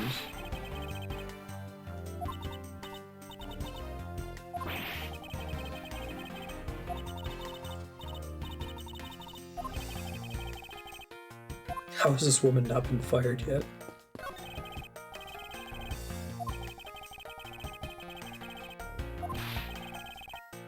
Don't number the birds before they're born. Count your chickens before they hatch, yeah. Ooh-wee, the localization team is trying.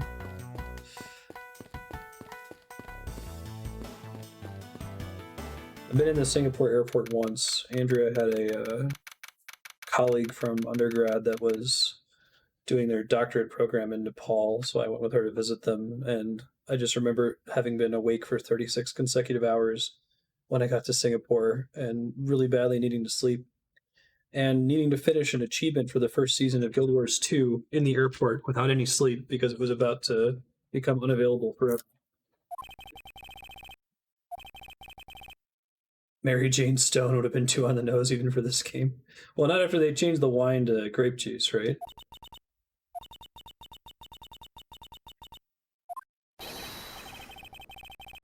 Man, why is this place so not resilient to turbulence? It's a giant lounge full of glass and bottles, freestanding on a plane. They didn't even say it was particularly severe turbulence. Must remain cool, calm, and collected.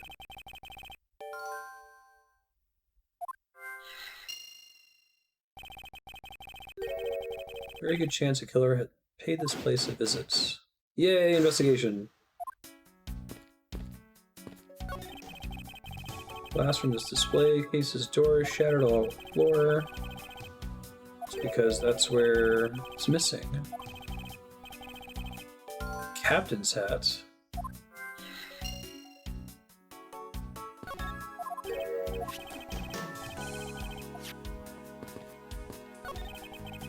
Fine selection of souvenirs for sale in the display cases. You know what? It makes more sense to have a gift shop, not like physically on the plane, like at the airport.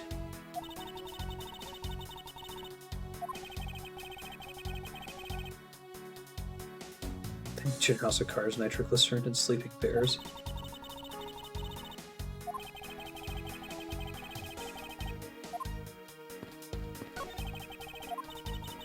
These are our company's completely original line of suitcases.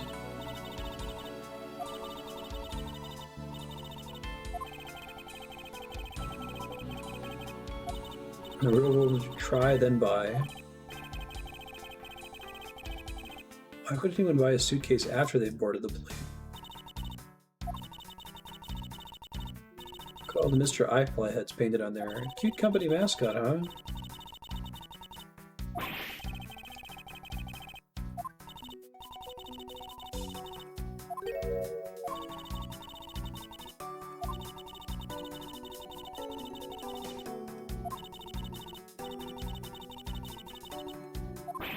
Okay.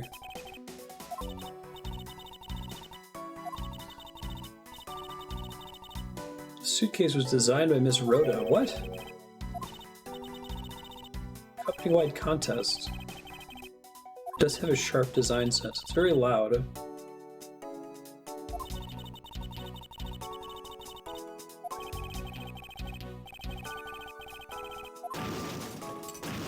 Say, if they add that to logic. Interesting, I had to... So let me get to the back wall, I guess. Letting a suitcase freely roll around has got to be a safety violation.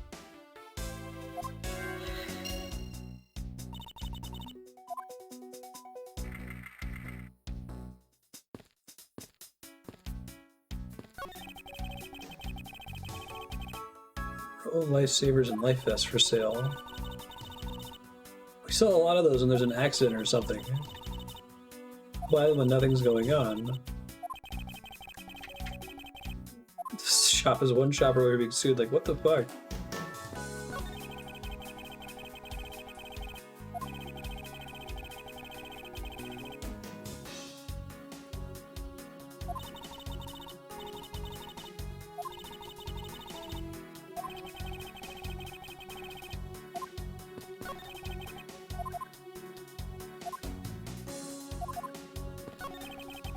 All kinds of luxury name brand merchandise for sale in the display case.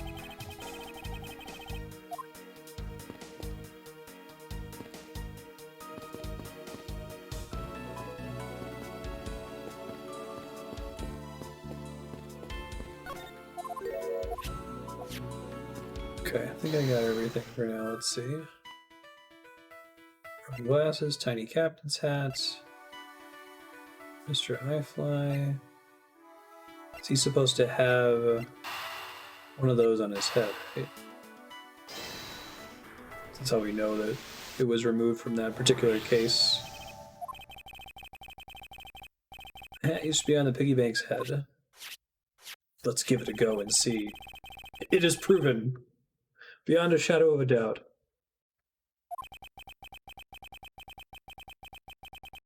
Yes, absolutely, Edgeworth.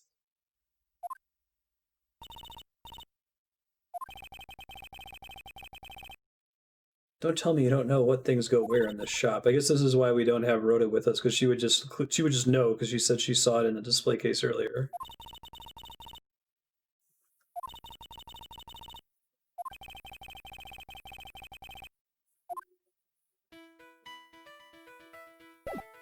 Further inspection of this case is needed.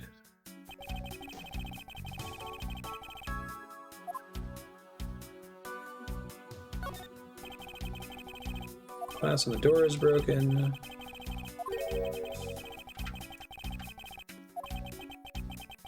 Case broke rather cleanly. Chamomile cutter finger. Please tell me you can deal with such a minor cut on your own.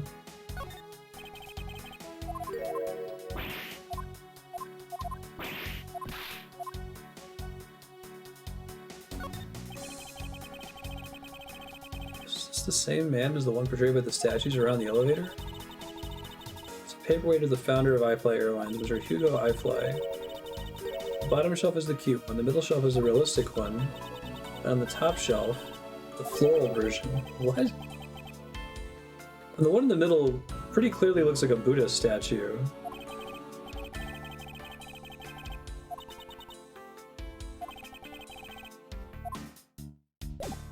Oops.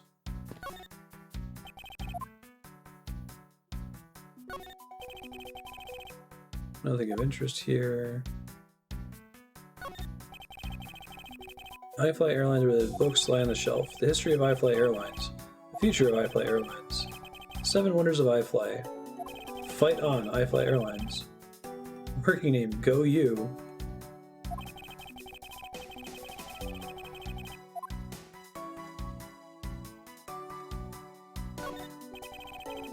Security, there's a lock on the display case.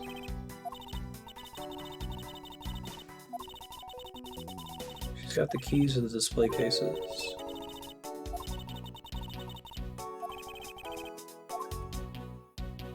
Okay, so what am I supposed to deduce?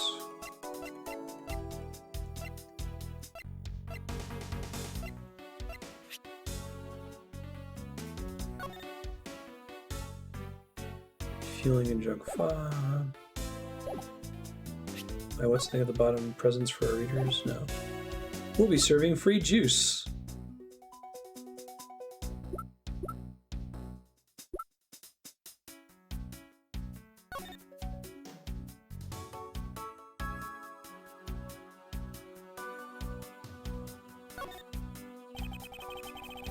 It was found inside a display case in the in-flight shop.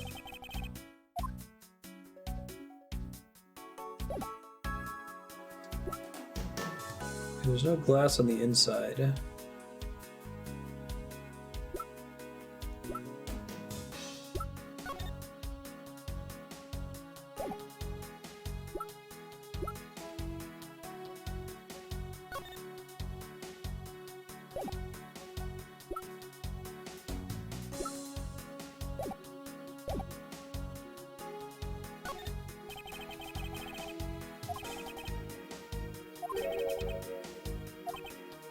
I tried to just like deduce there.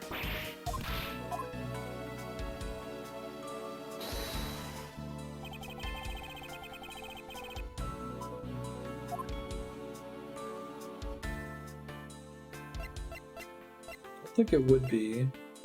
I'm supposed to deduce something there, but I'm not clear on what it is. Can I check the glass shards on the ground, maybe?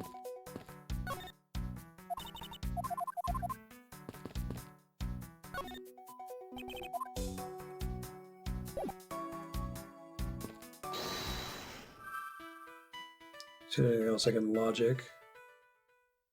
But suitcase displays can be hazardous. Glasses are broken.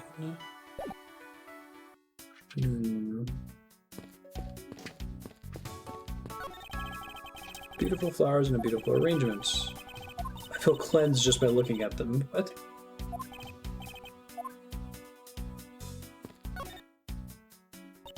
Let's see if I can present anything to her. Notice anything? What do you think about what has happened regarding this case? I think you're the killer, though. Oh god, that was a pretty funny animation of her, like, passing out.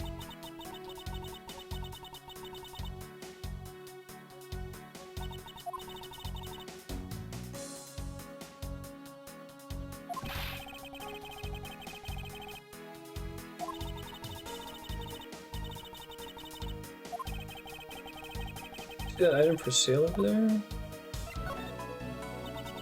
I cut my finger on those bad pieces of glass. Don't blame the glass for something you did to yourself.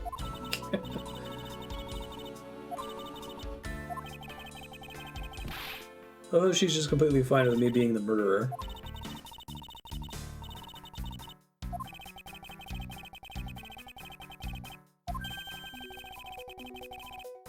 The glass fragments ended up inside. She's high as fuck. Okay. This piggy bank was in the shop, right? Don't you find her a tiny bit suspicious?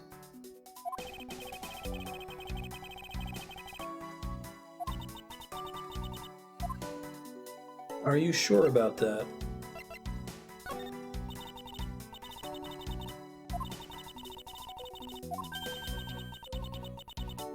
I can't accept presents unless they're really worth something.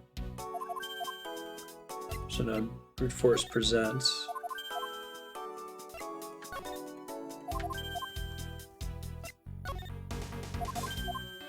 She's high as fuck, wall high as fuck.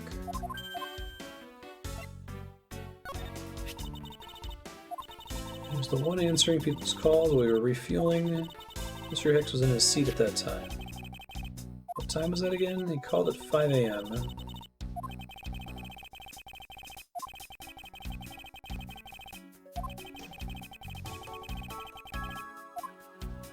I know there's a vital clue or two awaiting me in the shop.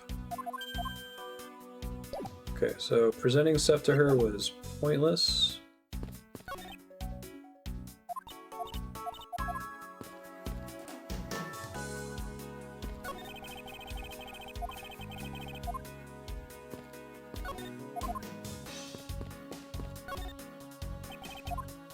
Can't look at the glass shards separately, it looks like.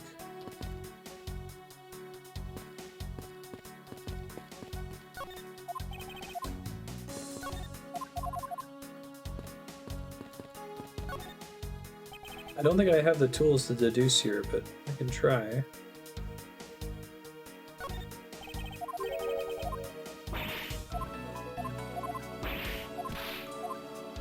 What is it? The glass broke oddly, right?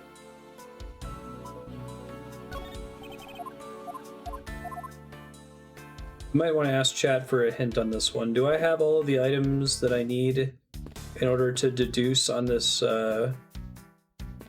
case here, or is there something else I have to find first?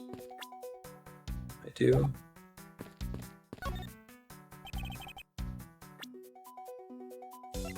Badge, wallet, crime scene notes.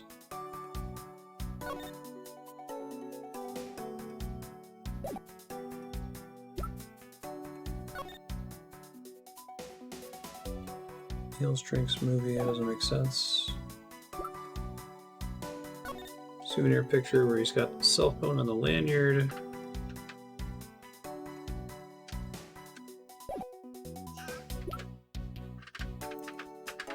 Cell phone is missing.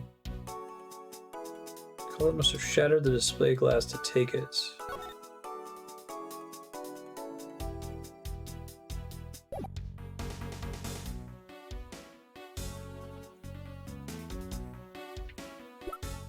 It's the only one that seems to be relevant. Turbulence, maybe? That it, like, fell out?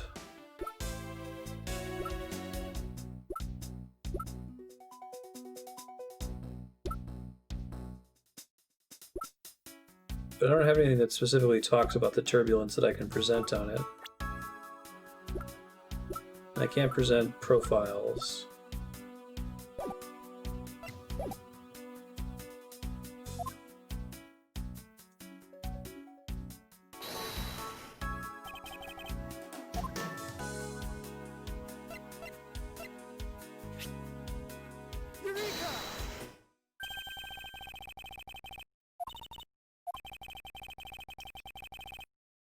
I just guessed this. I guess this is right. I'm going to try to figure out what their point is.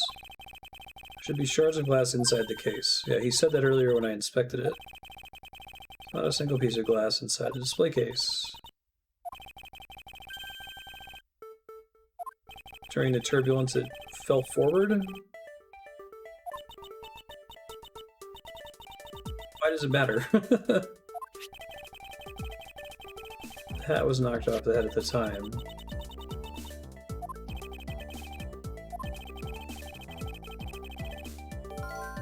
Oh, it's okay. It's establishing a timeline.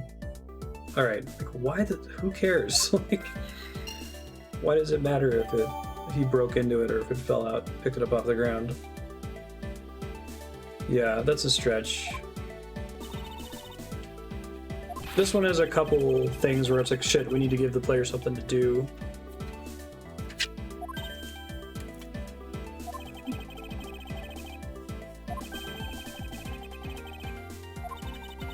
I think part of the reason that one's a stretch is because, like, when you inspect the glass, he basically just says that. He says, oh, it's not broken from the inside.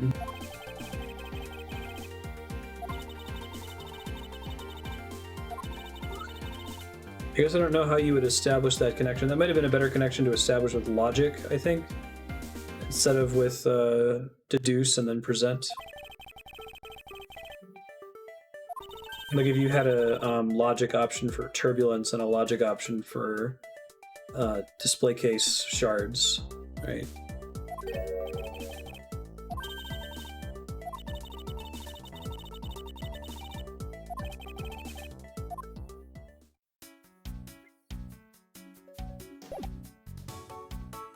See what, we're almost at time here. I'm gonna see if I can make a logical connection yet.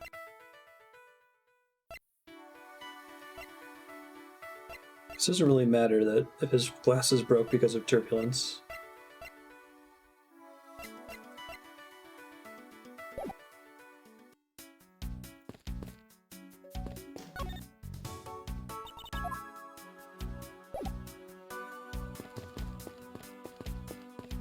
Oh, she still won't let me leave. Maybe I do need to make that connection.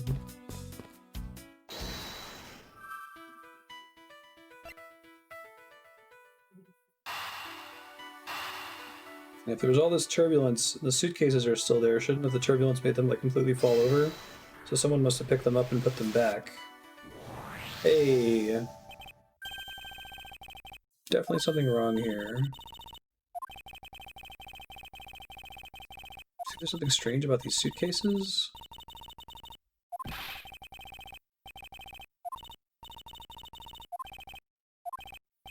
These suitcases are lined up a bit too prim and proper. Take after their creator. Maybe they just didn't want to use the logic too much. They still wanted to use the deduce thing, and it was just kind of a stretch for the way they set it up. Because if they had just plugged that into logic, it would have made perfect sense. They really are quite hideous.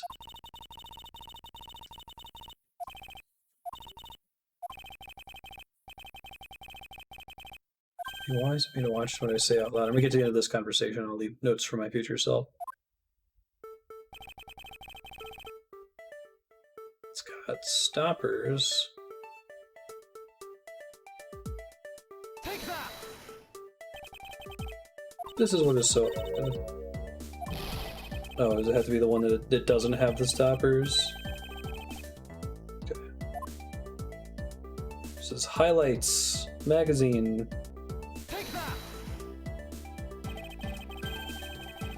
Something peculiar about these wheels. There are no stoppers.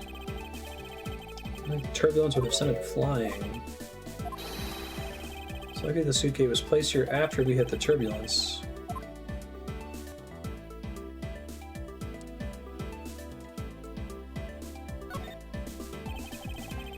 Brilliantly designed by Miss De Niro herself. There's a certain je ne sais quoi about it. That's the best way to put it. $1,200 price tag. God.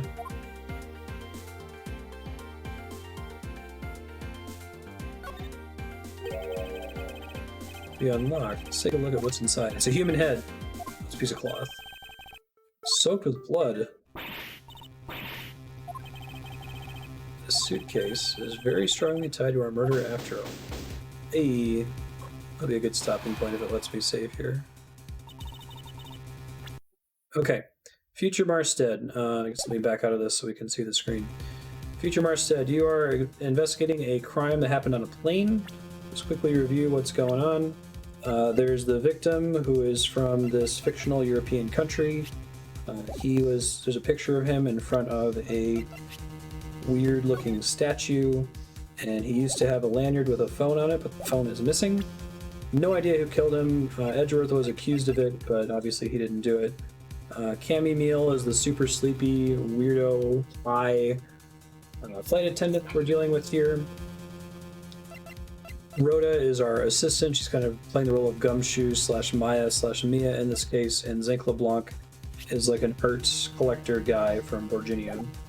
The last thing you did, you just uncovered a contradiction that the suitcase in this room should have gone flying across the room because it doesn't have any stoppers when there was turbulence, but it did not, so someone must have put it back there, and it's got some like bloody cloth inside of it that you're about to inspect in the dialogue coming up right now.